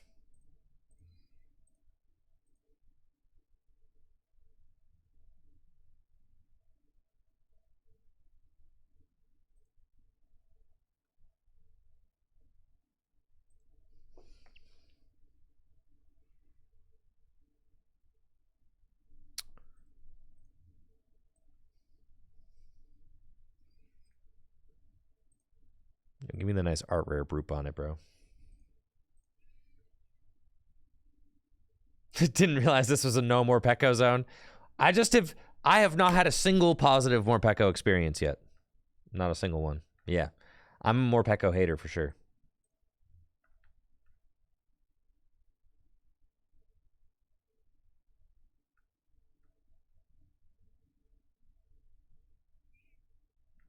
What is my list missing right now that it usually has? The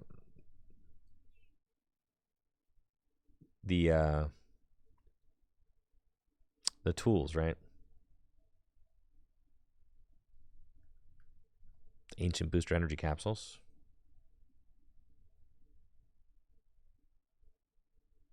So then why am I at...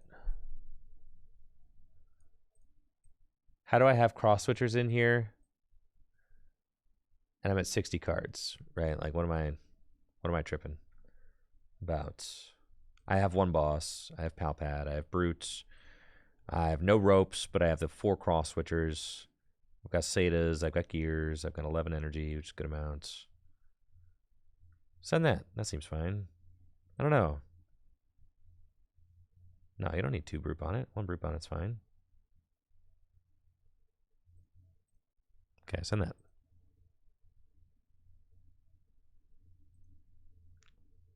One more boss with the cross switchers?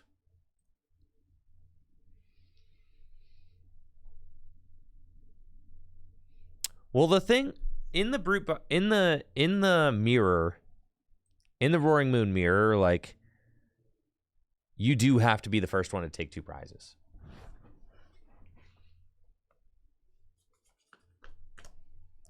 So I think like as much as I don't like the cross switchers, I kind of have to admit that they do help you to be the first one to do that. I don't want cross switchers, but then, sometimes you can't always get what you want. Right?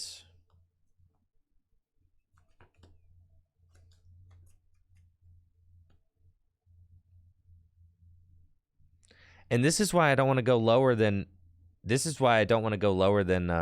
11 energy, because like look at this. You're constantly in situations where it's like even with 4 vessel, even with 4 vessel and 11 energy, you still are constantly in situations where you don't have the energy you need to like get moving, right? There we are. Thank goodness.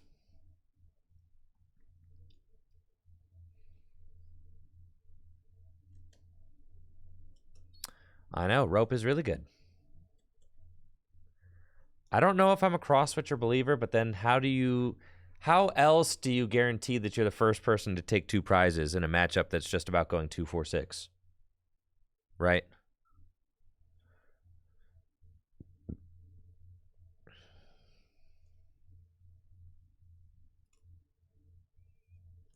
Like how else do you make sure that you're the first one to do it? I think they're kind of just an unfortunate necessity. All right. Let's go, baby. Ultra Ball. I've already got 2 of those. We want the Squawk. Okay, and then we're Sata's first. Okay. Do that. Sata's. Ooh. We got the dark patch. We got the switch already. I mean, my goodness, we've got everything, but we need to get a dark into the discard pile. So we just have to hit one off the stop. Easy money.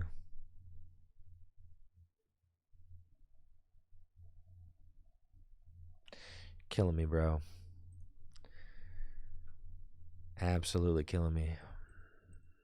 Nothing, no energy, no nothing. Well, that stinks.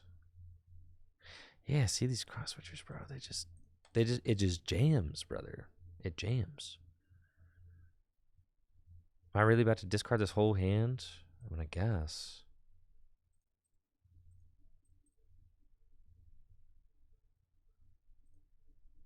It's terrible.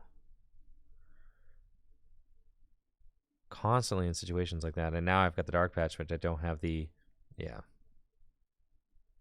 I don't have the switch or the cross switcher now.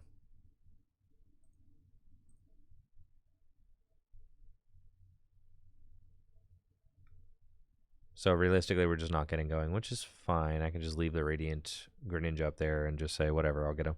I'll get him next turn. It's fine. But you see how unreliable cross switchers are? They're just... Bleh. Now I've got 1 left in the deck. I've got 1 boss left in the deck. It's just...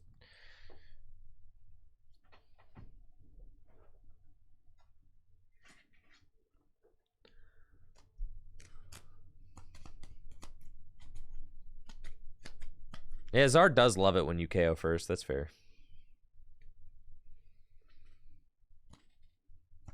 Toad Scroll's interesting.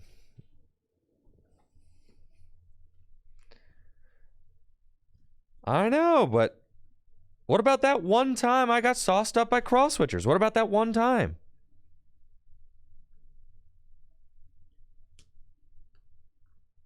You're not thinking much about that one time.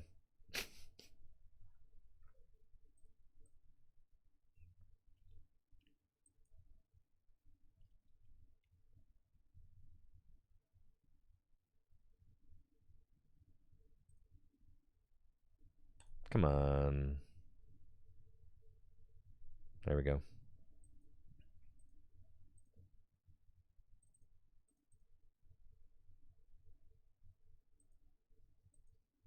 But now I'm about to miss a switch.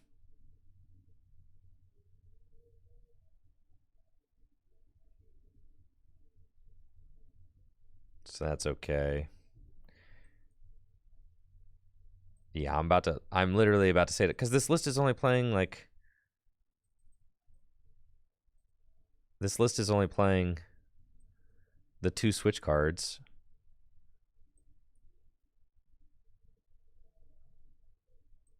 See? See, like, can't reliably hit the... Yeah, the cross switchers are kind of low-key terrible. Yeah, I could have farted for pawn it, I know.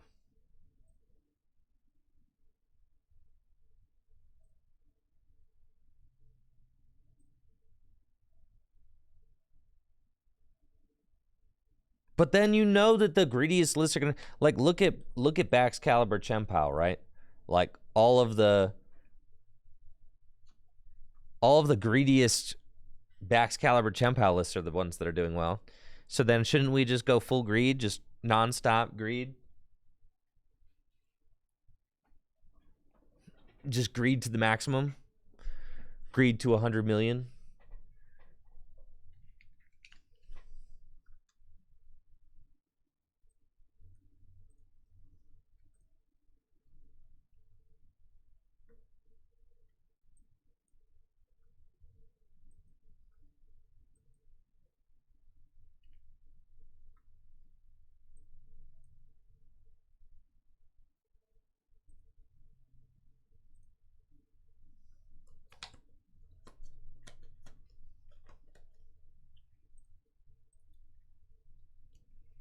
I think most people have determined there's certainly something here. I mean, Roaring Moon is incredibly good. It's just a matter of like settling on, what the vibe is going to be with it. It can be frustratingly inconsistent.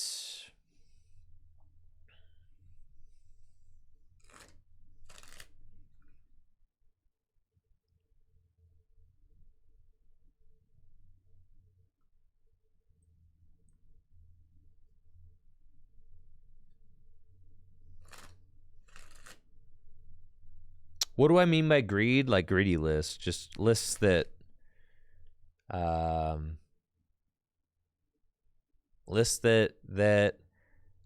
make greedy concessions on consistency. That's what greed means when you're talking about decks.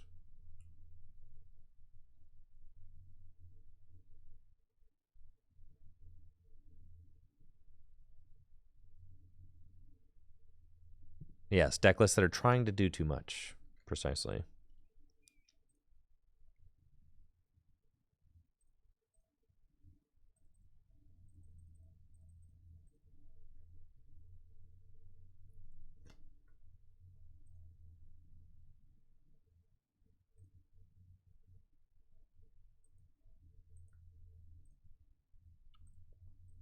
Yes, I mean, like, the game is filled with greedy decks right now, which is why you see, I mean, so many deck. How many times does your deck just brick, bro? You know.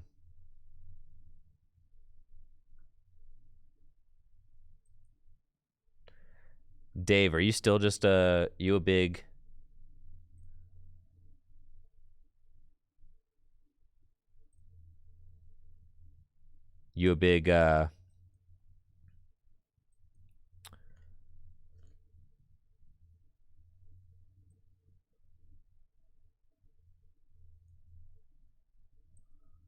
fan of?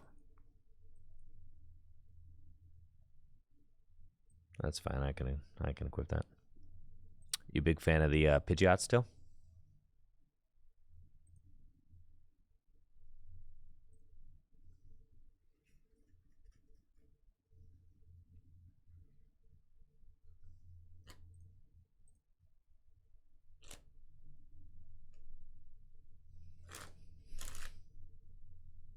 You think Pidgeot's way better still? Even with, are you playing the Evo TMs?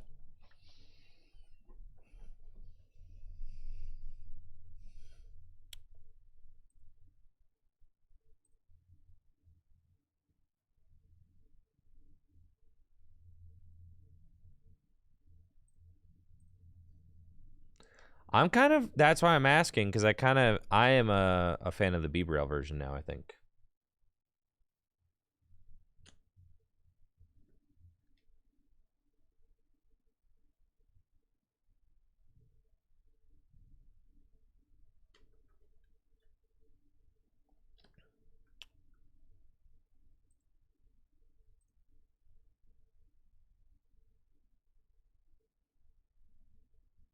Not exactly sure what win con my opponent's going for, but that's cool. I mean, I did like the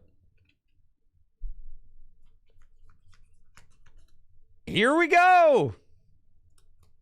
I did like the Charizard list from the Heavenly Kings tournament in Japan.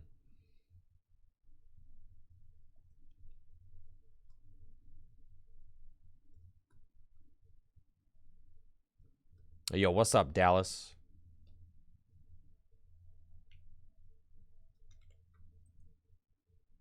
Appreciate that sub, Dallas. Thank you.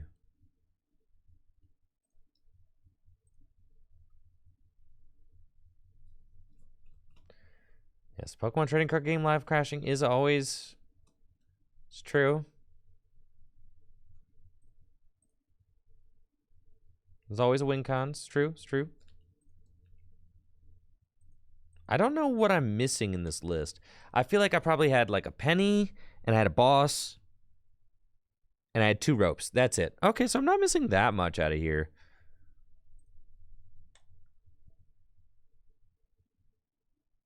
I took out the penny, the boss, and the 2 ropes for 4 cross switchers. I do hate this card, though. Cross switcher is so stank, bro.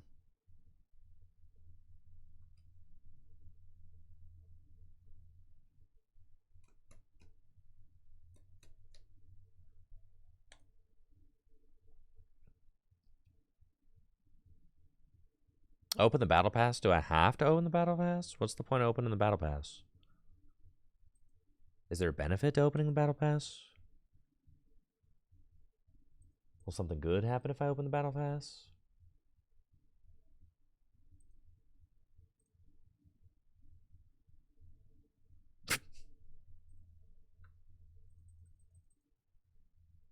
Penny over Turo? I mean, it's either or. It kind of, I mean, your whole deck's basics, so.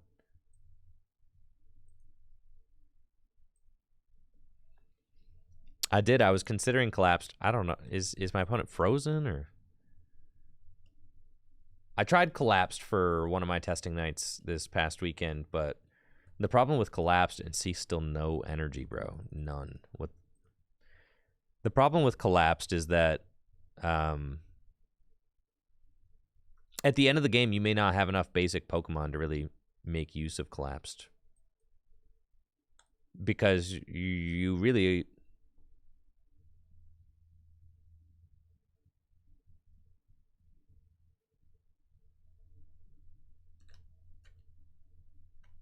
Yeah, Jamie, I'm flying to Brazil next week, so I'm really trying to get as firm of a grasp on the format as I can. Which means playing on this client. I don't think that we realistically beat Comfy decks. In this hand, it's like, okay, we don't have an Ultra Ball or VIP Pass or Radiant Greninja or any of that. We don't have Squawkabilly. So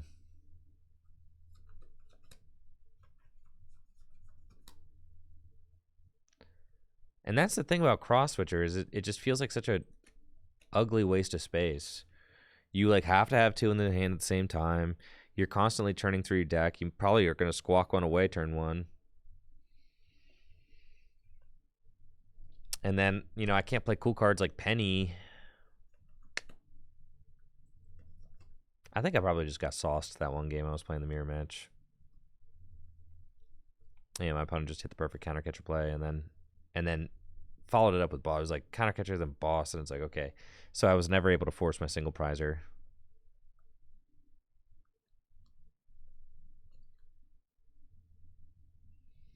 I know Pokemon catcher's not a terrible. I am never gonna hate on someone suggesting Pokemon catcher. That card is not bad. People treat it like it's bad, but if you've been playing long enough, then you remember times when it was good.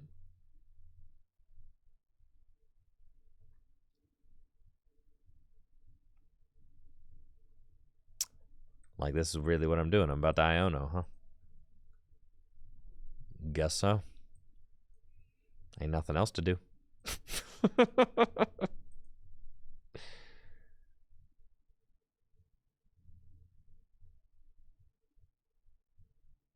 And yikes, brother.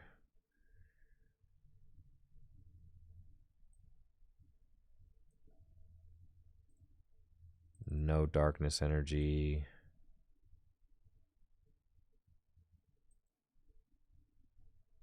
Can't get rid of 2 Dark Patch.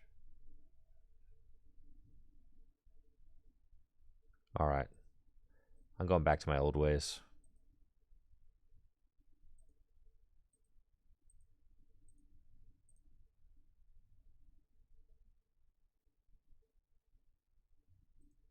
Two Squawk, because it's like one of the most important cards in your deck and you can't prize them. I'm going back to the old me. That's the thing. Every time I cup a low 12 energy, it's constantly a situation where you just don't have the energy in your opening hand to make like the aggressive plays that the deck wants to make, right? I'm constantly in that situation.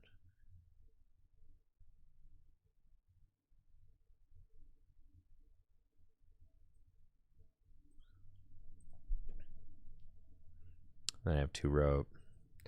I do like a penny in here.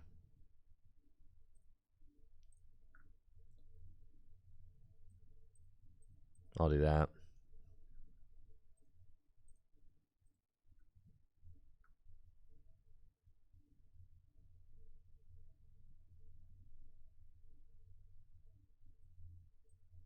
Nah, just like 1 penny. You could gut the gears and play like shoes, but my goodness, that seems bad.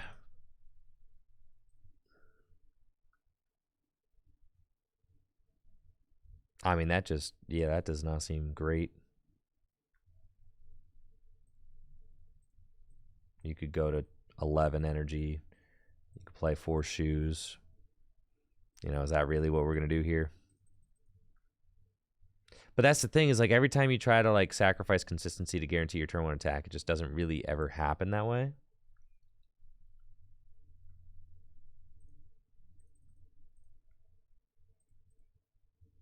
I also think gear just feels so good with a stop. And for like hitting your Setas. So I think you just can afford to play a slightly,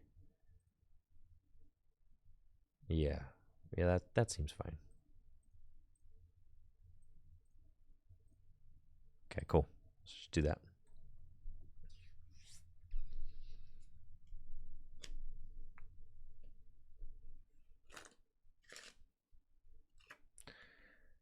I don't know that you're going to beat any Lost Box decks with, and you could beat Lost Box Tina with Roaring Moon.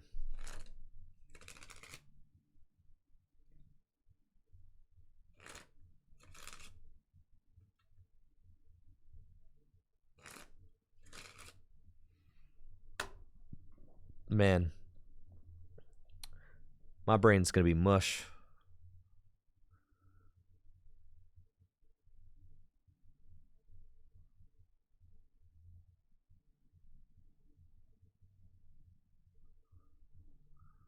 Been playing live too long.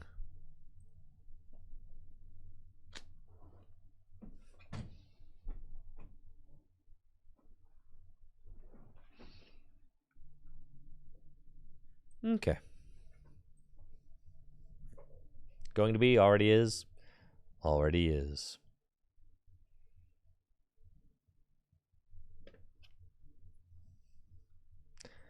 Well, guess what I'm doing tonight? I'm going to play more Pokemon. Tonight I continue testing for LAIC.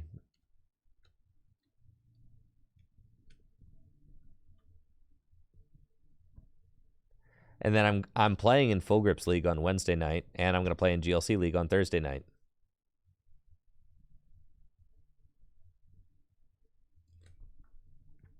I just got to get reps in, 100%. Can I just be online, get ideas, figure out what feels good.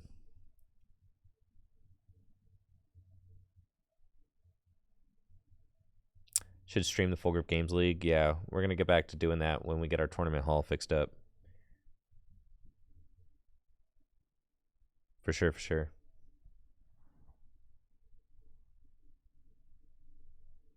Yeah, so our league's going to allow Paradox Rift, yep, this week. So that's why I'm playing in Standard League this week, just to get some experience with Paradox Rift tabletop. Okay, so we got these single prizers out here.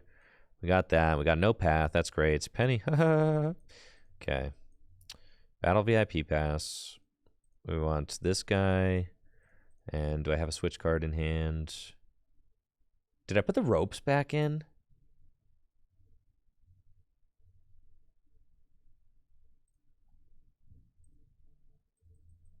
Thank God. All right. My brain is mush, bro. Okay, and then we're going to go get those. We're going to do that. I probably will just get the Luminion and do the thing.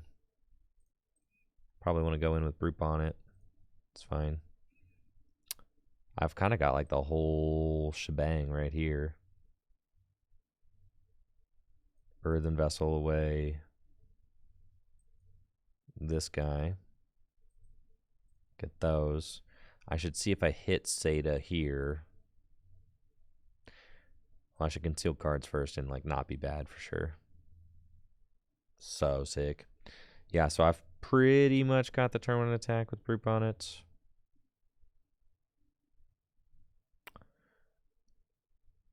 Okay. Let's gear. Swing and a miss. We're going Luminion. Ultra Ball away those. Gotta get Luminion. Gotta find another basic search to get Squawk out. I'll rock out with my Squawk out. Go there.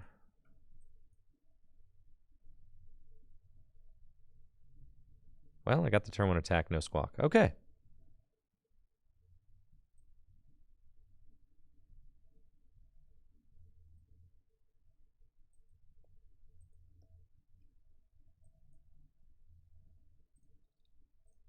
Fine.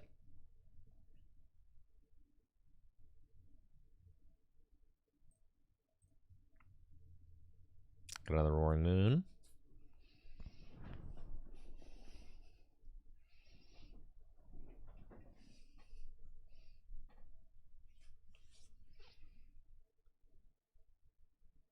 We do have a little bit of a stinky hand right now.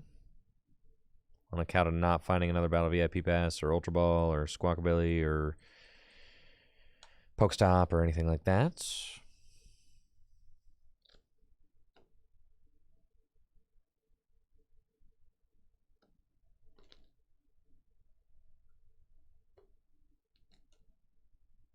And they've got Iron Hands. I mean, they could power up Iron Hands and knock out my Brute Bonnet with that. If they do that, it doesn't...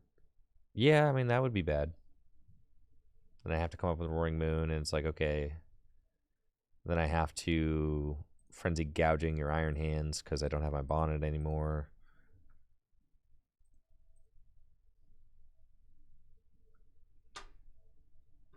But if I'm being honest, I don't think you're really going to be able to aim me very much right now. Does not seem realistic.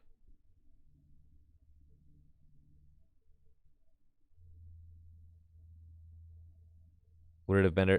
Well, that's the thing is that my hand... Oh, dang, that's crazy, bro. My hand... They got nothing. They have nothing. That's crazy.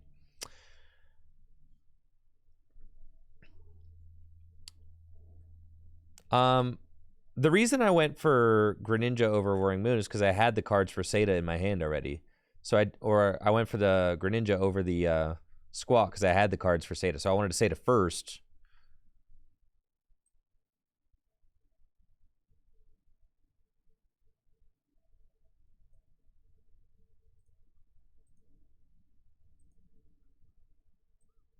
This is kind of sus, but also totally fine.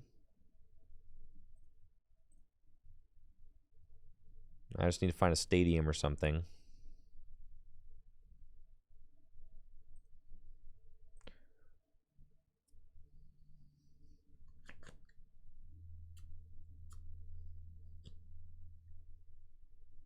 I mean, I haven't even attacked with Roaring Moon yet. Barely done anything, honestly.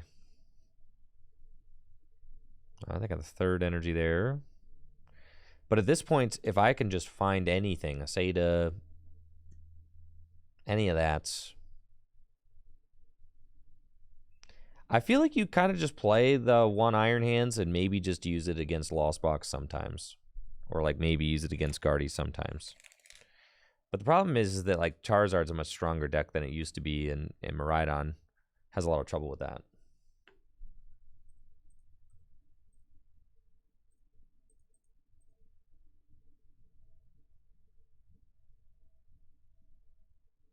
Fine, I'll collect my battle pass.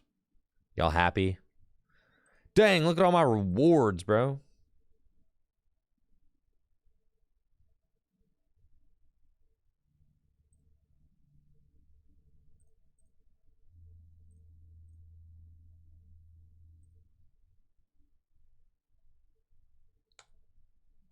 Get money. I got one more in me. Just on that grind set for LAIC, you know?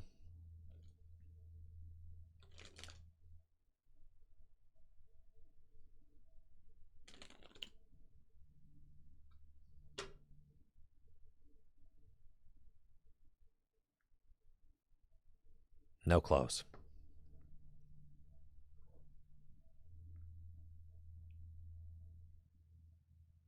Yeah. I think that I just feel like Miraidon's good matchups are kind of, it's still like a fine deck, don't get me wrong, but I feel like Miraidon's still fine. It could always just kind of pop up.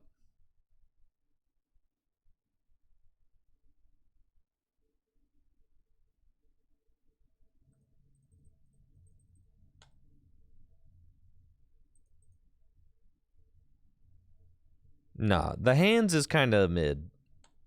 Yeah. Hands is like okay in Bax Caliber for some matchups. And similarly, it's like very okay in like Miraidon for some matchups. But other than that, like hands is like okay in Lugia for some situations. But it's not like the hands apocalypse, you know.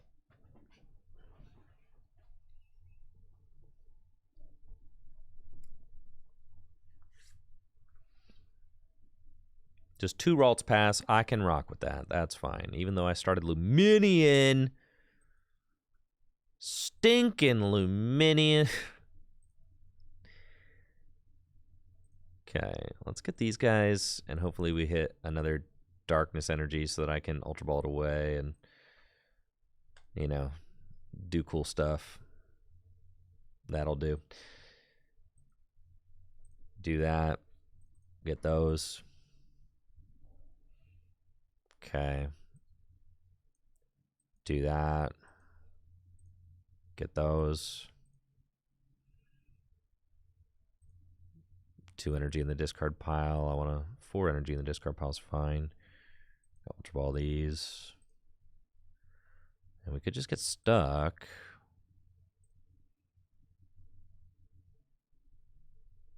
I think we say, like, you know, you trust thy deck, don't you?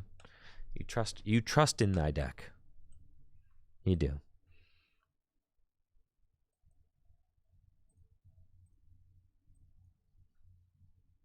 And you say, the deck will deliver me a Squawkabilly.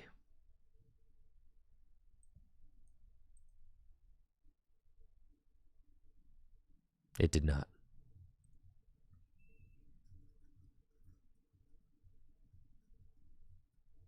Dang it.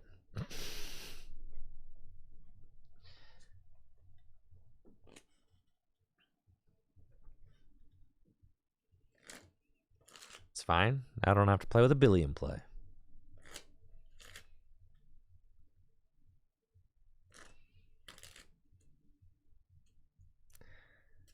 See, I considered going just, you know, 1 Roaring Moon and Squawkabilly there so that I could squawk regardless, but now we definitely just lose. If I hit that knockout, it's pretty good. But here, I'd say there's no chance. This matchup's terrible. And there's really no way around it. I mean, look at this board. This board is nuts. And there it is, of course, right? Of course. Of course there's the VIP pass. Of course.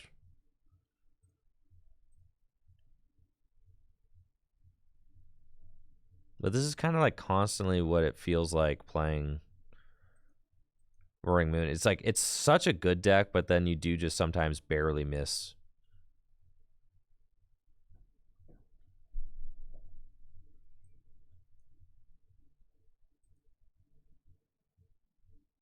Which does feel bad. But it's still, even the thing is, though, I guess it's kind of like Miraidon in that way, that like even if you do miss the turn 1 attack, it's still like a very good deck.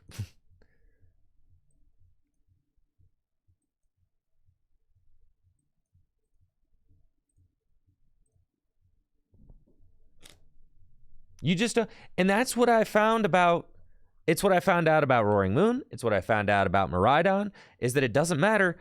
It doesn't matter how many turbo cards you put in your deck. You're not hitting the dream turn 1 every time, period. Right? You're just not. And that's kind of what I figured out.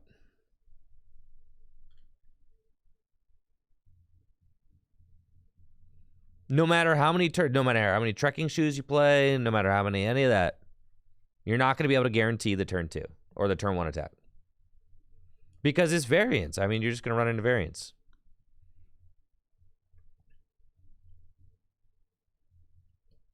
And then if you build your deck to try and up that 80% turn 1 attack to like an 85% turn 1 attack, then you're sacrificing so much of your deck's flexibility to make that happen, and it's just not worth it.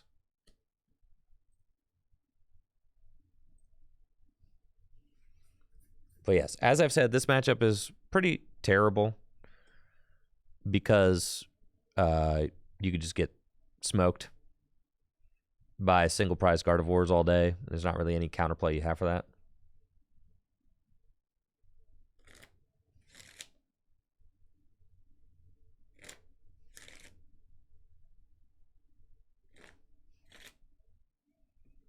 You think they got reversal?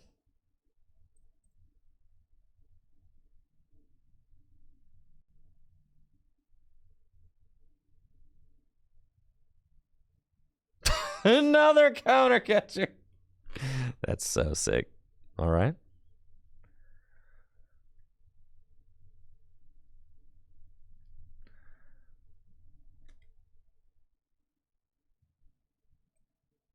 Okay.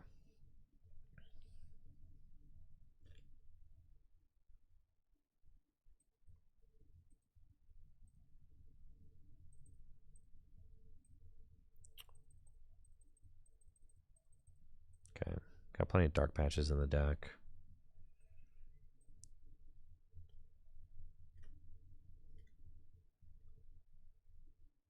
I don't want to discard my boss's orders. Man.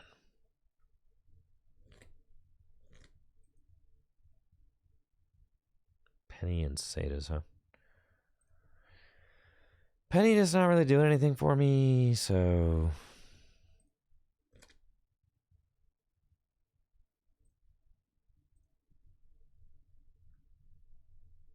Morpeko would do 70 damage to this thing.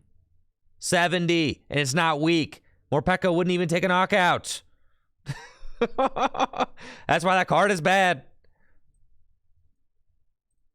In before I mill a boss. My bonnet.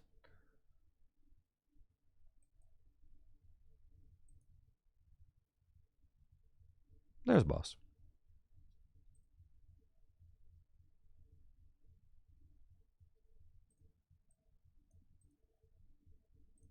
Well, losing the bonnet there is bad.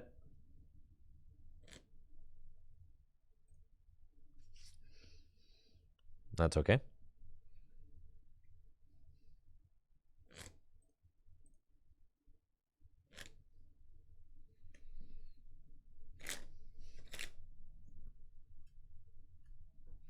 Also, like with the moving energy around arguments, it's like, dude, my board is constantly just flush with energy, so I've not really been feeling like pressured for that.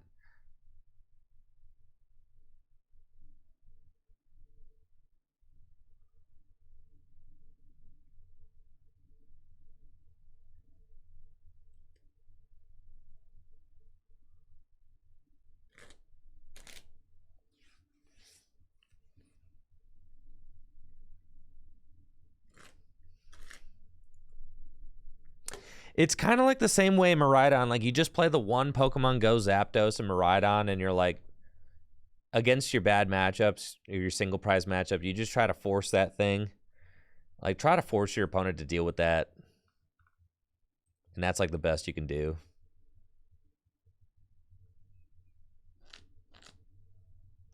Darkrai improves Mew, Guardian, Lost Zone matchups. How does Darkrai improve all three of those matchups? In what way?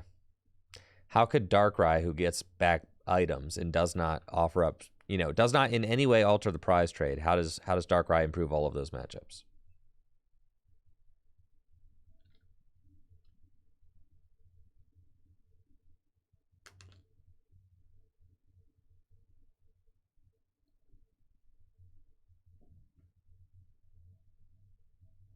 All right, Screaming Tail, bro.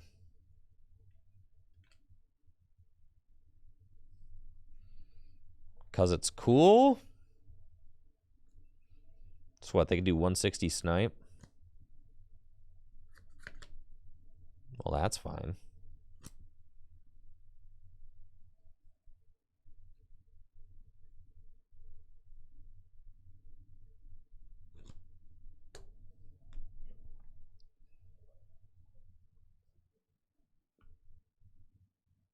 Yeah, I mean, like, stuff like Darkrai doesn't affect the function of the deck at all.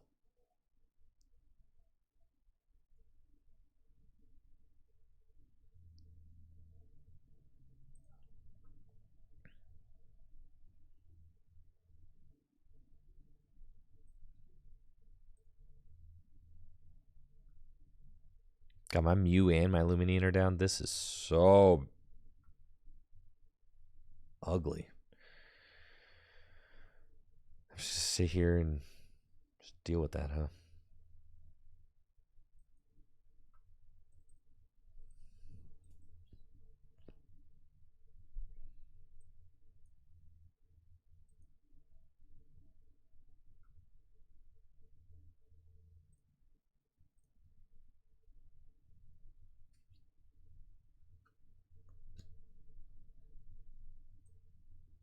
And they could just go single prizer, and it's pretty much lights out.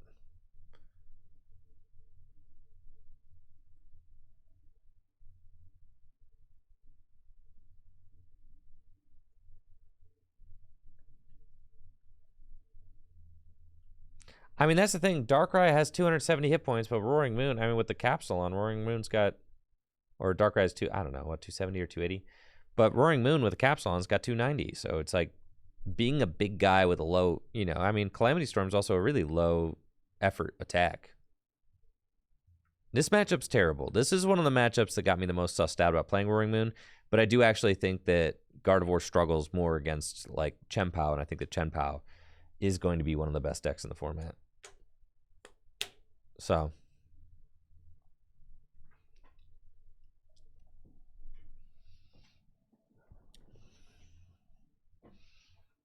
because they basically get to operate like a single prize deck. And the thing is, if they just build up a big Gardevoir, then knock you out. Then you have to answer the big Gardevoir, because if you boss this Gardevoir, then you leave the big Gardevoir to just do it again.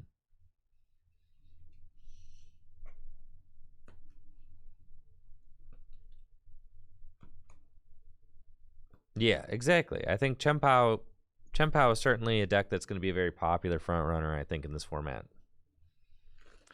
The thing is, it doesn't matter if, like, you find a single prizer. It's the nature of the deck.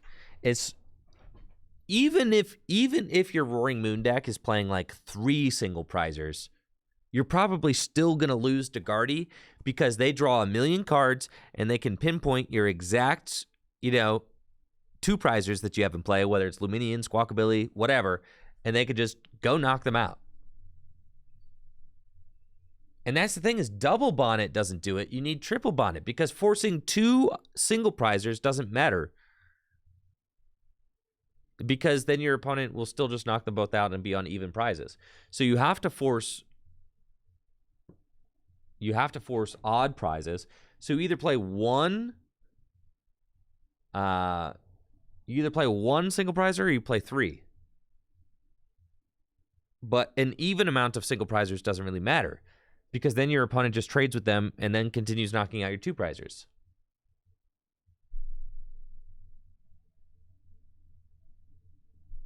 So Guardy's kind of nuts still. I mean, 100%. Guardy's still broken deck.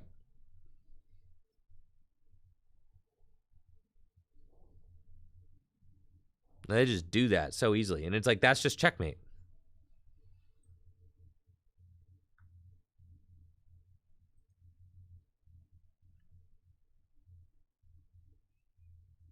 Yeah, there's nothing really to do about it.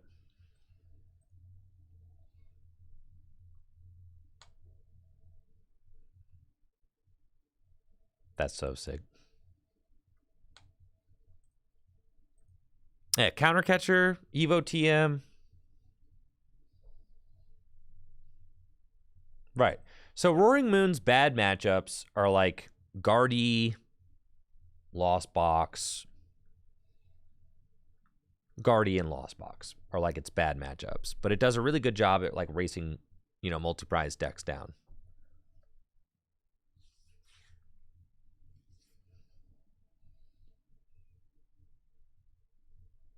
Which is kind of the exact conclusion that I've come to. Yeah, it's bad. It's bad against Roaring Moon's just bad against single prize decks, and there's not really like putting a Brute Bonnet or putting a Morpeko. That's not fixing it. Like that's not fixing the problem. The problem being that those single prize decks can just trade better with you than you can trade with them. But anyways, it's about time I got out of here. You guys all take it easy and have a great day. Thank you so much for watching the stream. Make sure to check out FullGripGames.com for all the best Pokemon trading card game singles and sealed product. We've got Paradox Rift available at the shop now. Also, make sure to check out DragonShield.com to help support the channel. All right, I'll be back tomorrow. See you guys.